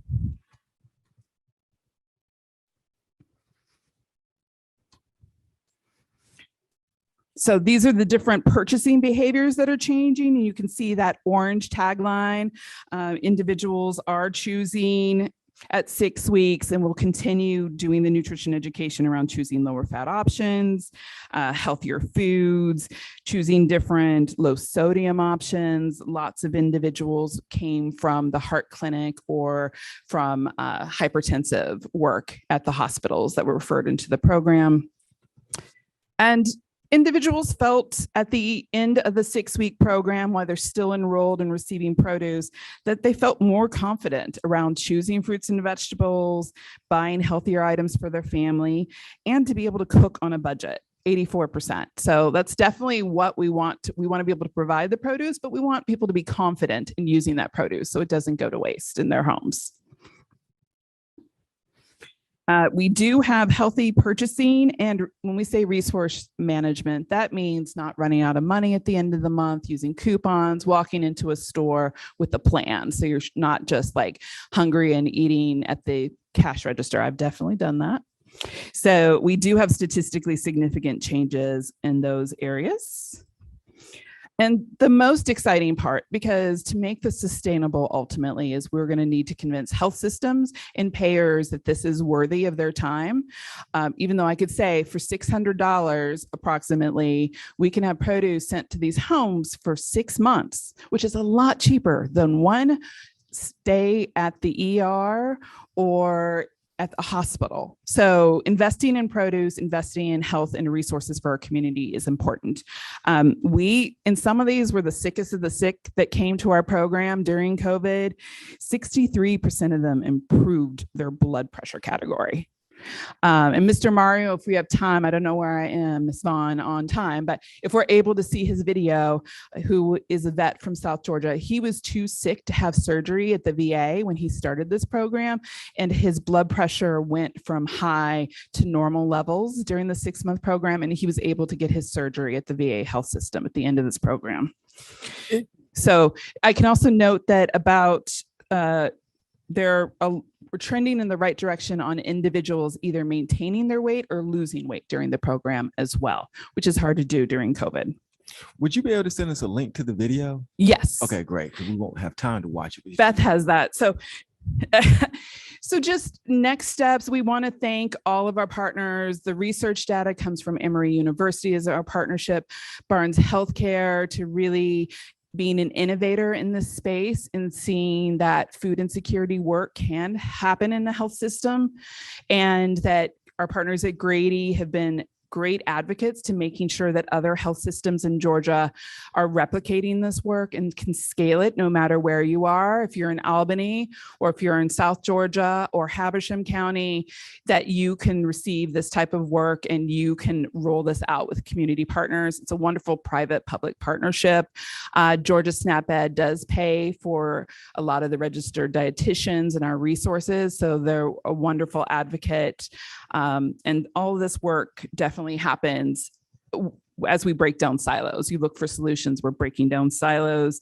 We're always looking for new health systems to bring to this, and we're really hearing from funders that rural Georgia is important to them. So I'd like to continue making that commitment and making sure that these types of programs roll out to communities of need. Not everything has to be in Metro Atlanta as far as a resource. So we hope to continue adapting this from urban centers to rural centers and adding healthcare partners. And thank you for your time. Thank you. Are there any questions? I do have one, because education is always the key to changing the eating habits, but a lot of times it would take longer than what it's taking you guys. So why do you think you've been so successful in doing that and changing those eating habits? Usually you see the eating habits change between 3 and 6 months, and we're getting good initial data on these cohorts. I think the health need was stronger in several of these populations, that we were working with the sickest of the sick that came out of some of the healthcare centers during COVID who needed food and they needed it now. The other thing is we've been very fault tolerant in this program. If someone has to drop out because of a health need or COVID, we bring them back in the next class. So we definitely want to make this as easy to participate in as possible and make it rewarding. So we brag and say our cooking class is fun, and that's something that people actually want to do. And there's a lot of social support that develops in that process as well. Absolutely. Any other questions? Thank you so much, Ms. Reese. Thank you. Thank you. Next, we have Farrell Malone, Senior CEO of Fresh Communities, joining us on Zoom. Good morning. Hello. How are you doing? I'm doing well, doing great. Great, great. We're excited to be here with you all today. Yes. We have a presentation that we're going to do. If I guess we need to be able to share the screen at this point. Yes. Okay.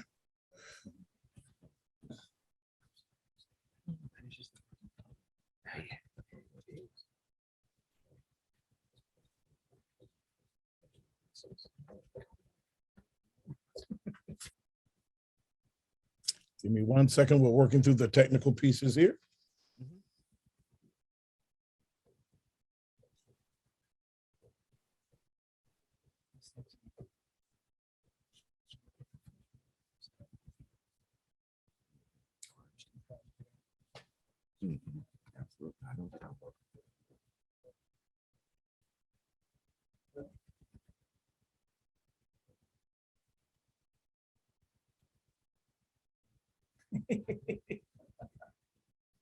Like a courtroom.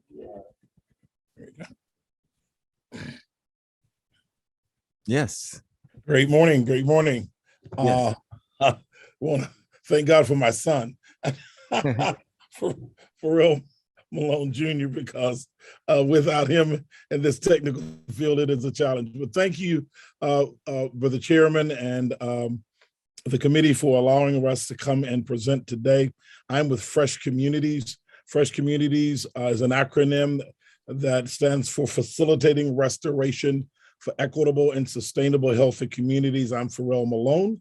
The vision is a worldwide coordinated collaborative strategy empowering every individual with information, opportunities, and creative pathways to make healthy life choices, and to establish a family and cultural legacy.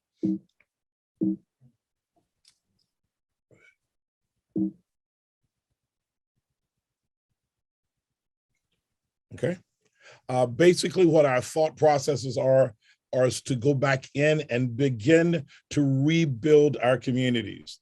The Atlanta Journal-Constitution, as we come to this particular piece on food insecurity and eliminating food deserts, says more than 2,000 Georgians live in parts of the state where it is difficult to access fresh, healthy foods, according to the federal studies. That's according to the federal studies. So food deserts are areas that don't have easy access to fresh, healthy, and affordable food, can be found across the state, from rural parts of the state, Southwest Georgia, I'm in Southeast Georgia as well, to urban areas such as Fulton County.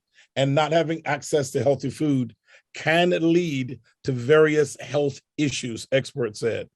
The state Senate panel, you all are studying this impact that the low access to healthy foods has on Georgians, and its plans to recommend to the legislature how it can make that access easier.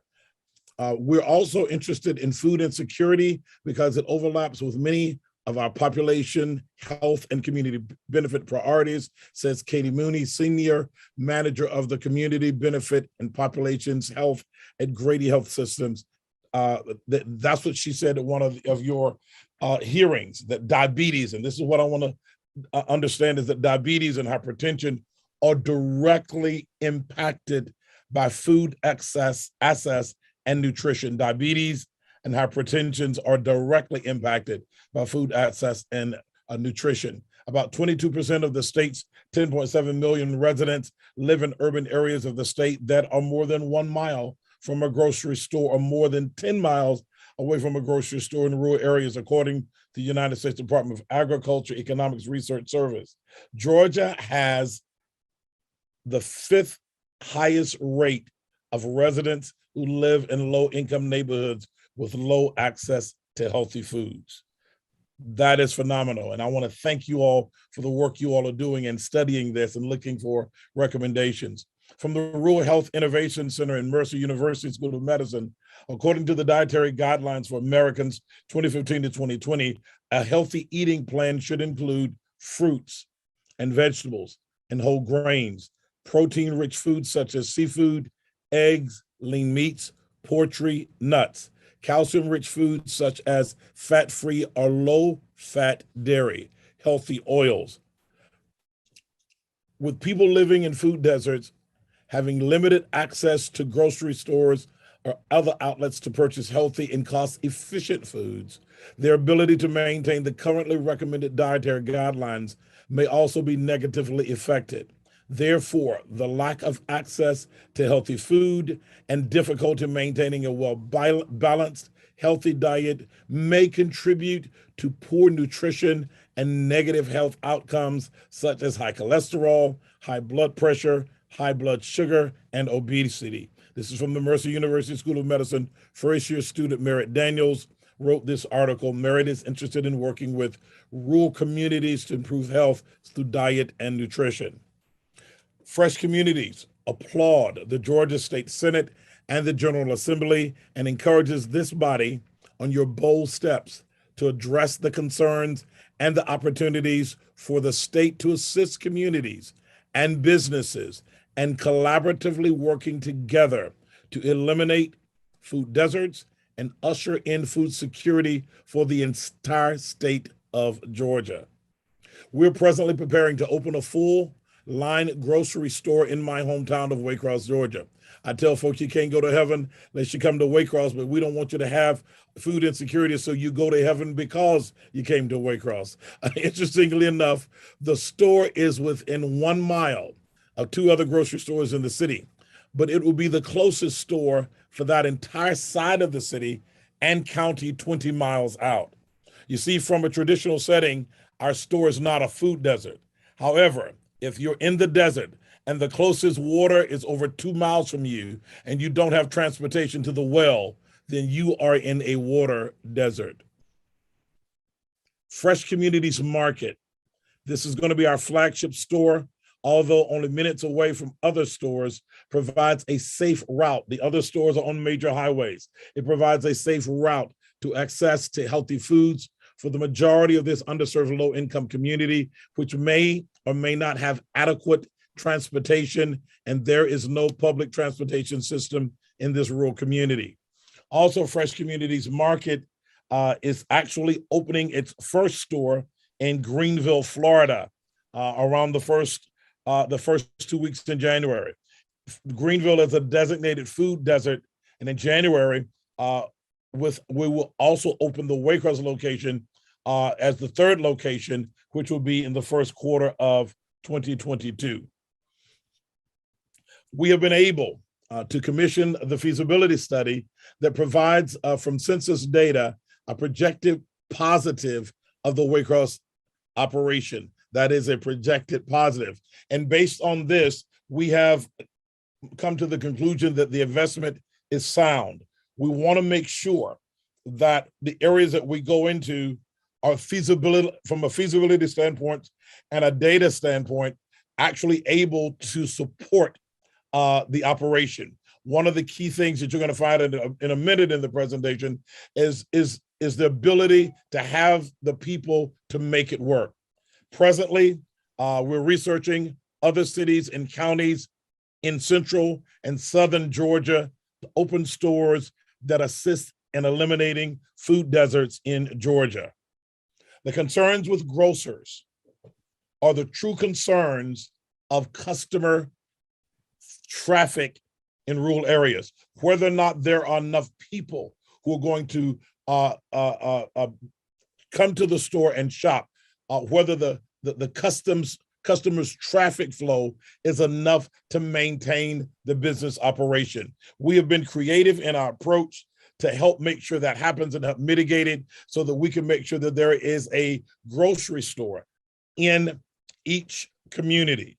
With the flooding of our communities with dollar store brands, and they're in business too, but it creates the difficulty for the local grocer to not only create a profit, but have the sufficient income to maintain the operations and a positive cash flow. And many of our brand dollar stores are not carrying the fruits and the vegetables and those healthy choices for our community.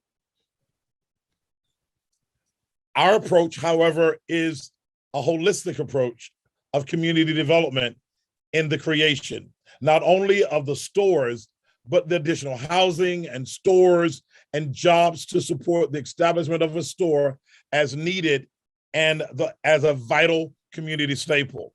We would like to present our Fresh Communities 9504, and 9504 is the census tract here in Waycross, Ware County, 904 initiative in which we've packaged for the development and sustainability of a store within the heart of the community.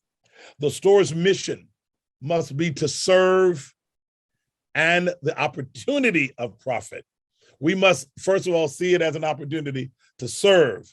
And then there is an opportunity for profit, adding the components to support the community and direct needs that are addressed and made evidence with the feasibility data.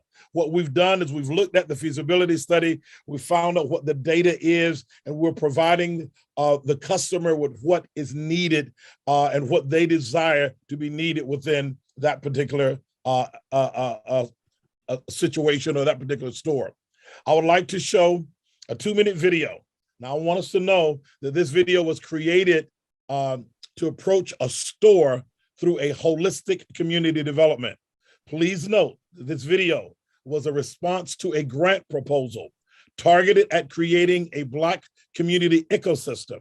However, the essence of the plan can work in any community, especially a rural setting or a sector of an urban or suburban community.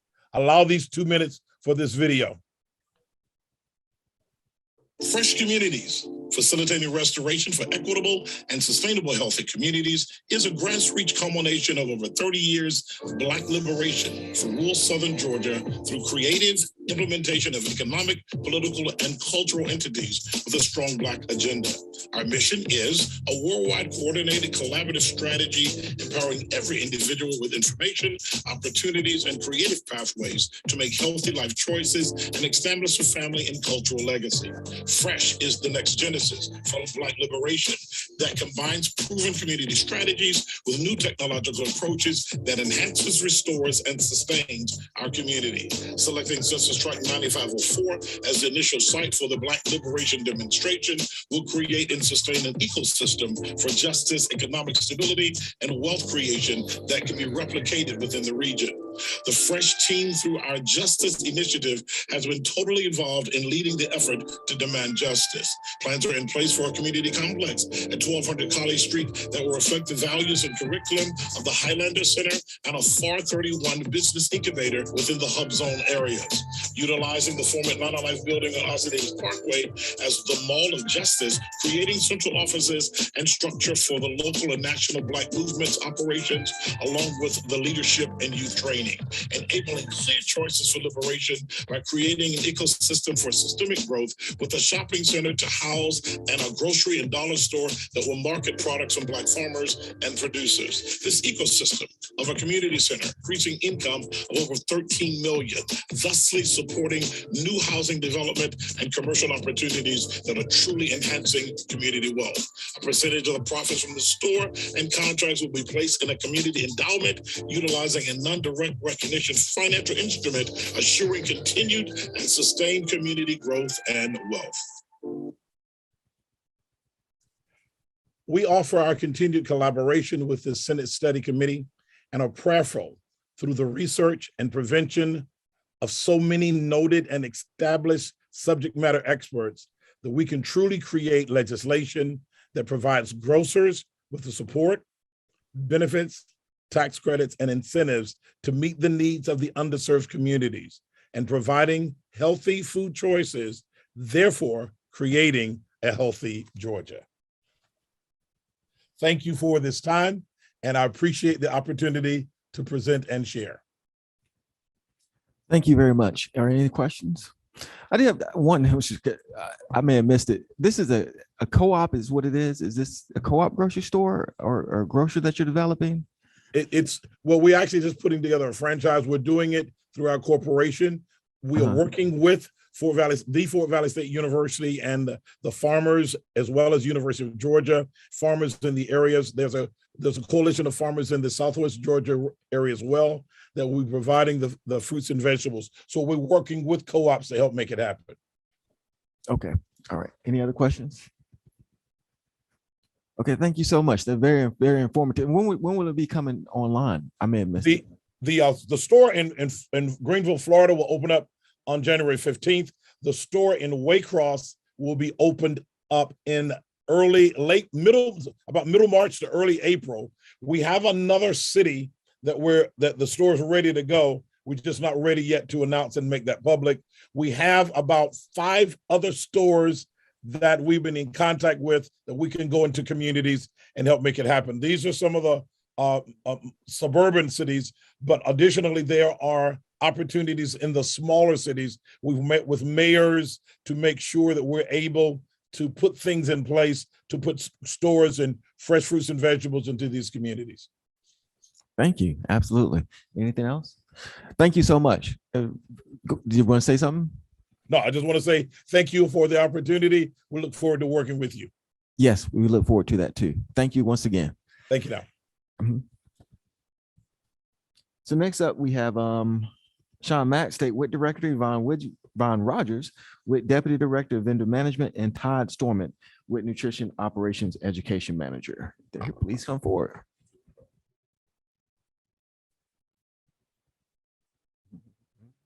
Yeah. Good afternoon. Thank you, Senators, for having us again. Excuse me. So today we wanted to kind of go back through some of the items that we discussed before, as well as talk a little more about how we authorize our vendors, our grocery stores, to participate in the program. So as a reminder, our program is charged with making sure that we deliver access to healthy foods for women, infants, and children. I will let Mr. Todd Stormont start us off on what is WIC.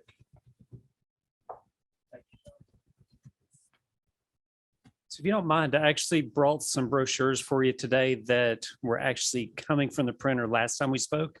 So I'm just gonna.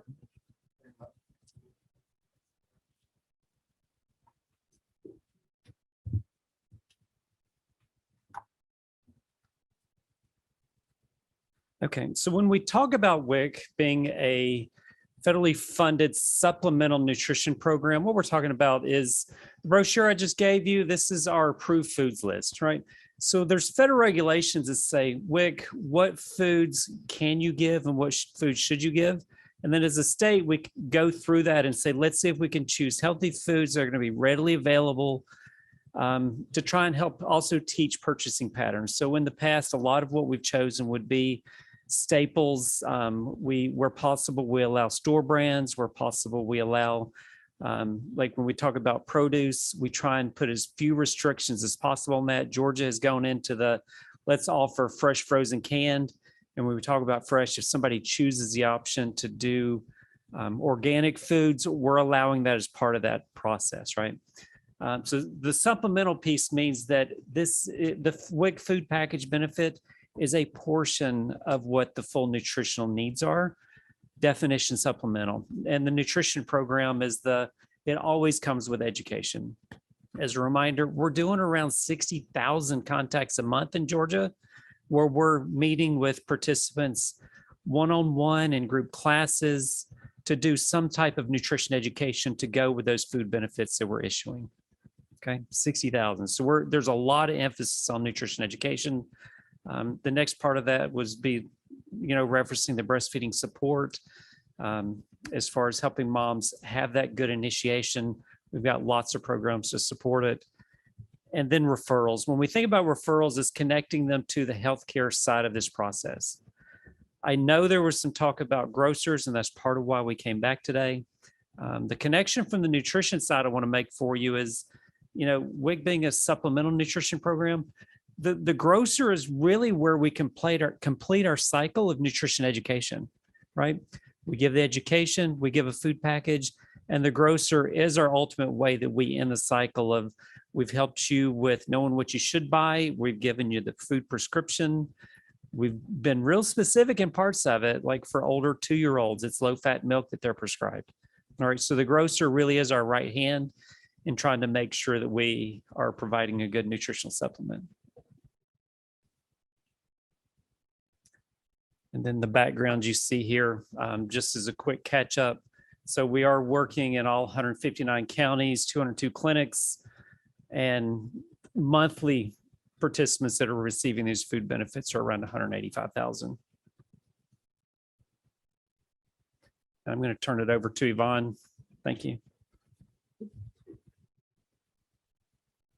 Thank you. So Yvonne Rogers is our deputy director for vendor management, and she will talk more about our access to nutritious foods and authorization of our vendors.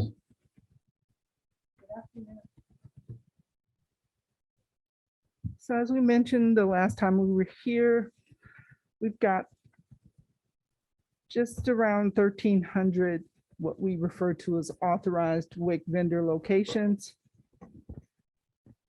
959 or 75% of those are grocers. The rest are either pharmacies or our military commissaries. The authorization process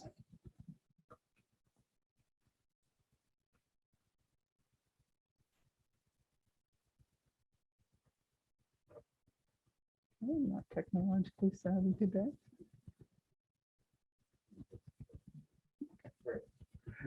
The authorization process is roughly a 7-step process. We have 2 application periods every annual year, March through June 30th, and the beginning of October through the end of the year, 12/31. The charge is for an applicant to either pull down or ask to receive an application itself. Once they fill out that application and include licenses, certificates, things that authenticate or let us know they're authentic vendors, grocery stores or pharmacies, then we complete that application process with them. They're required to go through an interactive training session that teaches them about the program itself and what the expectations are.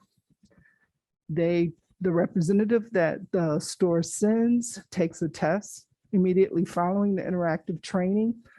If their score is 80 or better, they move on to the next part of the process. That entails a representative from the Office of the Inspector General going out to the store location. We're essentially doing 2 things. We're verifying that what they put on paper is real. Having an eye on the store to ensure their preparedness to serve our clientele. And we're looking at their inventory to make sure they're ready to serve WIC participants. Once they get through that process successfully, we extend 2 agreements to them. They sign 2 copies, return them, we sign them, and then each of us has an authentic contract, if you will. After that point, we send them out what's an essential, unique identifier, and that's what we refer to as a vendor stamp. It has a unique number to that store location. They use that to stamp vouchers before they're deposited. In addition to that, they get a skin or a signage they can put at the front of the store so the community knows that they're accepting WIC. We provide them with shelf talkers unless they want to create their own. We have a very minimum guidelines if they want to create their own, but otherwise we have them available free of charge. They place those in front of a food that's been approved through the program. And they receive educational material, one of which is that pamphlet you see. So all of the cashiers at every point of sale lane has that in order to have that educational, accurate relationship between themselves and the WIC participant. And they're ready to start accepting WIC. A part of our process includes a selection criteria. It is a federal mandate. We have 24 tenets to that collection or selection process. Most of those are satisfied with completing the application. Of those, 75% are federal mandate dated, and the remainder are unique to the state of Georgia. Our transaction process is basically authenticating tender, unique WIC tender, which is the voucher. A participant would enter the point of sale line. They must present their participant ID that shows that they're authorized to transact WIC currency. The cashier is responsible for looking at key points on the voucher to verify if it's a valid time to use the voucher, if that first to use date is accurate, and if it's not stale or some voucher that has expired. They also have ID that they can show to say, they also have a folder that verifies it's a part of their ID. Once the transaction has culminated, of course, there's a receipt. That receipt is the dollar amount that the vendor should place on the voucher. If the participant is satisfied with that, they sign. So a part of that, I saw your brow furrow, a part of that signature process is they place their signature on their ID. So it's just a match to understand that the two are coincide. If you're a WIC participant, you can have a proxy or someone else that stands in your stead that can secure your foods. They would have some ID as well. And it would indicate this is from Mary Jones, but Alex can also secure benefits for her. He would show his ID.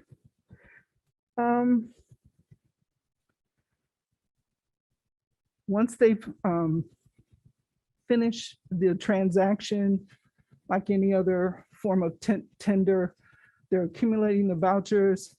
They would take it and deposit it at their bank of record. And it would be processed through the Check 24 process like every other check. We have a third-party contractor called a WIC banker that we work with. Those checks would pass through. They would be validated for coming in at a certain valid recognized dollar amount. And if they do, then that money is then deposited into the retailer's account. And that's pretty much the process. Thank you. Thank you, Yvonne. Thank you, Yvonne, and thank you, Todd. Again, Sean Mack, and I just wanted to round out our talk today. Discussing some of our COVID-19 accommodations, some of the things that we did in the state to ensure that the program continued and that we continued to have access to these healthy foods. So we, in March of this year, there was, as part of the American Rescue Plan Act, ARPA, a temporary increase in fruit and vegetable vouchers. So that meant across the board, we were authorized to increase everyone to $35 per individual participating in WIC, except for infants, but all children and all women participating, breastfeeding, postpartum, non-breastfeeding, postpartum. We were, and pregnant, excuse me. We were able to raise the amount of fresh fruits and vegetables dollars that they had to spend up to $35 from an average of about $10.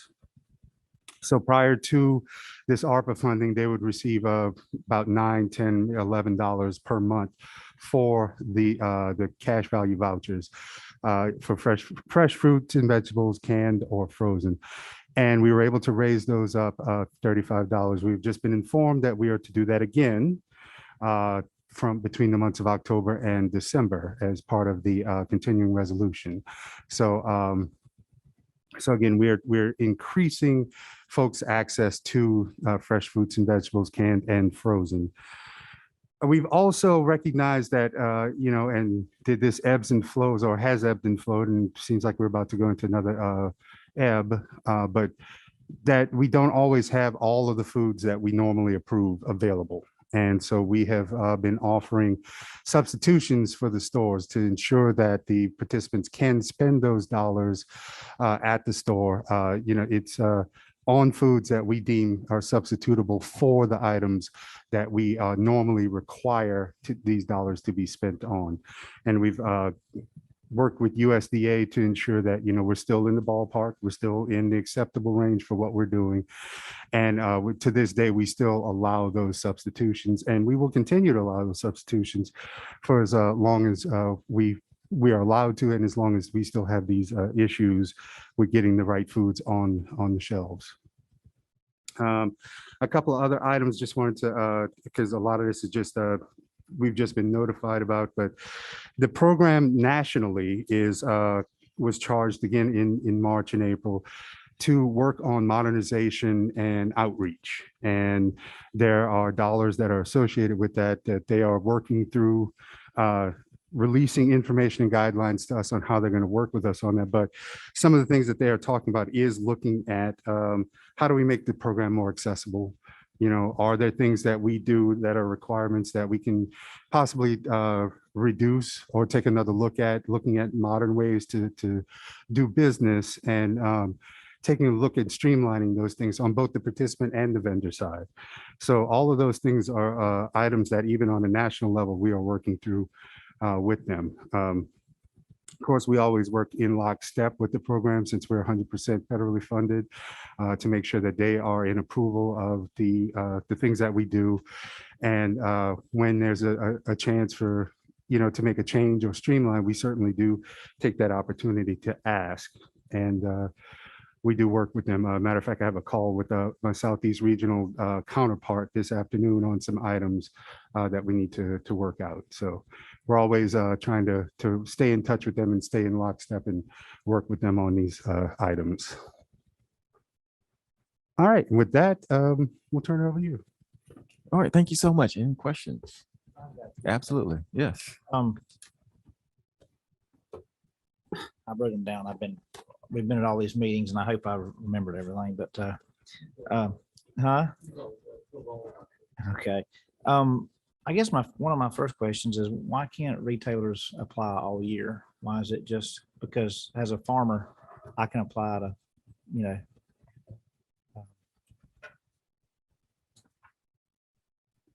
I won't say it's a recent change. It's been put in place since 2014. It's not without controversy. To give you a perspective, we have a number of federally required activities that we go through year in and year out. So we're on a very scheduled posture, but say you applied on 12/31. If your application is postmarked on the very last day that we take applications, we continue to process.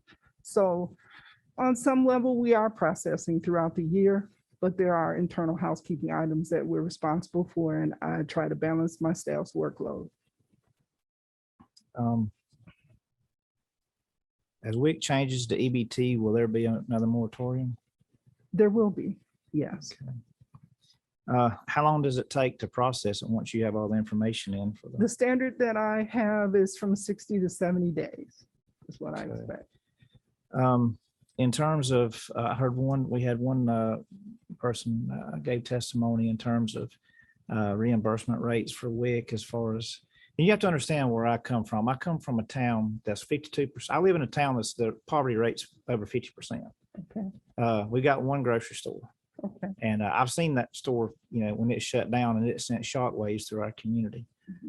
And so, all this is new to me. And first off, let me say, I'm not trying to tell y'all how to do your job, because I farm for a living and y'all run a program.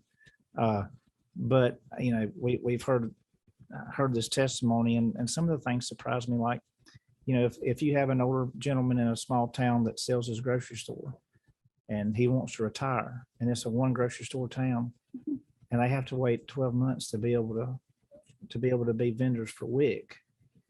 Is that not the case? It's somewhat out of context. There is a waiver process and you can always contest and send in the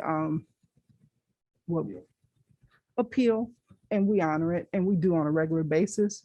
With respect to what we would refer to as inadequate participant access, a grocery store such as what you described, we're obligated to honor that process. So that regulation would not cause a food, that Well- would not hinder. Do you get where I'm coming from? Yes, it wouldn't. Here's the selection criteria. We're asking for them to have a SNAP history, but we're required by the feds that all grocers have SNAP licensing. And we're looking for someone with extensive grocery store experience, but there've been creative ways of meeting that. And so you may not have necessarily been in existence for 12 months, but maybe your staff overall in their experience or resume can accumulate 12 months worth of experience. But like we said, there's a waiver process, and I'm not beholden to that as a black and white area that I would stick with. I would consider other factors. I just got two more. So throughout all this testimony, you know, we've heard that there used to be a lot of problems with fraud in the WIC program in There Georgia. was, yes. Do you mind? I know we're limited on time, but I mean, could you give us an idea of what all was going on so that we could understand? It precedes me, but I was held responsible for cleaning it up. There wasn't an attentive, watchful eye on ensuring those that we were doing business with were in business for the right reasons. So there were in fact people who opened fictitious businesses for the sole purpose of collecting federal funds. So they may have a meat cooler with a few pieces of meat, a few vegetables on the side, and they were literally taking vouchers and giving out things back to participants that weren't necessarily fresh foods or supplemental foods. There were individuals perpetrating as pharmacies, but they were giving out food. They were trading diapers. You can't have WIC in the nomenclature for your business. They had that. I think we just concluded a testimony at a federal court last year. There may be one more that's coming up to conclude that. But yeah. So let me ask you this one. So, you know, I'm a farmer, I grow blueberries, and it happens every year when we start getting the rains in June. You know, we're rocking along, picking blueberries, everything's fine. We start getting rains in June, and we start getting rejections in the marketplace. And when we start getting rejections in the marketplace, all of a sudden our quality control people in our co-op just go, you know, they get whatever, and it, you know, it kind of sends reverberations throughout the co-op. And, you know, we go way far to the other direction, trying to make sure that we don't have any more rejections, you know. I just am curious, could it be maybe that we've gone a little bit too far in one direction? No, I think what I have in place, as I mentioned earlier, 75% of the regulations are federally mandated. Some are up to state interpretation, but when it's all said and done, those who are truly in the community and they're committed to serving the constituents in their community as a grocer, and they're not looking to collect federal funds as their motivation, we're not having any problems processing those. 20 to 30% of my state-driven statutes, I'm following or mirroring the state of Georgia. Like, you must have your grocery license through the Department of Ag, you have to have the proper sanitation, things of that nature. That's what the state requires. You know, if your milk, cheese, eggs are not properly refrigerated, and we come in and we find it and it's expired, you're in trouble with the Department of Ag and the federal government. We're just asking you to be a responsible business person. The other is for pharmacy. You have to be recognized by the Board of Pharmacy here in the state of Georgia. So those are examples of some of the things that I personally hold them accountable to. Another example is 3,000 square feet of grocery space, not including your storage or your customer service counter, which again is exemplifying that you're a committed grocer. The rest of it is just business integrity. No, I understand. And I certainly know you don't want to be using public funds to people that are using it for their own personal gain. You know, I certainly understand that. But I'll just, I'm just asking these questions based on testimony that we've heard over these last. And one thing I'd like to end this on, I come from Louisiana, and I have a unique history of finding myself in 2 states that were under these type of sanctions, potential sanctions from the federal government. In Louisiana, the fine was 2 million, in here was 1.5 million. And in neither state did anyone want to be responsible for going to the government and say, we need to pay the federal government $2 million back because we can't get our rules and regulations in place and our monitoring and vendors in place. So that is a lot why we put what we put in place, and that's why we stick to it, because they, to this day, continue watching. I did hear one individual mention that he wasn't able to allow the store to continue accepting WIC because it was being sold. It's an agreement or a contract, and it's not transferable. So if you were Saks today and Macy's bought you out, my relationship with Saks would end when it became Macy's. And so it's the same thing here. I would need to have that new business reapply, even though it might be in the same location. With respect to a change in the composition of the ownership, if most of it remained intact, and maybe there was it was an LLC or a private entity, and one of the members of the board switched out, you have an attorney in place that takes a copious look at that. And if it's a small change that doesn't change the major complexion of the organization, then we just shift in the paperwork with them. But the agreement remains in place, but I cannot transfer the contract to another business. Is that a federal regulation? Yes. Okay. Yes, but it's good contractual business practice as well. Well, there's some licenses that in business that that are transferable. With the Department of Ag, if the grocery store changes and it shuts down and comes back up the next day as someone else, they're re-inspected for whether they're going to get a license to continue to operate as a grocer. One quick one, and it kind of goes along the same line Senator Goodman's asked, but I'm just asking, do you think there's any changes in our rulemaking, Georgia rulemaking, that could be made that fits the joint concern that they all have? No one wants to go to the governor, be fined $1 million. Fits that concern with some concerns to help grocers, whatever those concerns may be. Is there any changes that you think should be made or could be made? Yes, there's areas where we continue to make changes. We started out with a much more robust inventory requirement in terms of quantities of certain types of food categories. We've come down substantially on that. There were things that we have to offer to mothers, like baby meats. It was spoiling on the shelf. And we had a requested quantity that they had to have, which was a waste for them. So the process we have in place now is someone can come into the store and order it.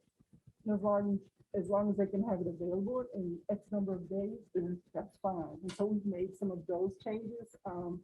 We've come down on the quantity of formulas that they have to have, things of that nature. So I'm always open to making adjustments. Anyone else want to say? Go ahead. I was just going to say that as part of that, like the list I just gave you, when I said we were making changes, part of it is we're expanded substantially participant choice in that brochure. Like when you look at it, like you can now get brown eggs, you can get like grade and size. I remember we had an egg farmer reach out to us and said, hey, I provide a better quality egg than what you require, but the store can't sell it because their old definition was grade A only. So when we looked at it, like, we really are putting limitations that we didn't intend to be there. So we with this last update, we substantially increased participant choice. Trying to make it, we try and think about where's our community? So I remember doing education with moms back in the day. And, I've got a class, and I'm talking about cooking dry beans. At that point, dry beans was the only thing we did. It's like, who can share with me at the time they cooked dry beans and it turned out perfect? And what do you think you did that worked right? And I'm looking at a sea of just blank spaces. Like, I've never cooked dry beans. I don't know how to do it. And that's the only thing I can get with it. At this point, anything's easy. It's a staple of what they can get, or an alternative to peanut butter if they choose to go that way. So we have had some federal changes, some supporters, and then some really big ones that we made with this one, where we said, well, milk, it's always been least expensive. USDA said, you've got some funds appropriately, most of that up to where you have any brand milk. So that's what we've done.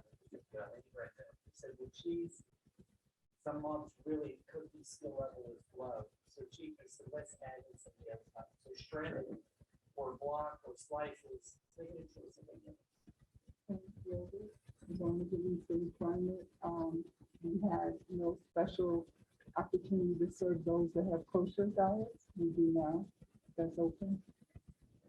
I'd like to go back to your question about fraud for just a second, not to air dirty laundry, but to just give you the idea that people get really creative in the process of how they can figure out ways to work in the system. One clinic in Georgia that they would traditionally get one medical script a day.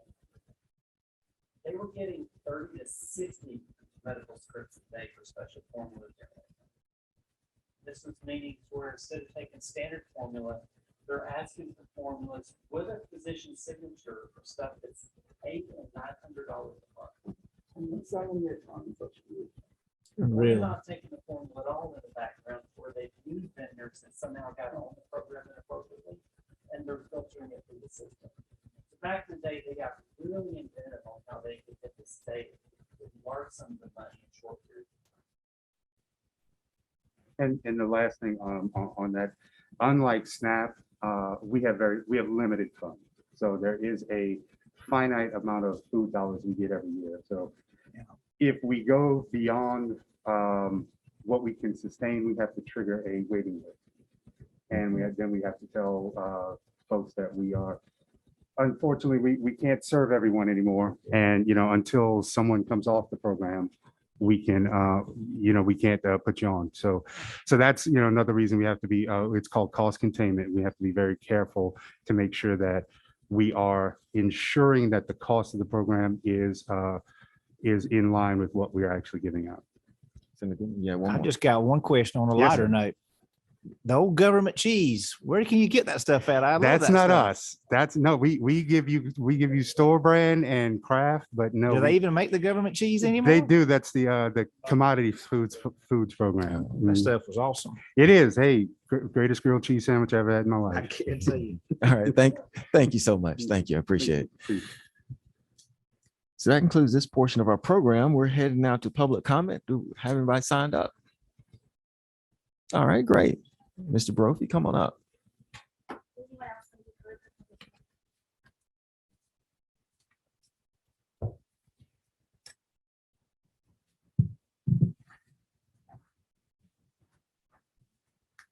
Mr. Chairman, Senator Goodman, I appreciate a few additional moments of your time. It's been, congrats on a great set of hearings. Thank you. It's been neat to be a part of this. So congrats to you and to staff. Absolutely. They've been neat. They've been illuminating. And, I spoke in Valdosta, and I won't go through all of those things, but I'm also grateful for the breadth of witnesses that you've had in these hearings.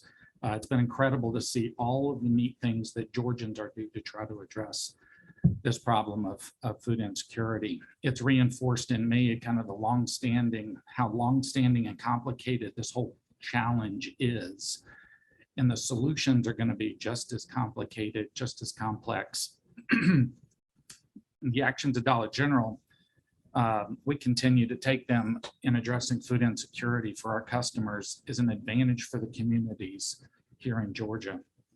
A DGR guiding principle is to have the customer at the center of all that we do.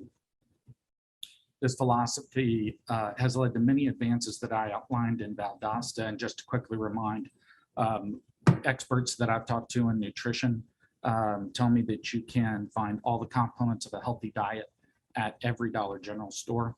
And so to foster that, we have sought internally to create our own education, our own recipes that are online and available so that customers can leverage the products in a Dollar General store for healthier meals. As I mentioned again, and that we are the one who are advancing the growth of fresh produce, certainly in our channel. By the end of fiscal year 2021, we anticipate having outfitted 1,000 stores with fresh produce, a meaningful assortment of fresh produce. That'll bring our total up at the end of the year to about 2,000 stores that currently have fresh produce. We also launched a significant partnership with Feeding America. As you recall, the food banks that spoke talked about the importance of Feeding America. So we've done that. We piloted here in Atlanta with the Atlanta Community Food Bank. We anticipate that as we expand that over the nation, which is what we're intending to do, that we'll have 20 million meals a year that are donated from Dollar General stores and our distribution centers to help the cause of food insecurity.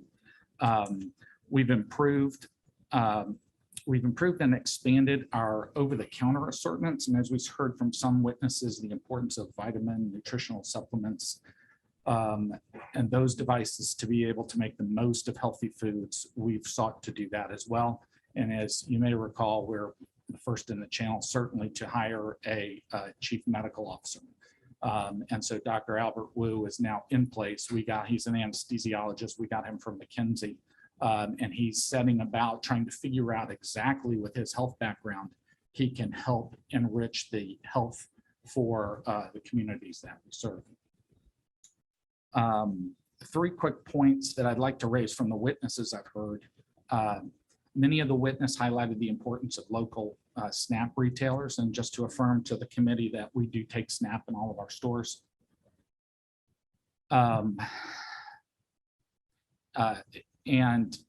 I guess then it comes to the conversation, which frankly, where I consider a friend, Commissioner Lorraine Cochran Johnson gave.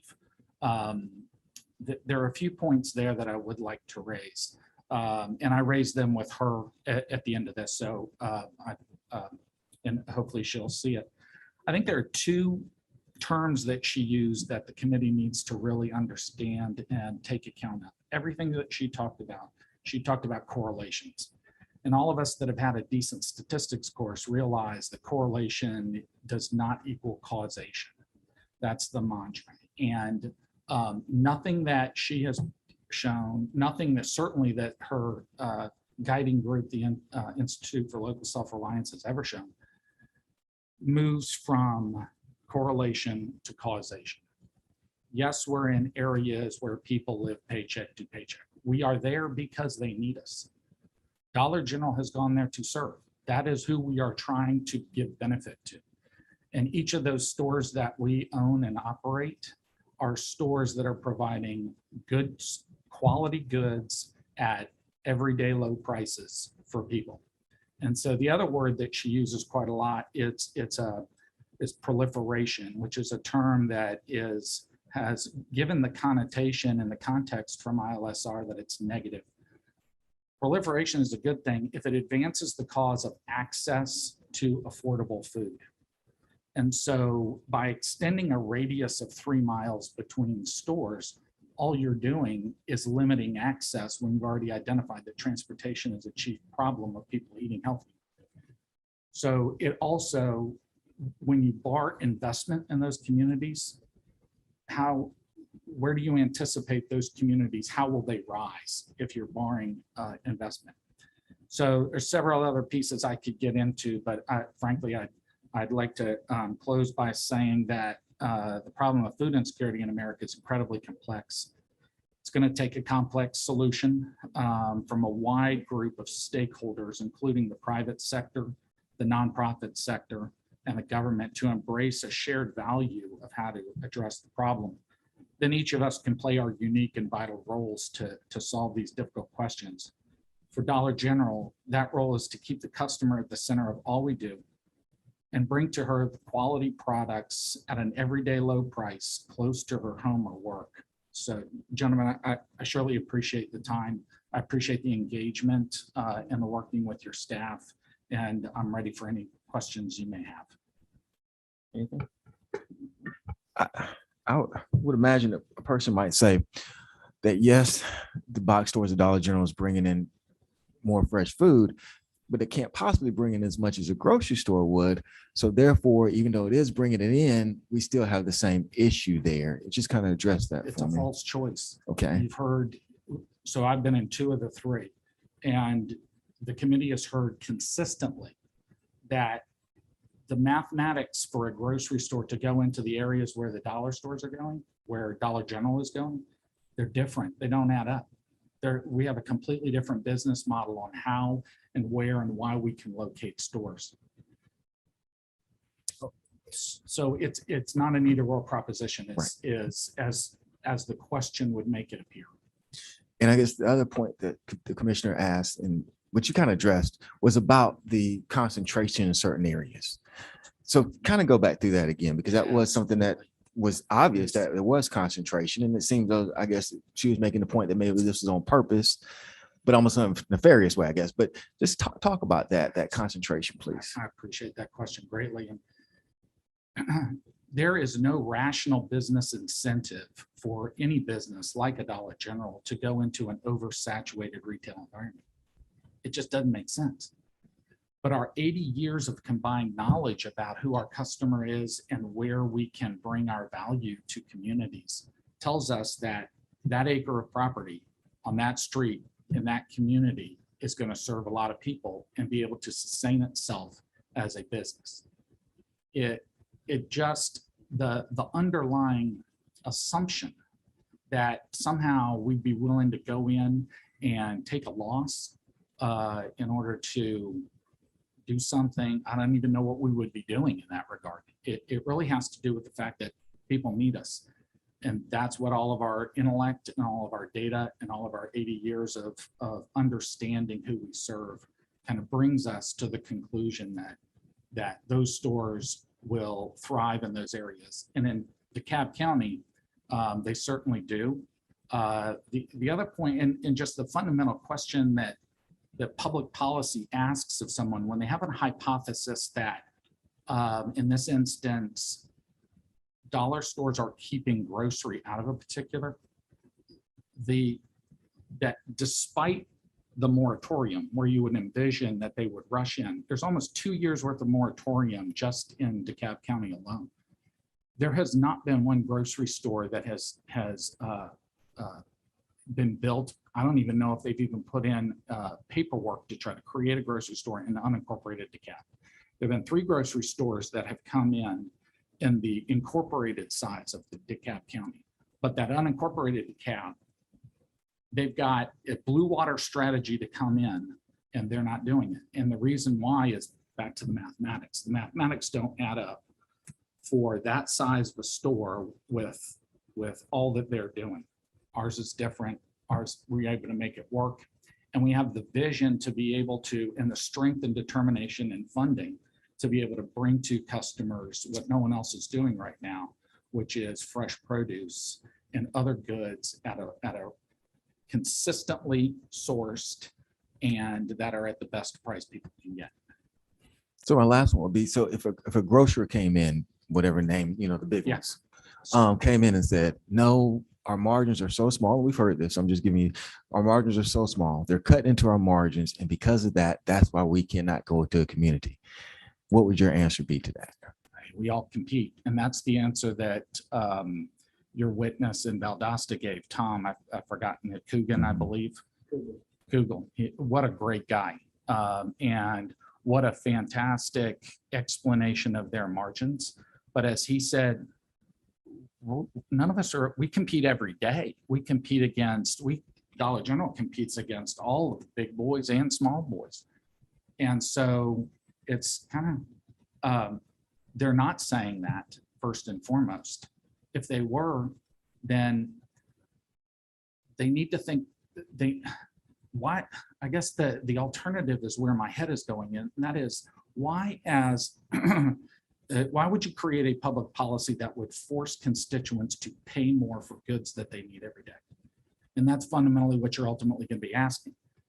Syndicated data shows that since the 12 years I've been at Dollar General, that we've been about 10 cent better, dollar for dollar on products, about 10 cent better than grocery, about 30 cents better, 34 cents better than drug. And so why would you want to create a policy that inherently forces your constituents to pay more? Go ahead, absolutely, go ahead. I would just contest this as a farmer.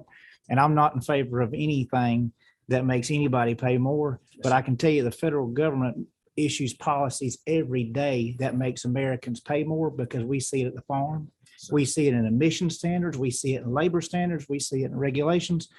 Not making it right, but I'm just saying that's something that happens every day. Yes, sir, it does. You know what I'm saying? I do, and I appreciate that. And so as a person who has experienced all of that, hopefully that will come out in your thoughts in terms of policy. So we source our produce. I confirmed with our buyer for produce before coming up here. We seek to shop as local as possible where we can through our distributors. We don't source it ourselves at the moment. But you know, it's a growth business for us. Our COO mentioned that we're going to try to put produce in 10,000 of our stores over the next 10 years. You know, that is great. And say, so when I think about Fargo, Georgia, there's a great, beautiful new dollar store there. You have to drive 30 miles to your local any grocery store in either direction. It's in the middle of nowhere. Yes, sir. But if they had, and I'm not talking about the Taj Mahal, but just some fresh fruits and vegetables there for the people that live in that rural community. And I think what you're talking about is something that's great. Thank you, sir. I appreciate that. And, you know, Dollar General we're not a grocer. We don't ever say we are a grocer. We're a general merchant retailer. And the whole philosophy of Dollar General is that you don't go to fill up. So in theory, you go to the super center or the grocery store to fill up the truck, fill up the van, and bring all that home. You stop by the dollar store when you've run out of ketchup and you don't want to make that 30-mile trek. And so the average basket at a Dollar General, I believe, is about $12. So there's a different thought about why people shop us, about how people shop us, about our role in the retail ecosystem for all different communities, and every community is different. But we have a role to play in each of those communities that is subtly different, but nonetheless, we're going to be there to try to be of help. And I hope that my participation, both in Valdosta and here, will give you an understanding that we're ready to engage. We're trying to do all the right things as far as we know it. We had a great conversation with the commissioner about coming down and visiting and talking more about her specific challenges in DeKalb County. She and I have been on several phone calls over the past almost 2 years now and really have enjoyed those. We obviously disagree. The whole 10,000 store, that whole notion is, for Dollar General, that is flatly inaccurate. I've been to our first store that was opened in 1955 in Springfield, Kentucky. It's a small box store. Do you mind repeating what was said? Because I had a constituent matter I had to step out for. She led the committee to believe that dollar stores keep our footprint small in order to evade some level of lighting standards, which I was unaware of. But it's categorically not the case for us. And I'd be interested if there is any evidence that she could point to that would make us believe that. And frankly, at a local level, all she needs to do is extend whatever standard she has for a store over 10,000 down to what she considers small box. But nonetheless, I thought there was a lot of hyperbole. I thought there's a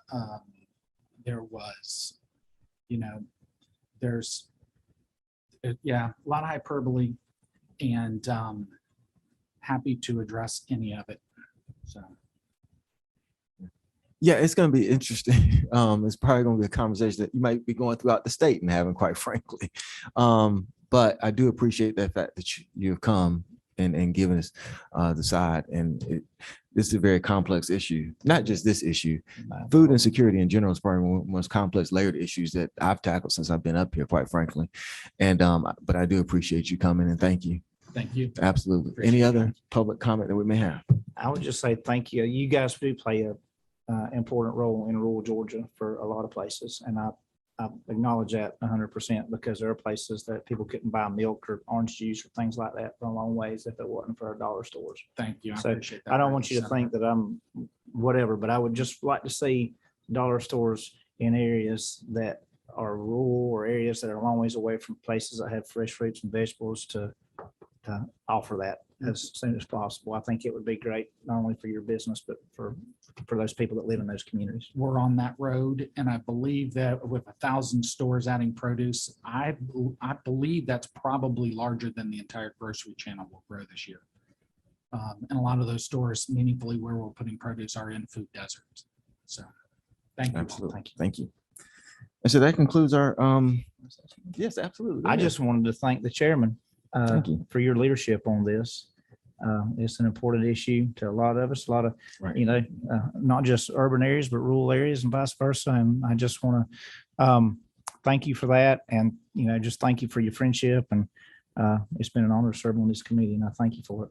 Thank you. Thank you. And Senator Goodman's coming all the way from Valdosta area. So he's had the longest trip today, but I also want to thank Senator Powell, who is here, also from South Georgia, and also Senator Hickman coming from Statesboro. They had long trips to make, and I do appreciate that.